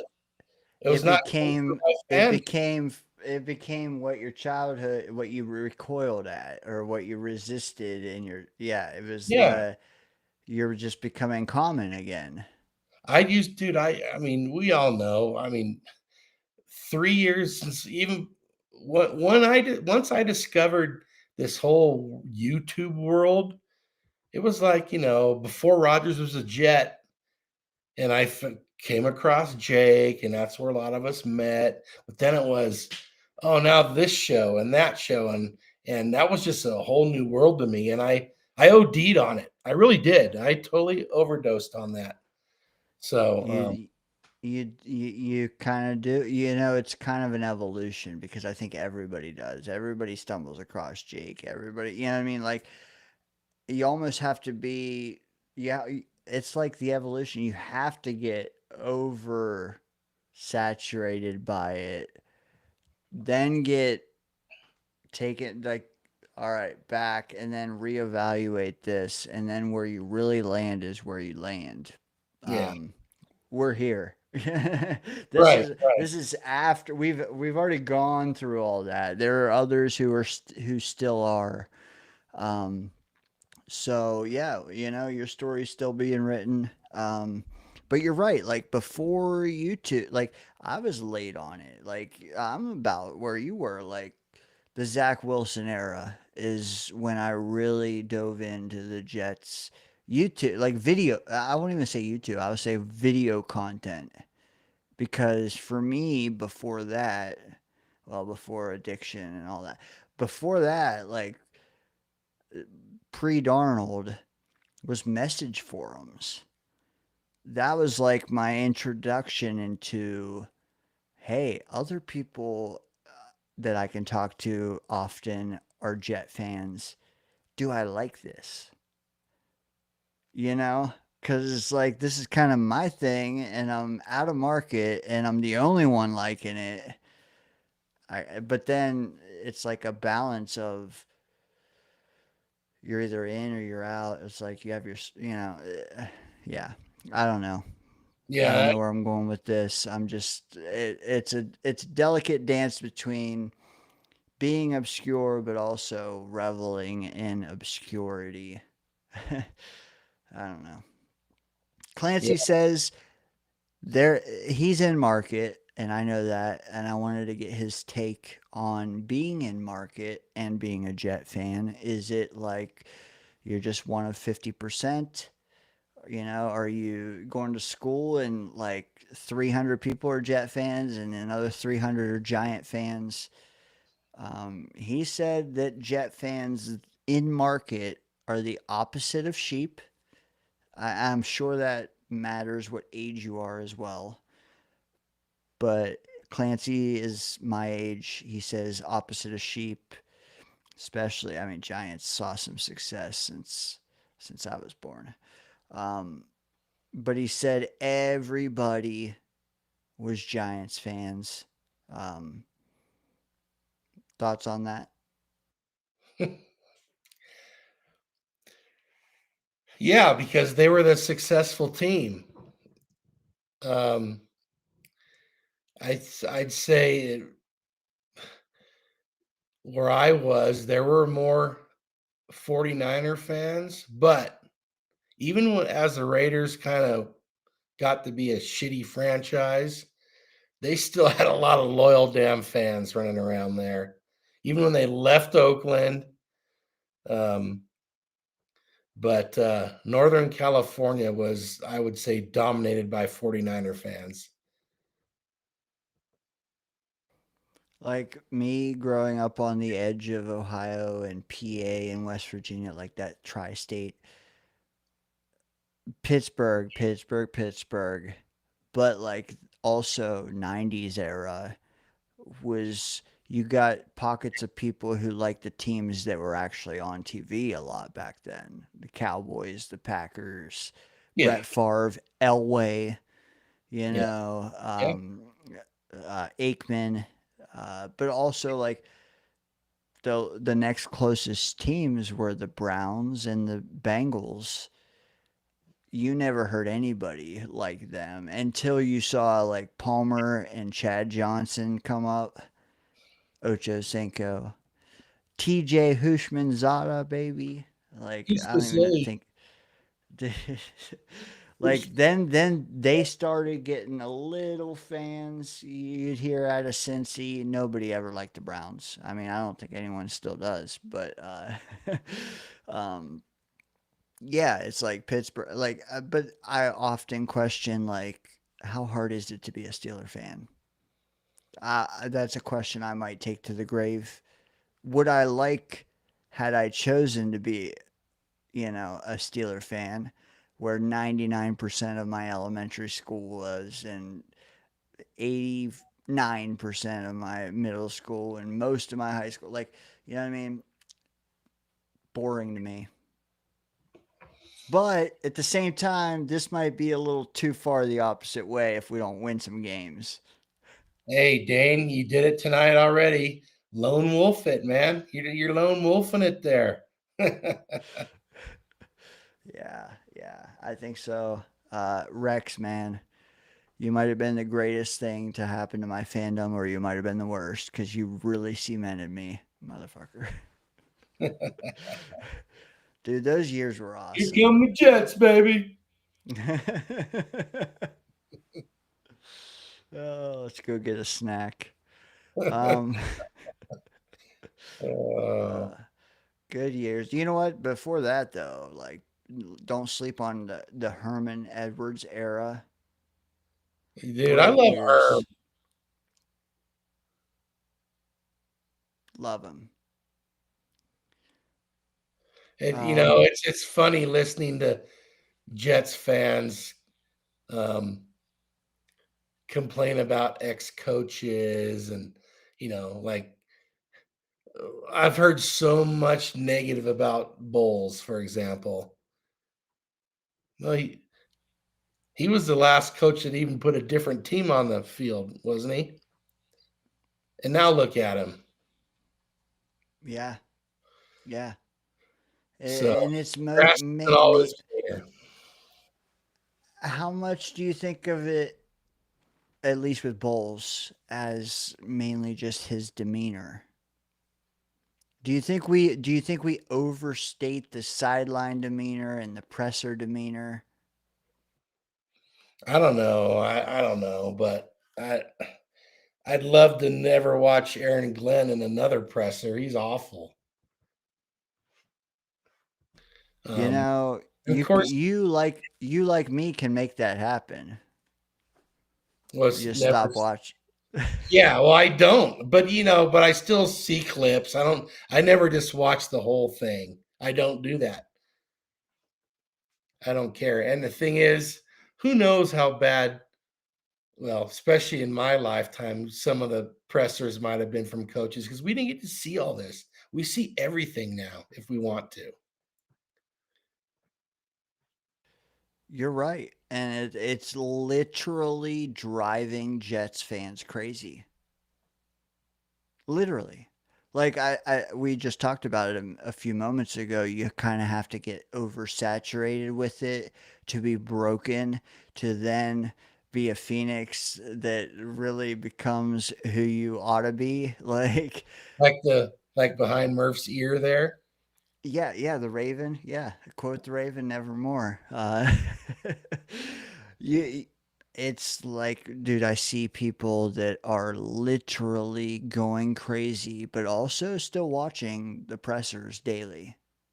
Mm. And I try, like, I dabble in trying to tell them, like, hey, man, don't do that. Just unplug. Just watch Sundays at minimum, or like maximum, I should say. You have to go through it and let it run its course. You can still get the vibe. Well, like, we still do a show Friday nights. Like, we can still, like you said, see the clips, know the vibe, but Right. also not kill yourself.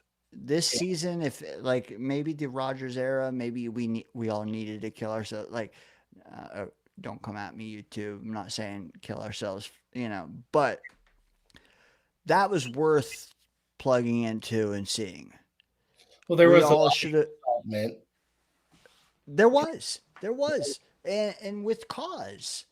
This year, we saw it coming. Why are we still watching daily pressers and picking apart every single word that's spoken? Everything, you know what I mean? Like, Well, I think as individuals, we just all need to find our comfort zone. And I realized at some point, and I remember telling you I'm checking out for a little while.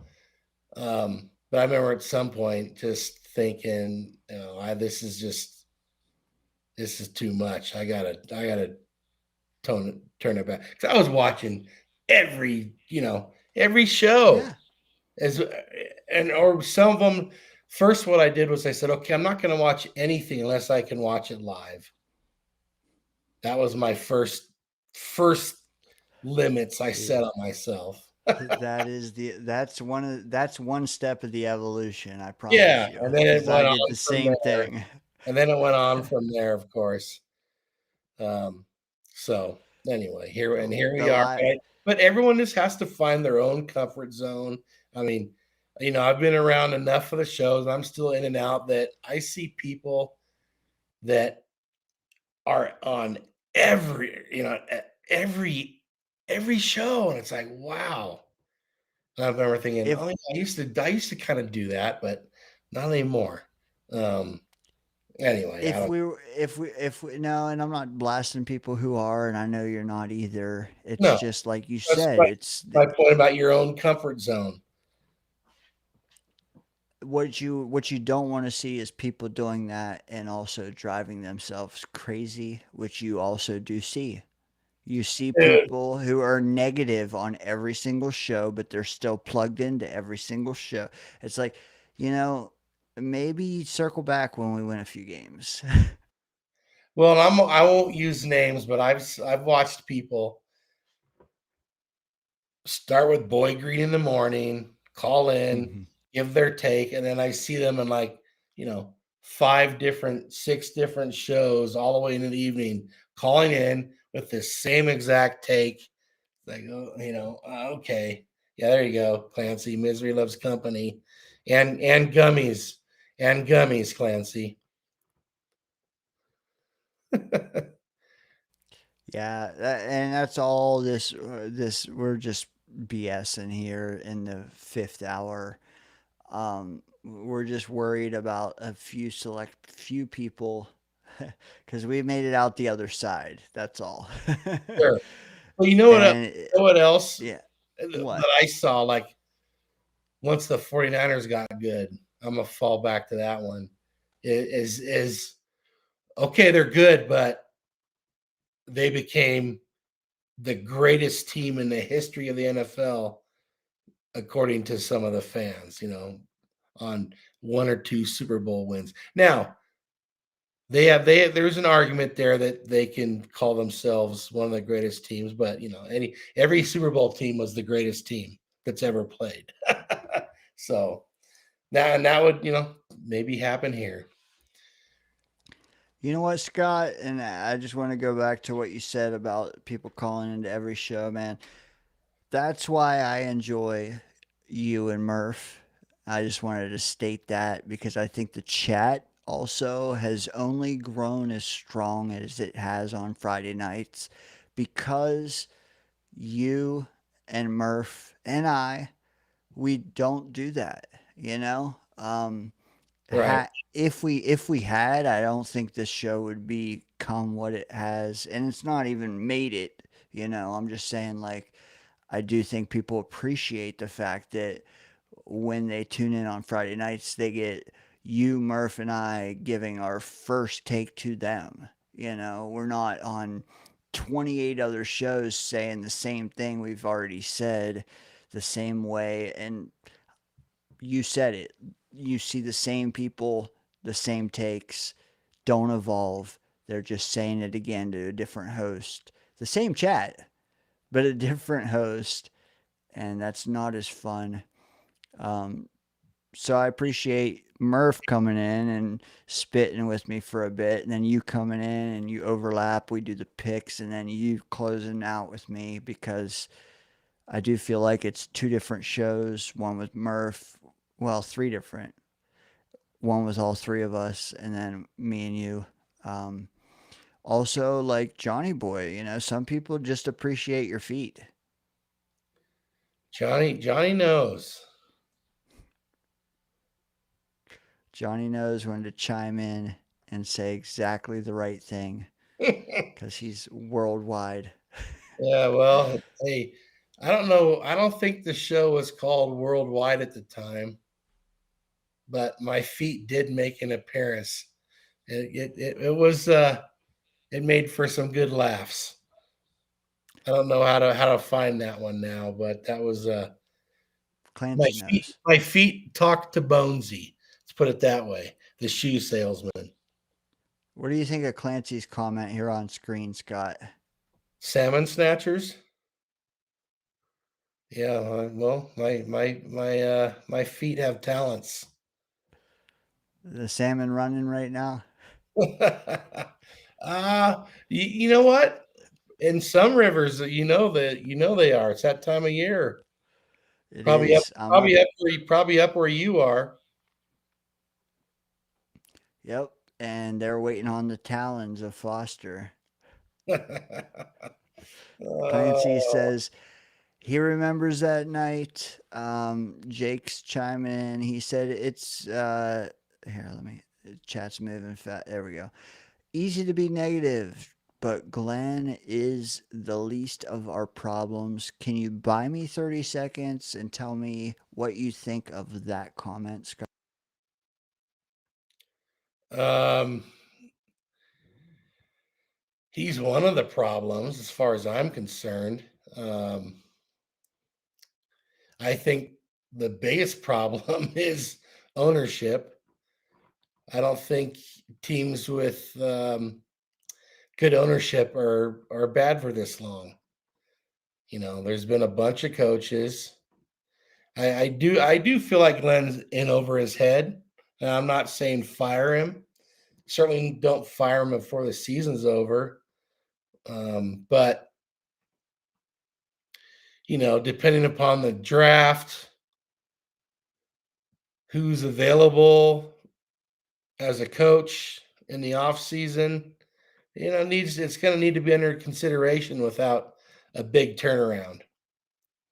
The question is, who do you want developing a quarterback if the Jets end up drafting one high, like it looks like they will be? At this point, I haven't seen any reason to think that the current Jets coaching staff could develop a young quarterback. But my thing too is with him, I would be more of an alarmist. Like, well, it started with 5%, and then it became 10%. Now it's like 45% alarmists. I would be more in that camp if I felt like he was more involved, more of a micromanager. And maybe I'm wrong, but I feel like he is more of an overseer even now. Week 1, week 4, week 7, week 8. I do feel like he is. That was his thing the whole time, is hire the right people in his eyes, let them do their thing. You see him on game day. He is not running up and down the sideline. I mean, unless he's dancing. But he's not like overseeing the defensive game plan. He's not making changes. He's not. Well, let me stop What you I'm trying. there. Yeah, go ahead. Let me stop you there. The game plan doesn't happen game day. It's happening all week up before that. So True. we don't know what his level of involvement is for either one. I've been one to say I think he's heavily involved in the defense based on what the defense was, not on the success, but what they were running. Yeah. So The way they lean. Yeah. Now maybe come game day, he's letting Wilkes call the defense, but Sure looks like it. yeah, I'm just saying he looks like a CEO on the sideline, and that's what makes me pause and say, well, you know what? If he was more like throwing like, I don't know, like his indifferentness of it makes me think maybe he just needs to, like, it gives me hope. And that maybe I'm way off base here. Maybe he just needs to hire better people, hire a better game manager. Like my wish for him, just set the tone, just establish the culture. And if you have to tweak the offensive game plan, the defensive game plan, just make better hires in the offseason. I want you to be like more of a dictator, yes, but like that can be improved. But if these individual assets of your coaching needs adjusted,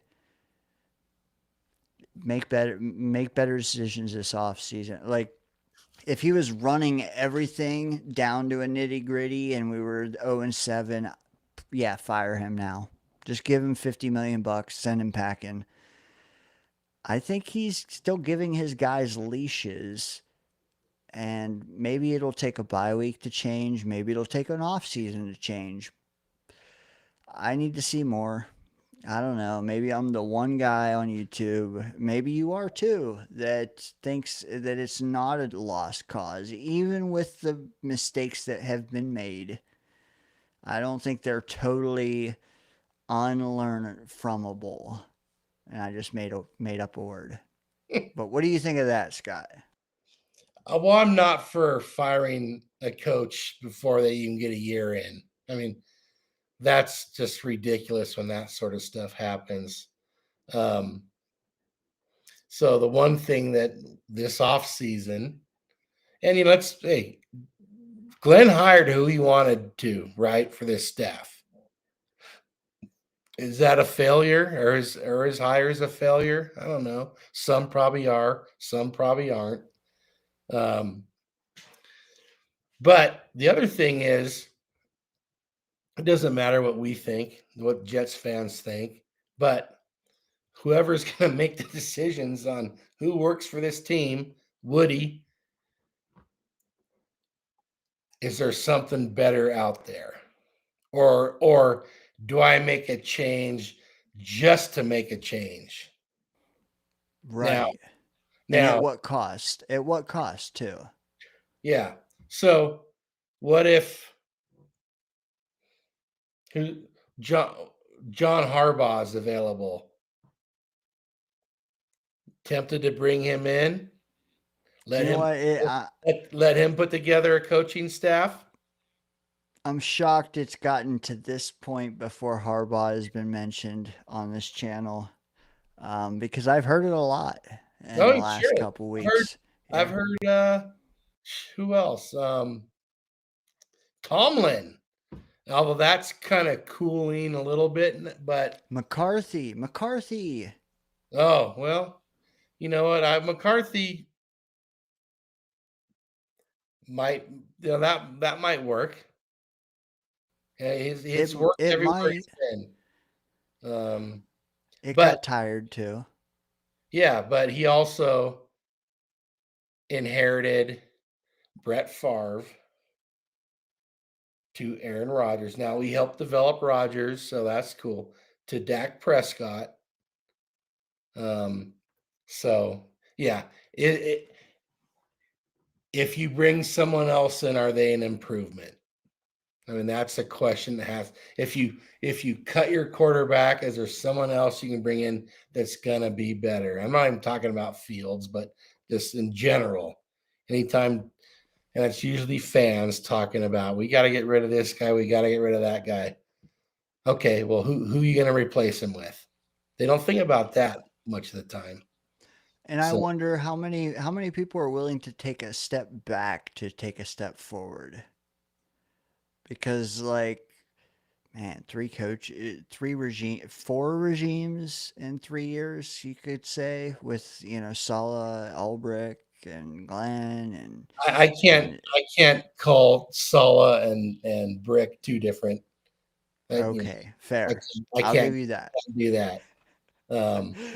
But at the same time, like, I think we're all trying to save the 2022 class.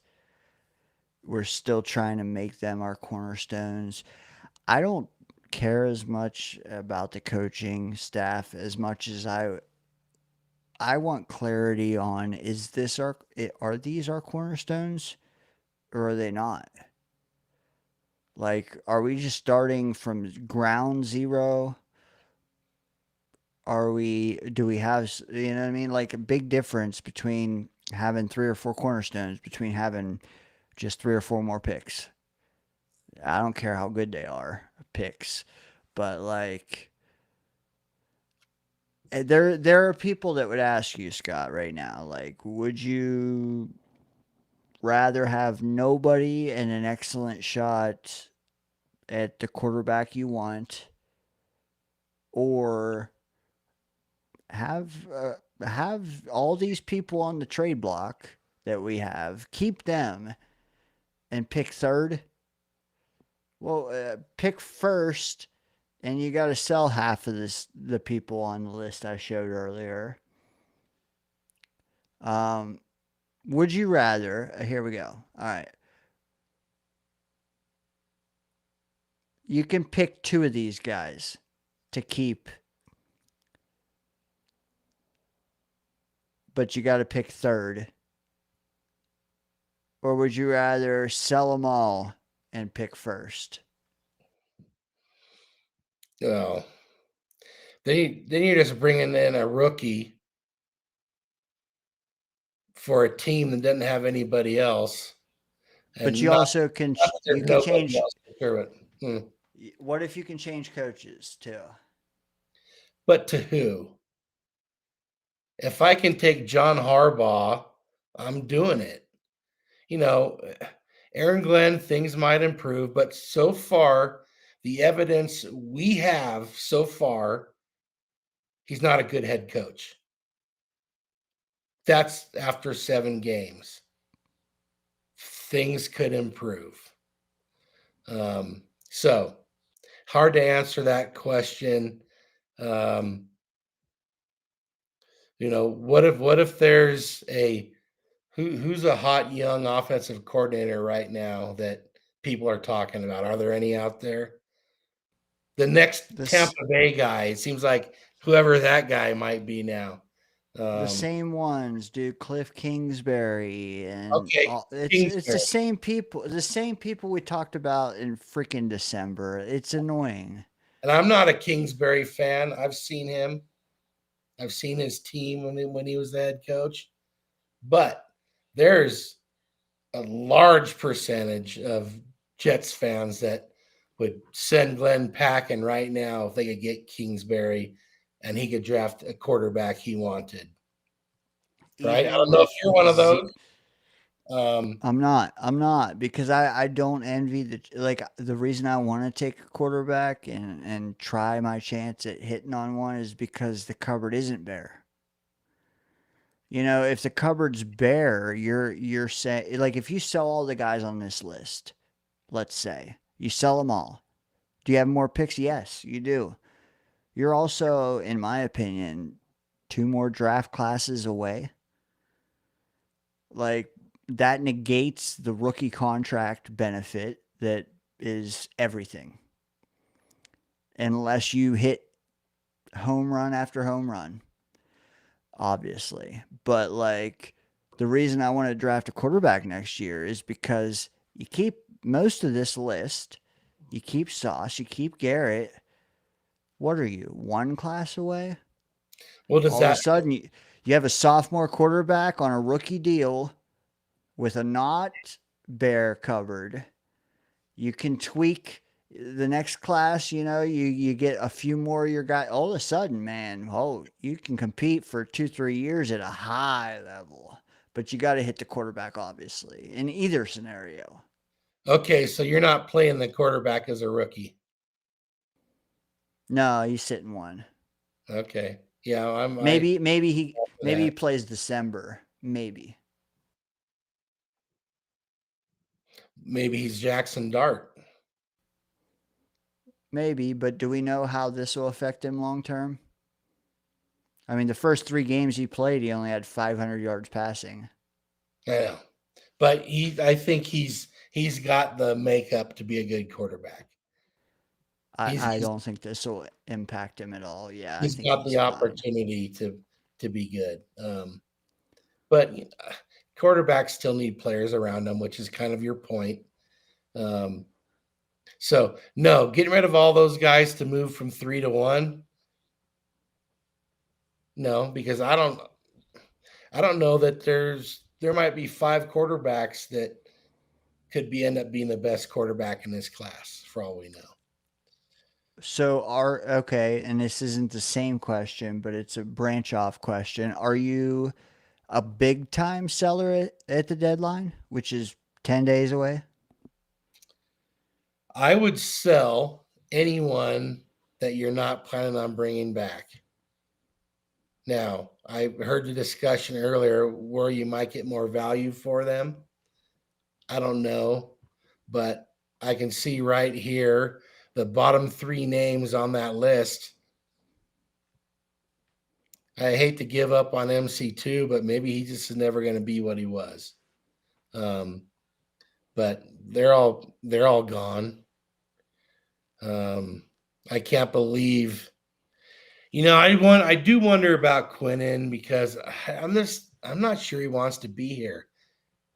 And then if Quincy leaves also, but I'd want to keep those three guys on top for sure. Do you think the Williams are a package deal? No, but I Okay. don't know that. I don't know. I mean, I they know. didn't come in the NFL that way, right? So, Jermaine, Will McDonald, talk to me there because I got Murph's thoughts on that. I gave my own, but what do you think of the defensive ends? If they're going to garner just what's stated here. if I had to choose between the two, I'm choosing Jermaine. I'm kind of disappointed on Will's production from probably the second half of last season, even. He hasn't had a sack since week 1 this year, right? Right. He doesn't play the run well. He doesn't even, they don't even put him out there on the field to play that very often. If I could get a second for Will McDonald, I'd be really tempted. But also, man, there is potential there. But this is what, his 3rd year now? Yeah. But also, like, what kind of second are we talking? Like, I do feel like there's a big difference between a pick in the 60s and a pick in the 40s, you know? Well, sure. Maybe because he's young, a team that isn't really good would be willing to trade for him. Is someone who you're going to get a higher pick from. Um, I don't know what anyone else other than the Jets thought about him. And that's not the current Jets. Or what they think of him now. That's what I'm saying. They may not think, oh, you know what? And Muji was doing player evaluations then, and they might not have been high on him then. Yeah. And Murph probably gonna get back on the show here if he somehow is getting some of this, but he needs to play better. Yeah. He needs to do more. And honestly, I do just want to state, like, I've seen him play well on some rundowns, some run plays, I should say. Like, but the consistency is not there. Right. He'll get a tackle for loss or like an impact play in the run game, but it's just not at a level you would like to see. I feel like, and I didn't say it earlier, but I'll say it now. Like, I feel like every single one of these guys are around too low. Maybe it's my Jet fan talking.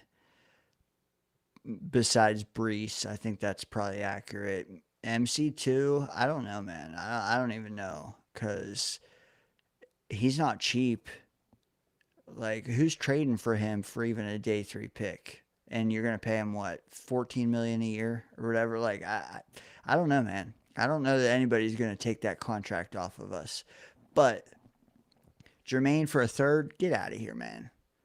I would sooner give him a brand new deal than I would take a 3rd for him.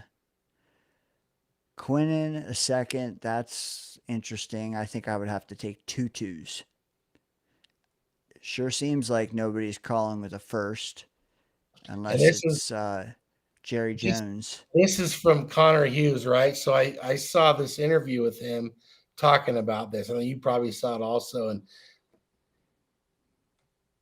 this isn't him guessing. He's saying, calling around, talking to other front office, other teams front office. This is what he's hearing from them.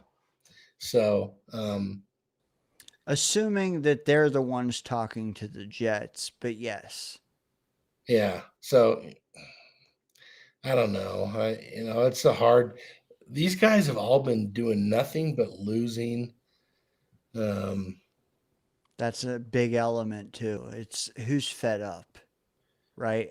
Yeah, Who's got more? Who's got more losing in them? is it in their DNA now? Yeah.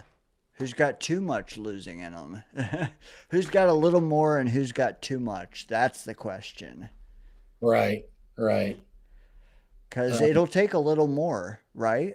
I mean, let's not kid ourselves. It'll take a little more. We posed a question earlier. Have we hit rock bottom?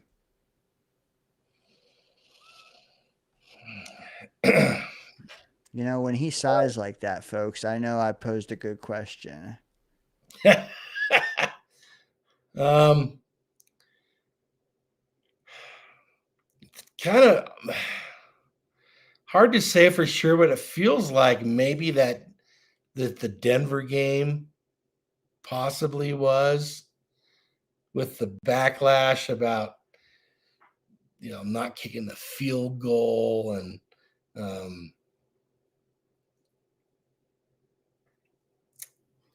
I don't know. I hope so. Look to Sunday though. I mean, is that on the upswing? Well, I don't know. Who knows? Shit. I know. I do know. Yeah. It wasn't pretty. It wasn't pretty against Carolina either, but yeah. At least it felt like the Denver game they could have won, but they just they shit the bed so bad. The quarterback, I mean, man, the quarterback performance was. Have we ever seen worse? It was like we had a salmon right in our hands, man, and it was snatched right out. Should have used their feet, kick the ball. You know what? I can't. You know what? Hold on. I gotta do this because it's been a while and I've been looking at it. Super chat from Jake. Scott. Jake says that he used to live in a hotel with LT in Suffern. What do you think of that? I'm not sure what he means. Does that mean Lawrence Taylor? And I don't know where Suffern is. Is he trying to tell us he lived in like a crack hotel with hookers and Lawrence Taylor? Or I don't know. I know. I don't either. I know a lot about Suffern now. Oh, Jake, we need you to elaborate. I assume you mean you lived in a hotel, but I need to know the second half of that. Was that Lawrence Taylor? Was that LaDainian Tomlinson? Was that in Suffern? Was that in Suffolk? I don't know. yeah. Sticky Bandits. Anyways, that allows me to progress in the chat because I'm sure there was some goodies while we were talking there. And if you saw any, feel free to elaborate. As we're winding down here, 2 a.m. on the East Coast. Is it really?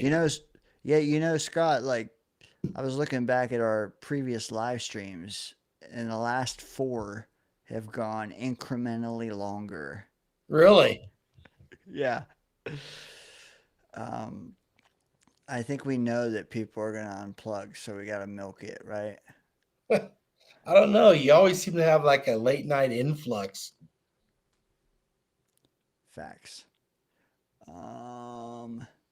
Suffern, he says he was young in Suffern, New York.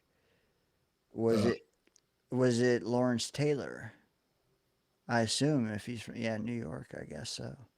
I'm from the other side of the country, so I don't know too much about New York. Have been in Yankee Stadium before. What do you think of living in a hotel with Lawrence Taylor? Ooh, that would have to be sketchy. Indeed. I imagine it probably was. Better have good nasal passages.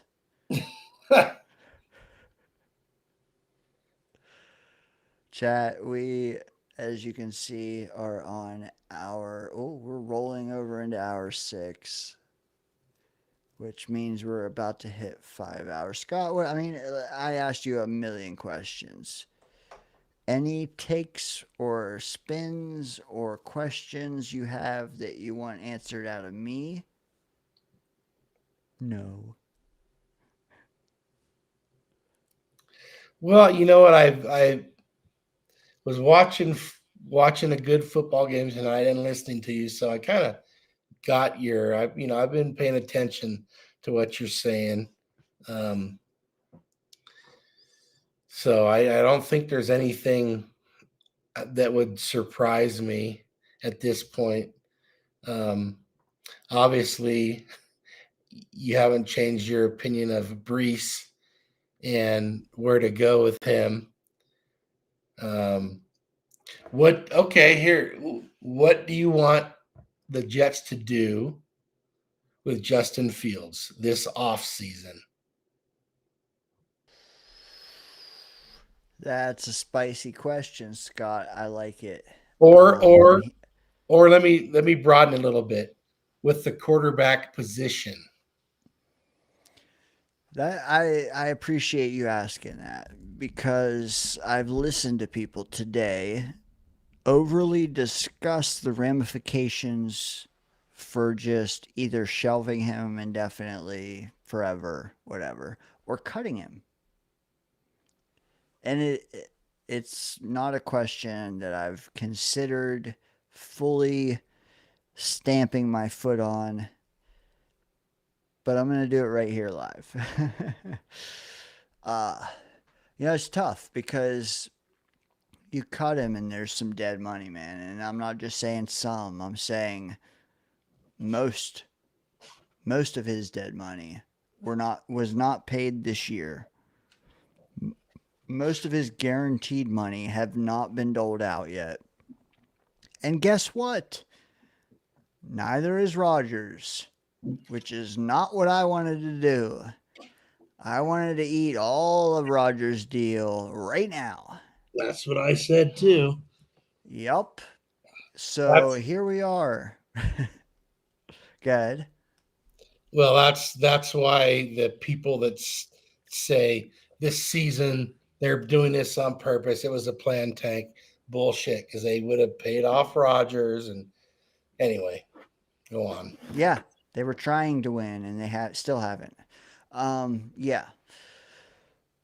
So let me just say this before I even pick my own choice. You cut him. The next year, you're paying Rodgers. You're paying Fields. You have to replace Tyrod. His deal's over. We have no Tyrod. So you need a QB1. What's that? But they could bring him back. They could. Well, yeah. I'm just saying financially, he's not on the books. The other two are, and they're not here. So like you're 50-some million in, and you have nobody. Right? For 2026, you have nobody, and you're 50 million dead. So you need 2 quarterbacks. You have 50 million doled out to the position. That's not what I want to do.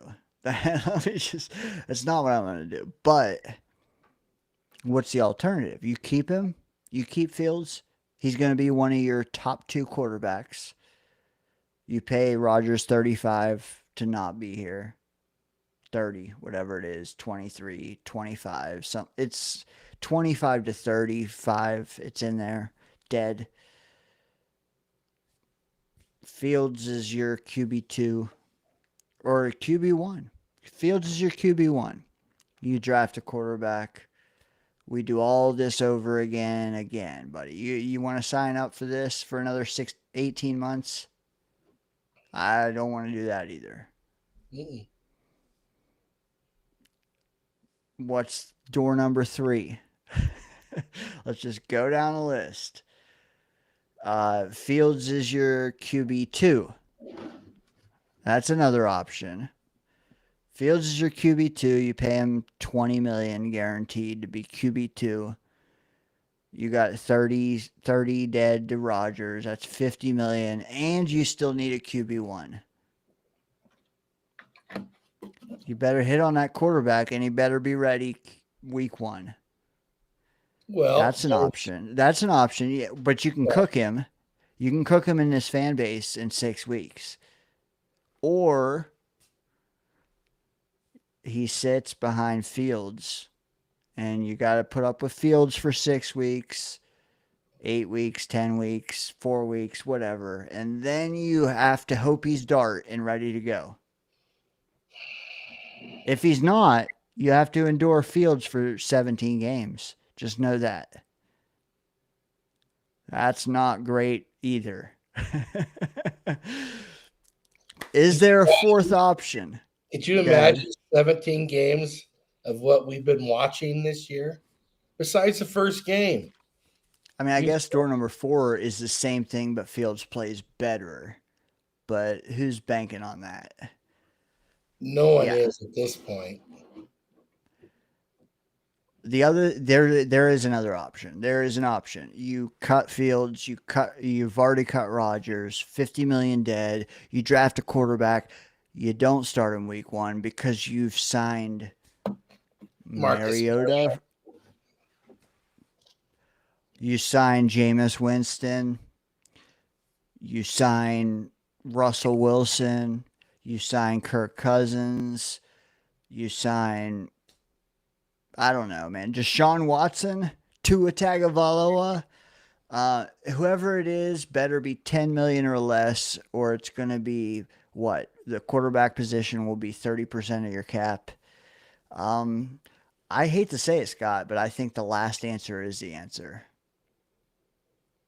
What was the last answer? You cut Fields. You have cut Rodgers. You draft a quarterback. The only thing saving them from being thrown to the wolves is you have Russell Wilson be your sacrificial lamb. Well, or Mariota or whoever. Sure. That's kind of how I'm thinking. I'm not thinking a rookie starting, but next year is going to be a bad year. Yes. Get as much money off the books next year as possible. So should have this year, but yes. Yeah, I agree, but a lot of people didn't agree with that. A lot of people thought and argued, well, Fields is going to take this offense to different levels. He's a cheat code, blah, blah, blah, blah, blah, blah, blah. You know, we have to have money to put some people around him and instant coffee, baby. Instant. Yeah, never mind. I'm all for getting as much money off the books in 2026 because next year, you know, based on the teams they play, could be ugly. Yeah, well, that's one thing we have not brought up on this at all is the schedule we have next year is brutal. Brutal.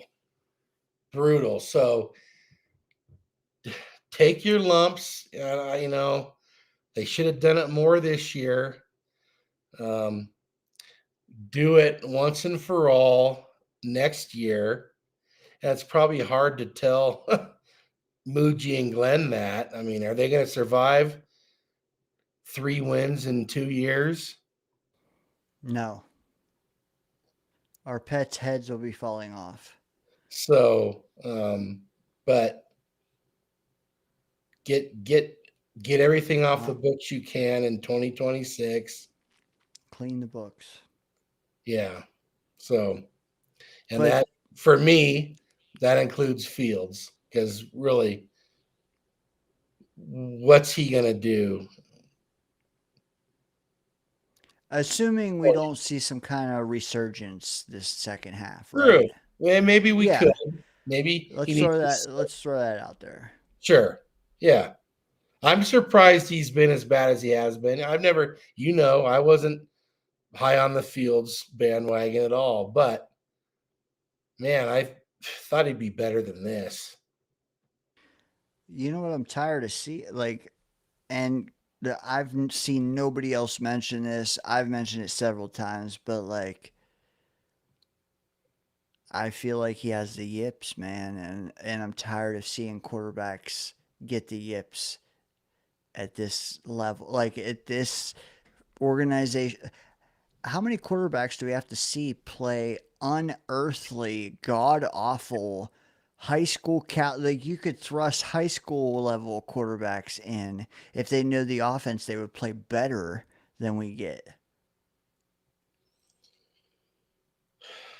Well, the problem It is with Fields, he was for some reason, a lot of people elevated him to a level he's never been at before. but they don't even let him run. That was the saving grace for me, is that hey, we'd get 800 yards out of him at least rushing. Well, yeah, I don't know what that's all about. I don't, who knows? That's why he's looked so bad. They don't even they're treating him like a pocket passer. Yeah, well, that wasn't going to work. They should have known that. And if that's really what they thought they could do with him, they should be fired. Yeah. That's having no clue about the talent on your team. Is the knee messed up? Does that matter to you, Scott? Is his knee messed up? Is that why he's solely? I mean, if he's out there playing, it's not like he's old man Aaron Rodgers just battling, from the pocket. If he's out there playing, he should be running. Is it him? Is it the offense? You wanted more planned runs for him, it sounds like. or impromptu runs, man. It's just like that was where he would do most his damage, and he's not doing that this year. I'm sure they're not telling him not to.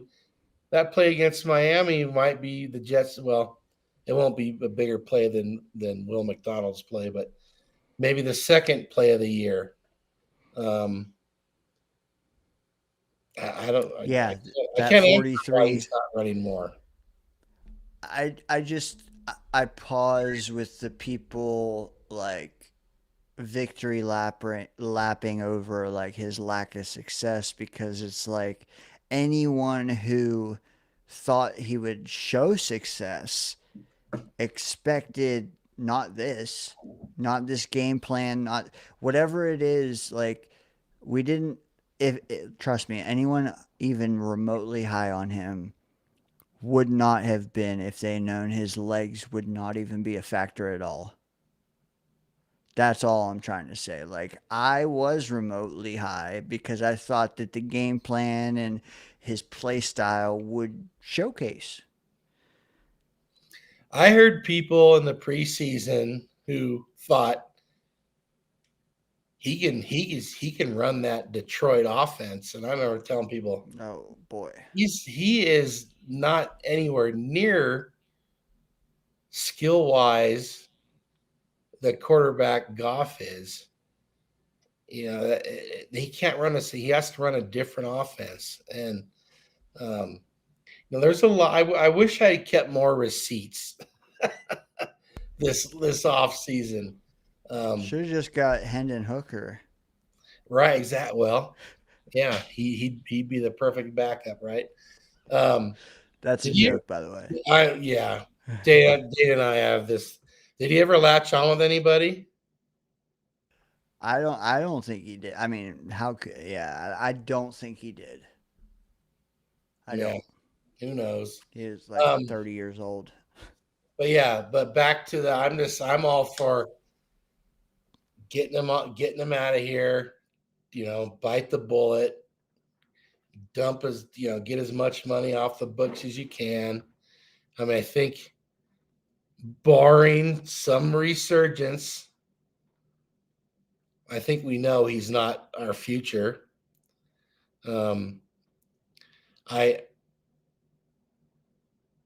I felt that Glenn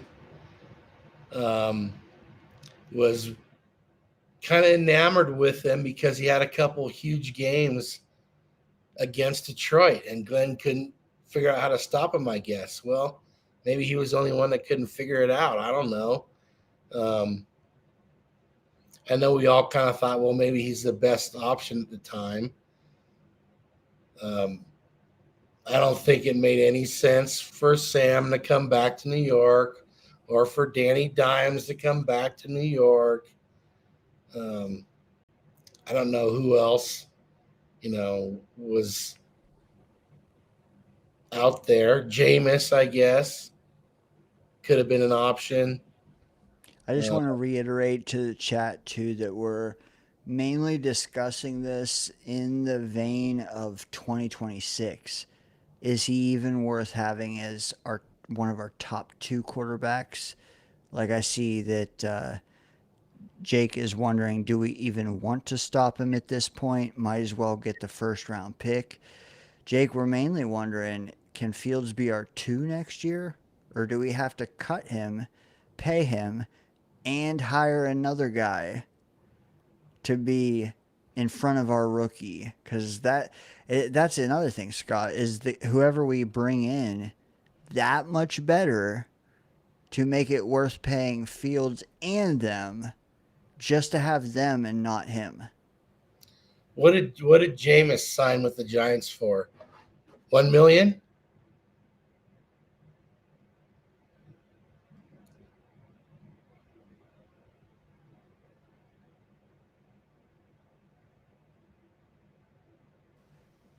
Two-year, $8 million, 5.25 guaranteed. Okay. So something like that, and a rookie, and Cook, eat that other money, get it out. See, I'm thinking of 2027. It's really. And it's not like you're eating Fields' money. It's like you're eating the 5 guaranteed you give Jameis. You know what I mean? Because the Fields money is already factored in. How much have they paid him? Who, Jameis? No, Fields. Fields, I can tell you. It's gonna be 30 total, right? If they cut him free. It's not gonna be 40. 30 guaranteed. 30 this year. So in the spring it'll be 22 dead.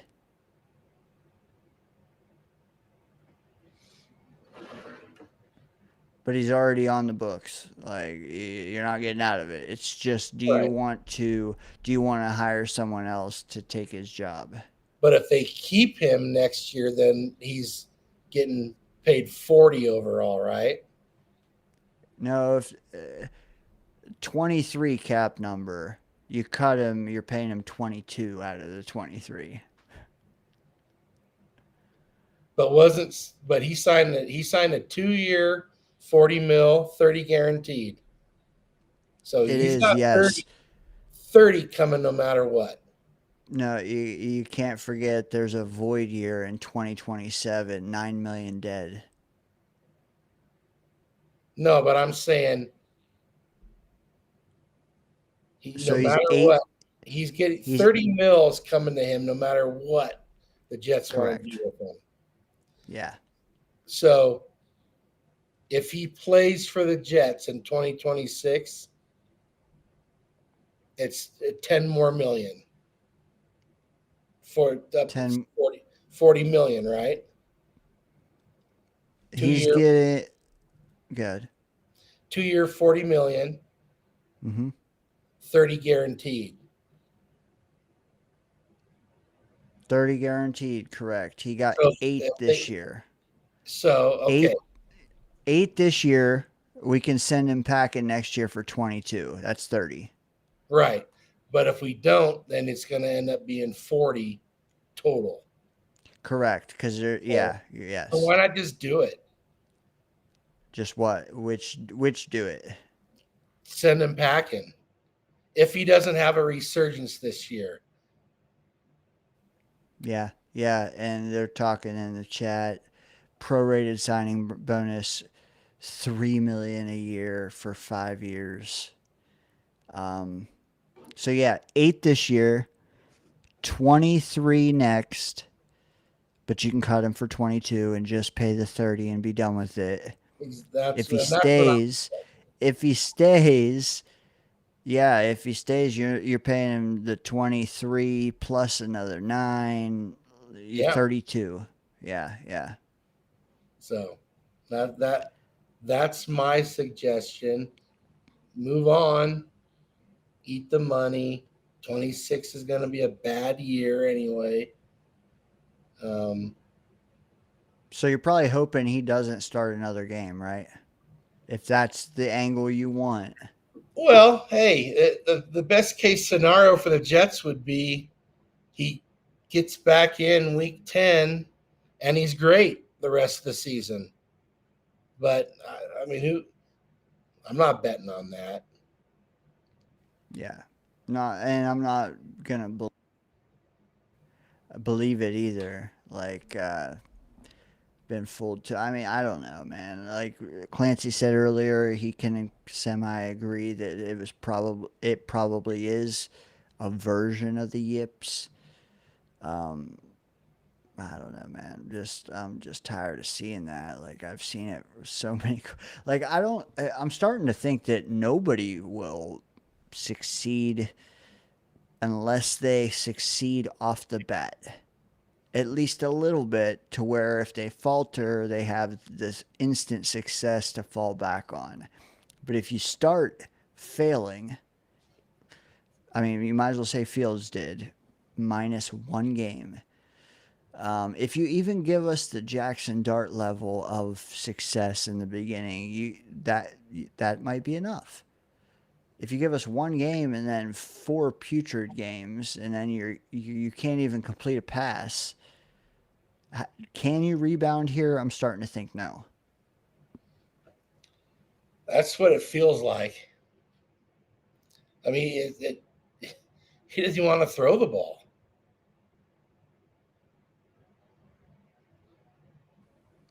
It's high school level ineptitude, man. I'm telling you. Rough. Chat, we appreciate 15 of you still watching. We do. Literally, 10 minutes maybe, Scott. I want to hit some of them though, because they have been chiming in on literally everything we've been talking about, and we appreciate them because there's times when I can't hit them and they still keep going amongst each other. They're right there. Clancy's talking about the guaranteed money. He was on the money with most of it. Bill M was too. Jake was as well. Amid says he appreciates the Danger Zone, man. He's always here late at night as well with us. He made his picks earlier. Clancy, all these guys did. Stranger chimes in, though. I want to ask you about this. With the Fields not running bullshit, he says, sounds like a major coaching issue to this outsider. What do you think of an outsider's perspective there? Could it be solely coaching or something else? Well, it could be both, right? I mean, so much of his success running in the past, like you mentioned, it was more broken play running. Are they discouraging that? I don't know. What did Glenn mean in the offseason when he said, we're going to let him play quarterback? Does that mean we're going to let him, or we want him to stay in the pocket and throw the ball more? Did that mean we're just going to let him do whatever he wants? I don't know. It does seem like they forecasted this. Maybe not to this degree of success, But yeah, they kind of warned us, hey, we want to see him be more of a complete quarterback. My only thing is like complete even should be somewhat athletic, not just a statue. Well, yeah, at the time I took that comment as he's going to run the ball even more than he has in the past. But he's running Dude, less. I thought we could get enough out of his legs to win some games we shouldn't. And maybe we still will. Will he get a chance? I don't know. And will he play different? There's so many layers to this. We don't know. We're not trying to say we do know. We're trying to say what we hope we see, what we don't hope we see, what we are seeing, what we, like I think the chat realizes that as well, and they see the same things. They're, they have their own takes as well, but like none of us know. It's just like what's better for us. I'm getting to the point where it's more so like what's better long term, and that's why I say like, and you say, do we cut field? Like, are we over it? Are we done with the experiment? Do we have to pay another guy? I mean, Zach Wilson, worst quarterback you've ever seen in your life, I'm sure. Got $6 million guaranteed to be a backup. We have to pay what, 8 to 10? Do we extend Tyrod? I don't know. Do we have a rookie and Brady Cook in front of him? Bro. Well, they can bring a vet in, a low-cost vet next year if they want to. What if the vet knows they're being planned to start, though? Won't they want more? Maybe someone like Jameis Winston would be like, I just want to play, dude. I'm third string. I don't get to sniff the field. Yeah. That's my only chance. Maybe. If I go somewhere where I can actually get on the field, maybe I can earn a contract somewhere else.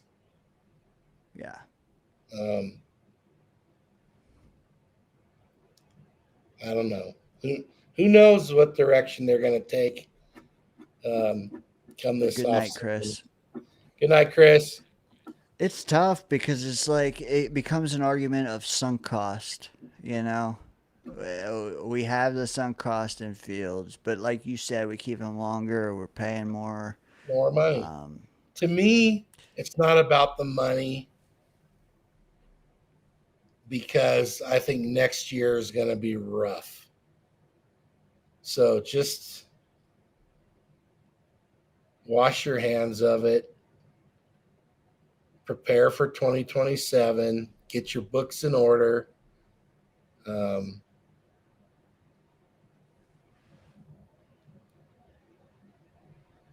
Then build Clancy it. says, I mean, or you draft 2 quarterbacks and you have one be a sacrificial lamb. Well, hey, who did that last? Cleveland.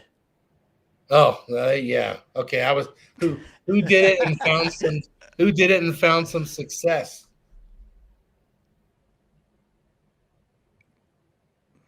Help me out. The Redskins. Who's that? They were the Redskins at that time. Robert Griffin III. Oh. And Kirk Cousins. Robert Griffin had a great rookie year, had the injury, never really got back, and then Cousins was a success. But Clancy was on it, man.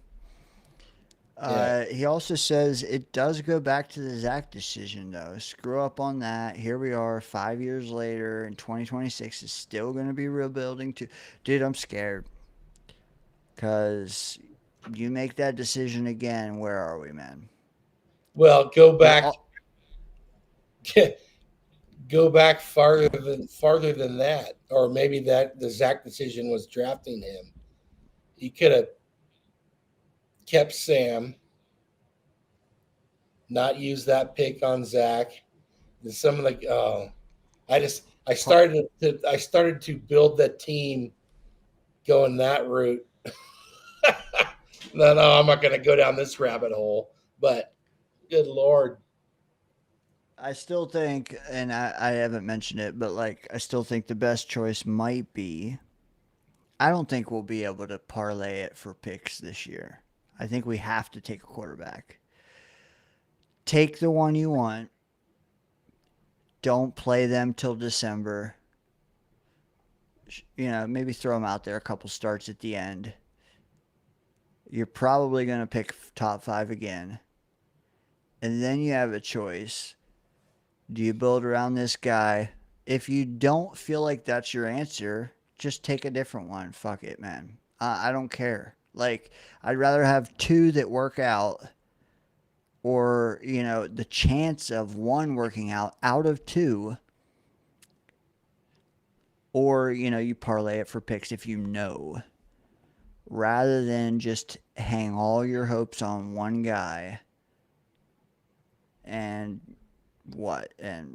just draft a defensive end in 2027 and just pray that first guy works out. Like, double down, or if you know you can parlay it.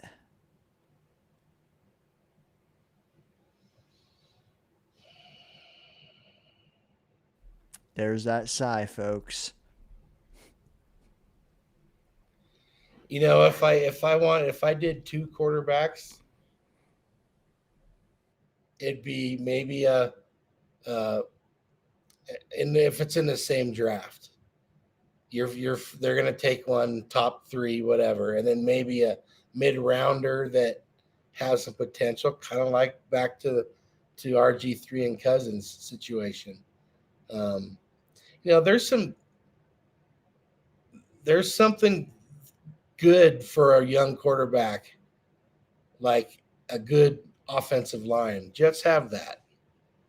A good number 1 receiver. They're definitely a young quarterback has walked into a lot worse situations than whoever walks in to the Jets.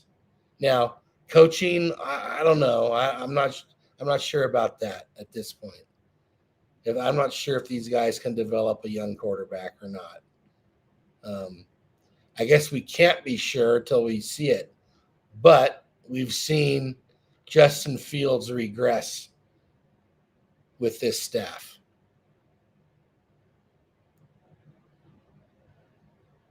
So We have.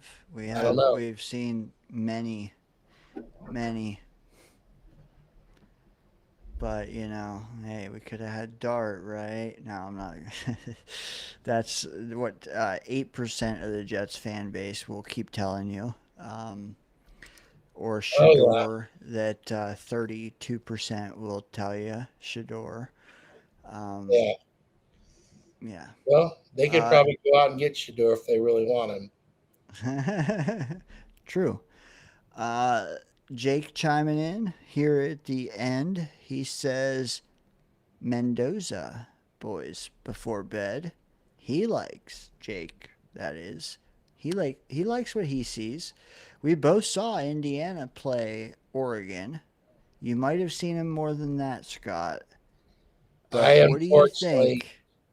Good. Or maybe fortunately, being an Oregon fan, I didn't really get to see that game. I saw the last 3 minutes, but yeah, I'm not making a final decision on a quarterback yet. There's still a lot of football to be played. Do you think that Mendoza, Moore, Simpson is enough of a crop to not pick one right now? I'm saying to pick one of top 5. Or have you seen so much that it's like, if I don't see more out of them as a 3 or a 4, we gotta have plan B's and C's and D's.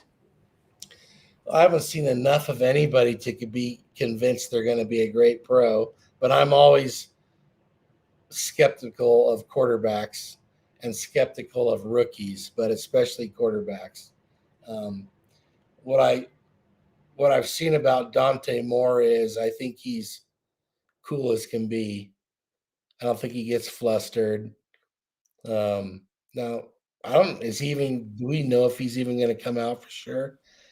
Probably, if someone convinces him he's going to be the first pick, he will. But Beautiful deep ball. Beautiful deep ball. and we'll watch the quarterback rankings change until the draft. Dude, it already has every week. Oh yeah, for sure. It has. Like, it was Mendoza more, then it was Moore, then it was not Moore, then it was Mendoza again. And Mateer was on the list, and then Mateer threw two picks, and he was not on the list, and now it's Ty Simpson. It's hilarious to Alabama watch. kid, USC Yeah. kid. I mean, there's So that list is gonna change like the rankings do throughout the remainder of the season. I don't think any of them are, the guaranteed Andrew Luck sort of draft pick.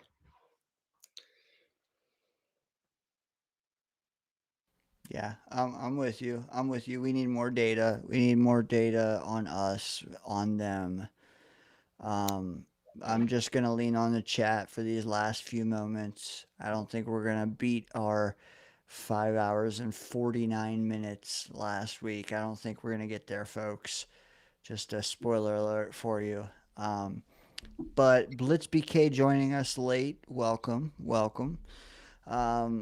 Good to have you. Wild Wave wants to chime in. He says, if we draft Dante Moore, who he's high on, I do know that, the kid has to sit. He checks a lot of boxes you want in a franchise quarterback. Anything you can say to Wild Wave about that idea of if we do draft Moore, required to sit? I'm all for sitting a rookie quarterback for at least 1 year. I like it. Short and sweet, which is what we're looking for at this time of night. 15 still on YouTube. Spike that like. Appreciate you guys for tuning in. Blitz chimes in. He says he honestly doesn't think it matters who we draft a quarterback if we don't have the right coaching staff to develop him. I agree. And when we don't know, it feels like we don't right now to me. Yeah. Do you think that the staff can stay in place and them make additions to the staff that will appease you? Or do you think people have to go that are here? From top to bottom? Yeah.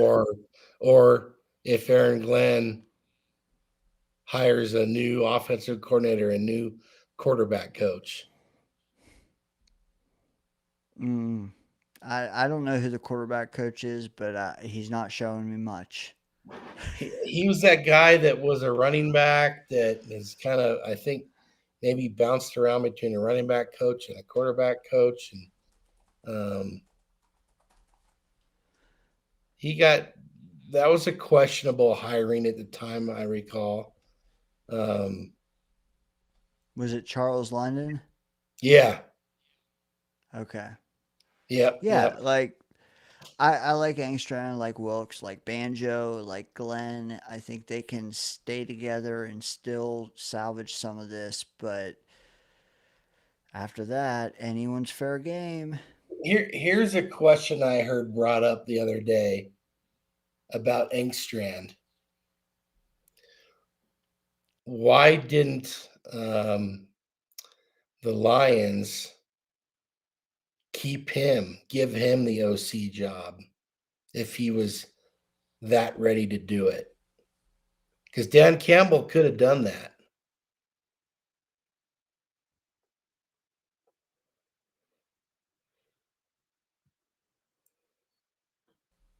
It's a good question. One I can't defend off the bat, other than him wanting to leave to follow Glenn. I mean, Well, maybe I don't know the context. You know what I mean? maybe that would be the case. I What's would think Chad Morton or Morton's the off OC now. I would think okay. though, if you're an up and coming offensive coordinator, the Lions job is there for you, or whatever this Jets mess is. I mean, come on, which job are you going to take? Yeah. No, I'm with you. I am.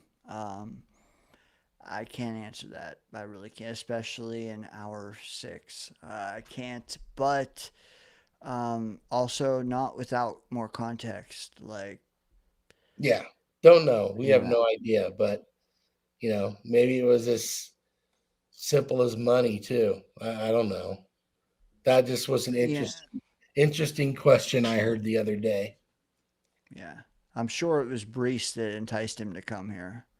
While Wave chimes in, and he says, if Moore is guaranteed top 3, should he come out?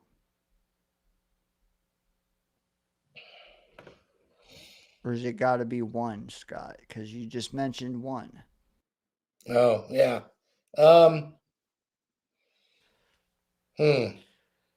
I'll go first. Yeah, yeah. Because how do you not look at Drew Aller and think, man, that kid made a mistake. He could have been top 5. Now he's a mid rounder. And you got quarterbacks behind Moore waiting to play. And I'm not just saying Achilles Smith, but you have other kids like I think you strike if you're top 3. Right. Um. Yeah, I'd probably agree with that. We've seen there was a guy that Jake Locker. Do you remember him? He was going to be the number 1 quarterback drafted. Decided to stay in school another year. Dropped Didn't he down go the board. Didn't get the 10th, money. 20th, 10th I don't remember exactly where he went, but not as high as he could have been. And I don't know if that was when they were still paying quarterbacks so much money that were drafted high, but that hurt him staying. So, but we've seen guys stay and it works out too. So I don't know. It's life changing for those guys and their families to come out. If you could trade our future 1 for Cam Ward, would you?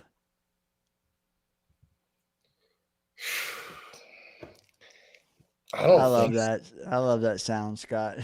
so. I don't think so. Um, I would not. Based on what we've seen this year, and I wasn't the biggest Cam Ward guy anyway, but no, I would not. Uh, Amid chimes in. He says every hour spent here in the danger zone is worth every second.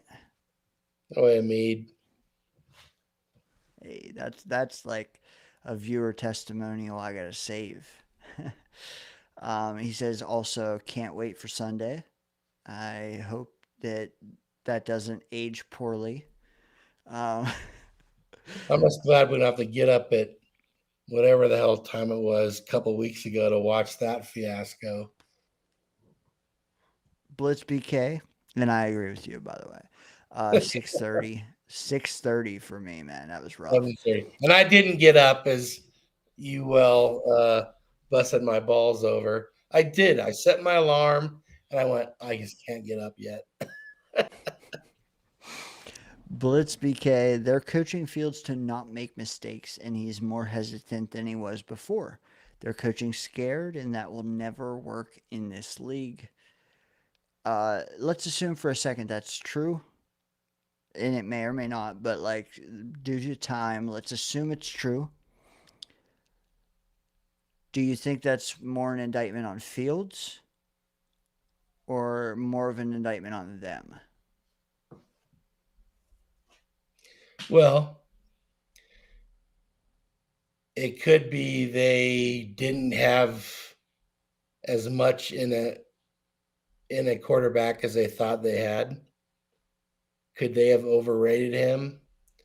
Could Engstrand have had this quarterback forced on him?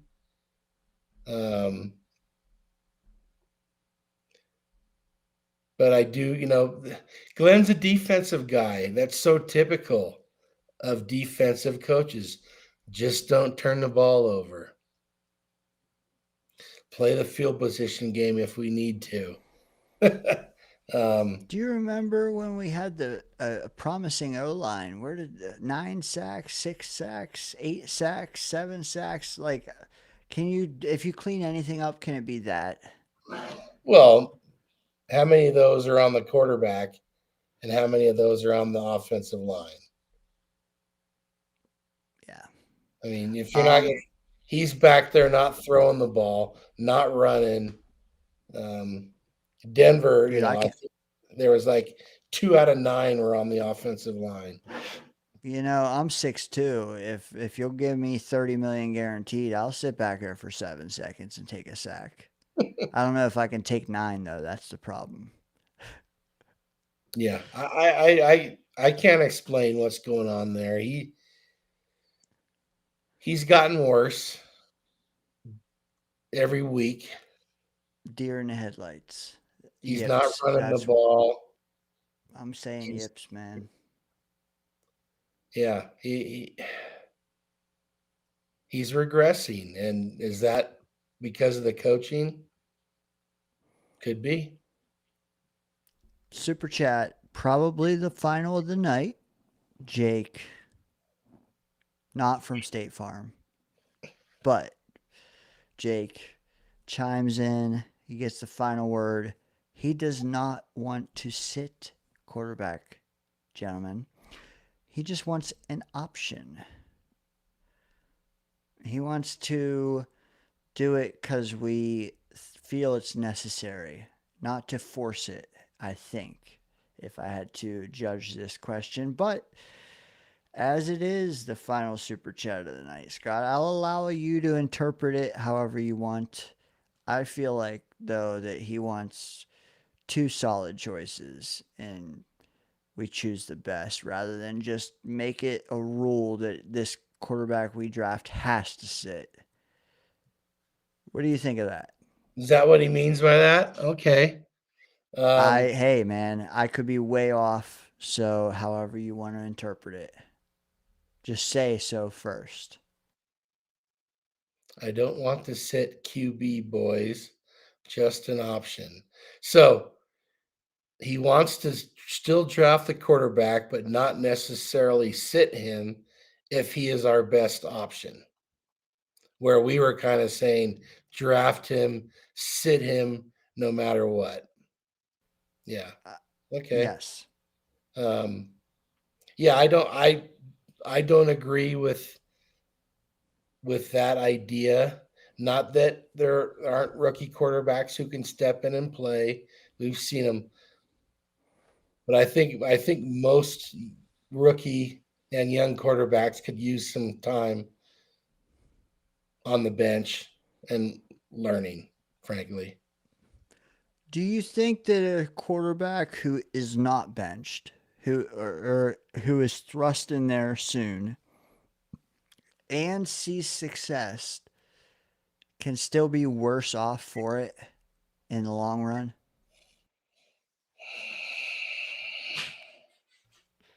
There it is. Because I think of Stroud and I think of Dart and I just wonder. That's all. Well, I think that's more of a mental thing, maybe. Like the early success maybe goes to their head. I remember RG3, and he had the early success, and then this whole thing coming out like the next year or the year after that he wanted to show he could be a pocket quarterback. And he kind of fought with um, Shanahan at the time about it. And his career never got back to where it was. Is that the reason why? I don't know. He had an injury also. Maybe that's why he wanted to show I can be a pocket quarterback. I think it's a better option than getting your ass beat to death as a rookie,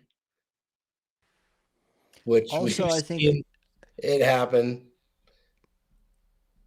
do you think if you do see instant success, that if you're benched and come in the next year, that you still can see that same success?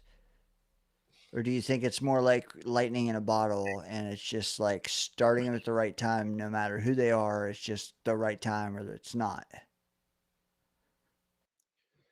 Why are you getting benched? I think so much of it depends upon, I'm not a believer that you only win because or lose because of a quarterback. It's a team game. Um, it so much depends, especially with these young quarterbacks, on what they have around them. I'm trying to think of young quarterbacks who maybe started pretty well, then struggled, needed some time on the pine, and then came. Well, Sam Rattler, Darnold, huh? Who? Rattler.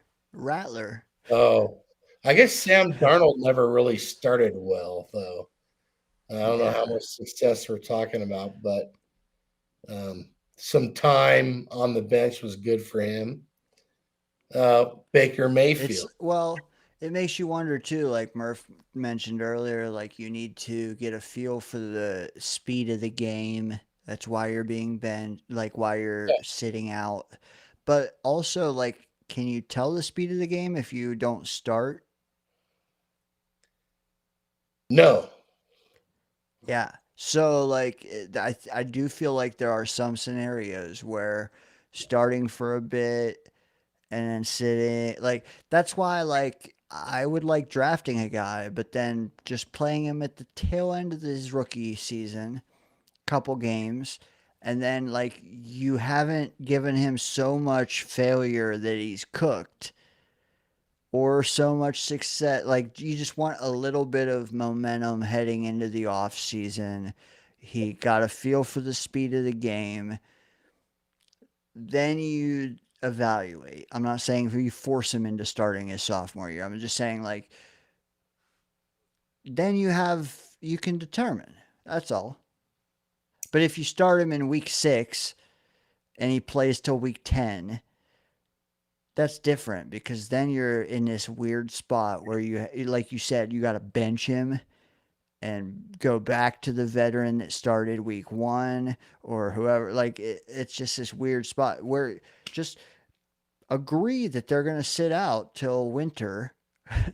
And then when winter comes, you can throw them in. Like, we need a sacrificial lamb in front of them, is all I'm saying.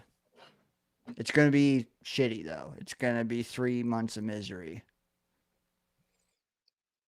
Well, better than ruining a young quarterback. Um, but like I said earlier, the one good thing about the Jets is their offensive line should be good next year. Is it going to, how do you know?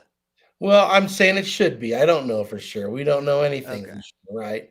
I was But going to say, we don't even know who it's going to be because Simpson and AVT and Myers. well, we pretty sure we got a center and 2 tackles, no matter what, right? Is Myers signed multi-year? I'm not talking about Myers. Oh, okay. All right. Tip, baby. Yeah. Just tip. Or he's a guard and we need a center, but that's Or either yeah, way. but either way, Yeah. Either way. I think you can We got find 3 out of 5. center and a guard in the draft. Anyway, I'm assuming the offensive line will be solid, which not all rookie quarterbacks step into. So that would help. But I still would prefer not to play a rookie. That's You got I will 3 never not think that way. fair. And you're right. We have 3 in the bank. We could sign a 4th. I guarantee you we could pick our poison with the guards. And then you have 4 out of 5 already. Chat, you all need to take a moment to just thank Jake for extending this show another minute or 2. And you know what? Jake just made a comment, and that's kind of how I feel. A quarterback Has does it- it or it does not. And I think most guys who can play are going to figure out how to get it done eventually. Now, they all need some help. You can't be surrounded by garbage. I don't care who you are, but I think the guys who can play are going to eventually have some level of success. And we've only spent so much on the current quarterback and the future quarterback because it deserves it. I think it's that big of a deal for not only our short-term, our long-term success, our long-term mental stability. I do want to highlight Jake's super chat here, $5.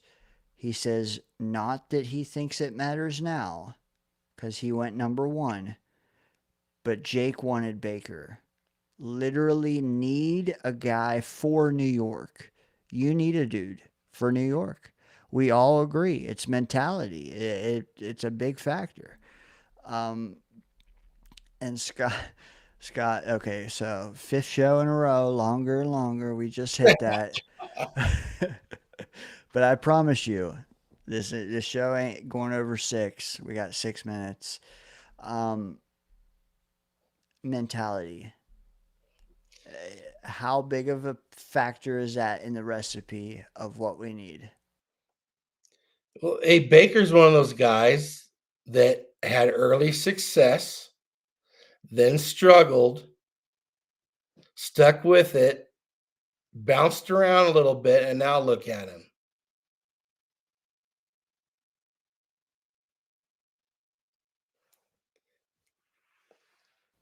So, how big of a factor is it? I'm sorry, what's the factor? Mentality of I think our mentality. next quarterback. I think that's huge. A huge part of it.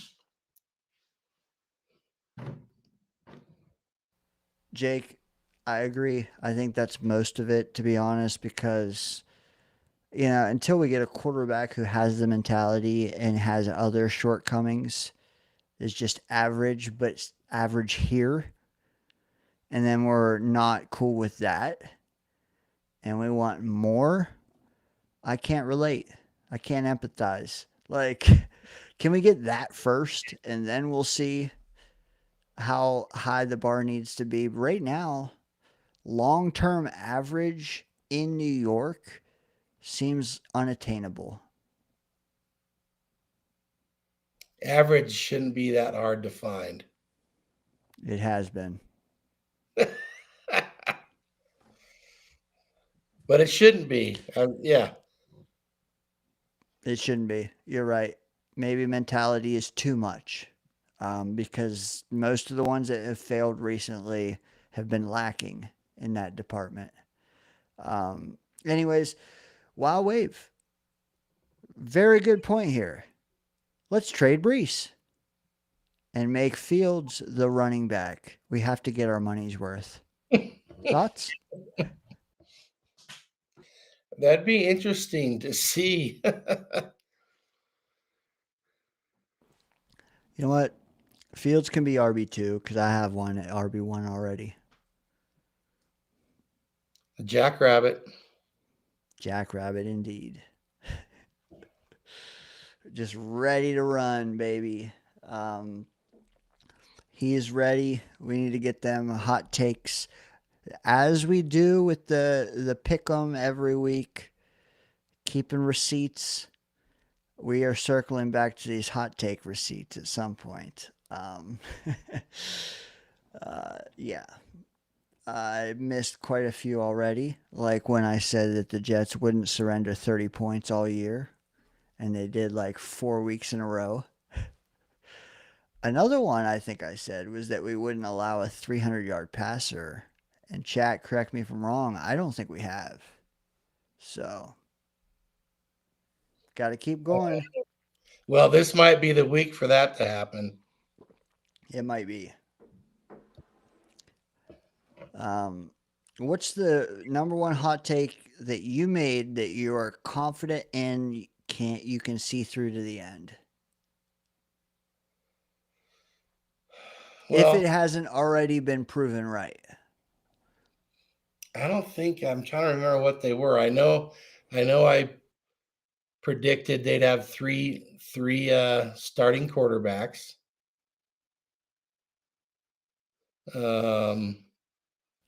Are you confident in that one?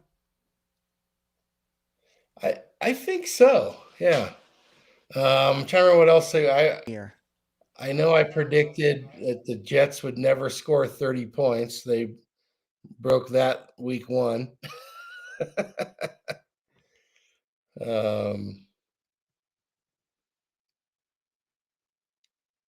don't remember what else there was.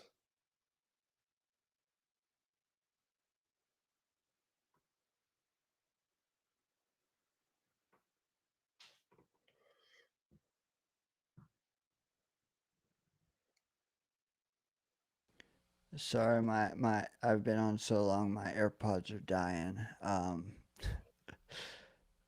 Now I did predict the Vikings and the Commanders would not make the playoffs.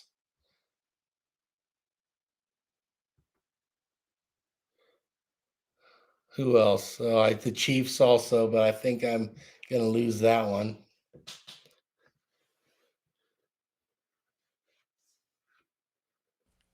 Yeah, I think the AirPods are dead. Really, the only one I'm proud. There's two I'm proud of, and that's one, we wouldn't surrender a 300-yard passer, which honestly, our pass D has been either good or not needed. So that might stay the course. The other one is that I said that our week one starting O-line would play all 17. And I heard a few weeks ago that we're like one of two teams in the whole league that have still done that. But to say that will stay the course the rest of the year, I don't believe. I'd like the 300-yard thing. Well, yeah, we'll see about this week. But also, they've been in a lot of games where teams are just kind of running, trying to eat up the clock in the fourth quarter, not really throwing the balls, but that could change.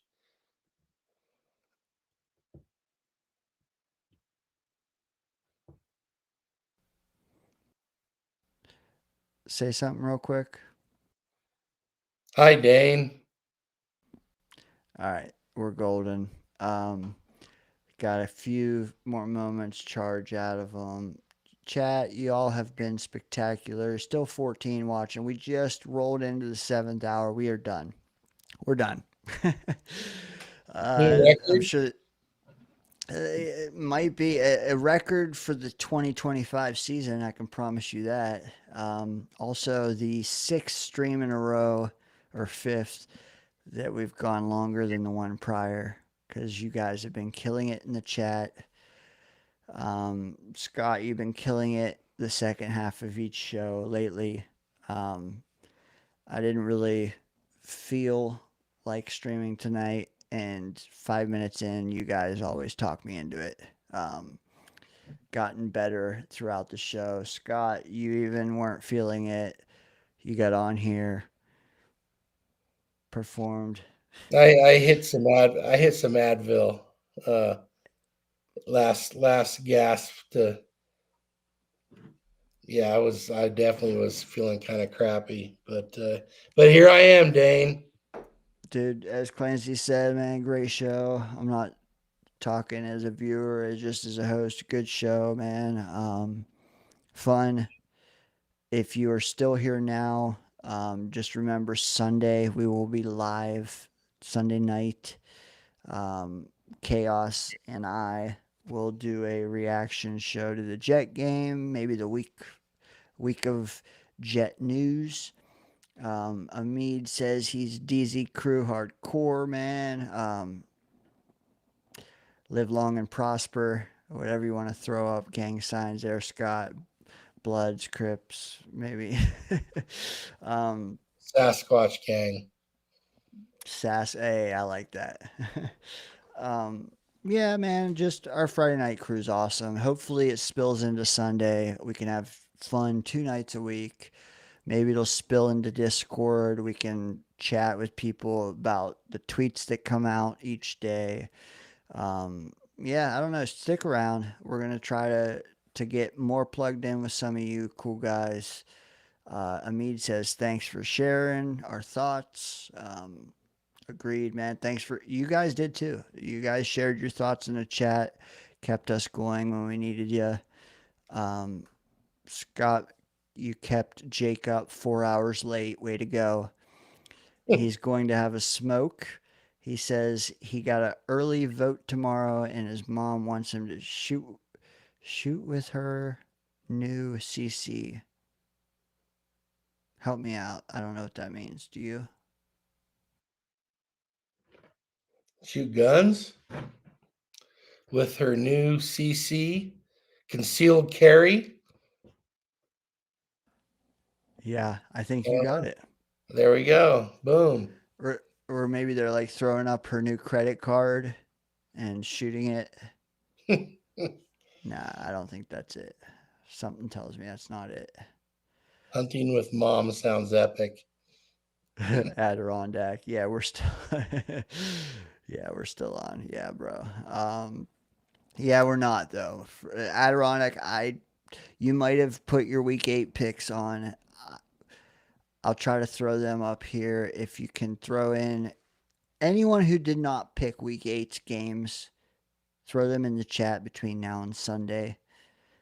You can still be recorded. That's it, man. I don't care if you were here for 6 hours or 6 minutes. Appreciate you guys. Spike the like button. I would like each and every one of you to stand up and give Scott a round of applause for his co-hosting tonight. Yeah. Yeah, I'm trying to show Adirondack a steelhead picture here. Oh, here we go. That's an Oregon. Oregon steelhead, not too far from where Dane is. You know, fisherman. Gotta show fisherman the. Oh, here you go. Look at that. Look at that. AFG right there. Look at that. And who's that ugly guy at the bottom? Well, there's plenty of ugly guys on this screen. Oh, even better one. Oh. Shit. Hold on, Scott. Shit. There we go. There you Look go. at that. AFG. That's got 35 pounds. Go visit Dane. You can find some of those. Oh, those are the. I was just gonna say Dane O because I only live in states that have an O in them. Oh no, well, it doesn't work. Ohio, Oregon. I gotta live in Oklahoma, I guess, at some point. That's true. Oh, you don't want to go there. Adirondack lived outside of Portland. Oh, nice. Nice. That is nice, actually. I've thought about a concert or two up there already. I'm gonna make it up there at some point to see someone. I wish Chris Webby would come out there, but he's staying in the Midwest right now. Who? Chris Webby. If you know, you know. If you know, you know. I don't know. Some of the chat might. I don't know. Hopefully someone out there knows who Chris Webby is. I bet Clancy does. But anyways, here are the picks. Not too late to submit them in our little outro here if you want to be included, but I would prefer you to submit them at the comments section tomorrow or Sunday morning, because it's easier to find. Adirondack still cooking, man. He already slept. That's not fair. Anyway, Scott, good night, brother. I'll be sleeping soon. Later. Good night, chat. Spike the like and stay tuned, because tomorrow you might see, if you're a member on the channel, an invite to join the Discord.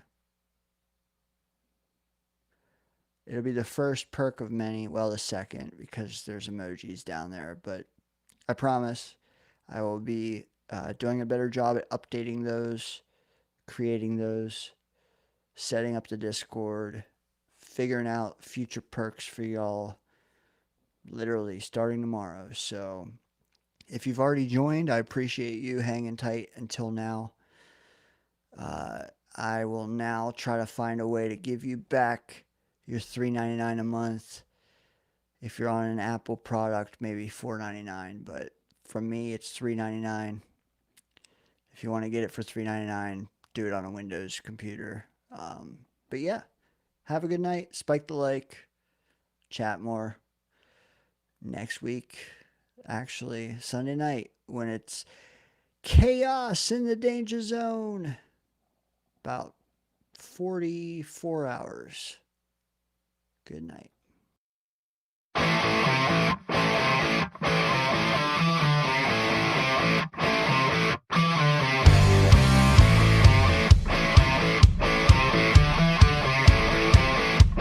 I love the show. I love you guys. Fucking, let's go Jets. JTS. Jets, Jets, Jets.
We can't all be beautiful.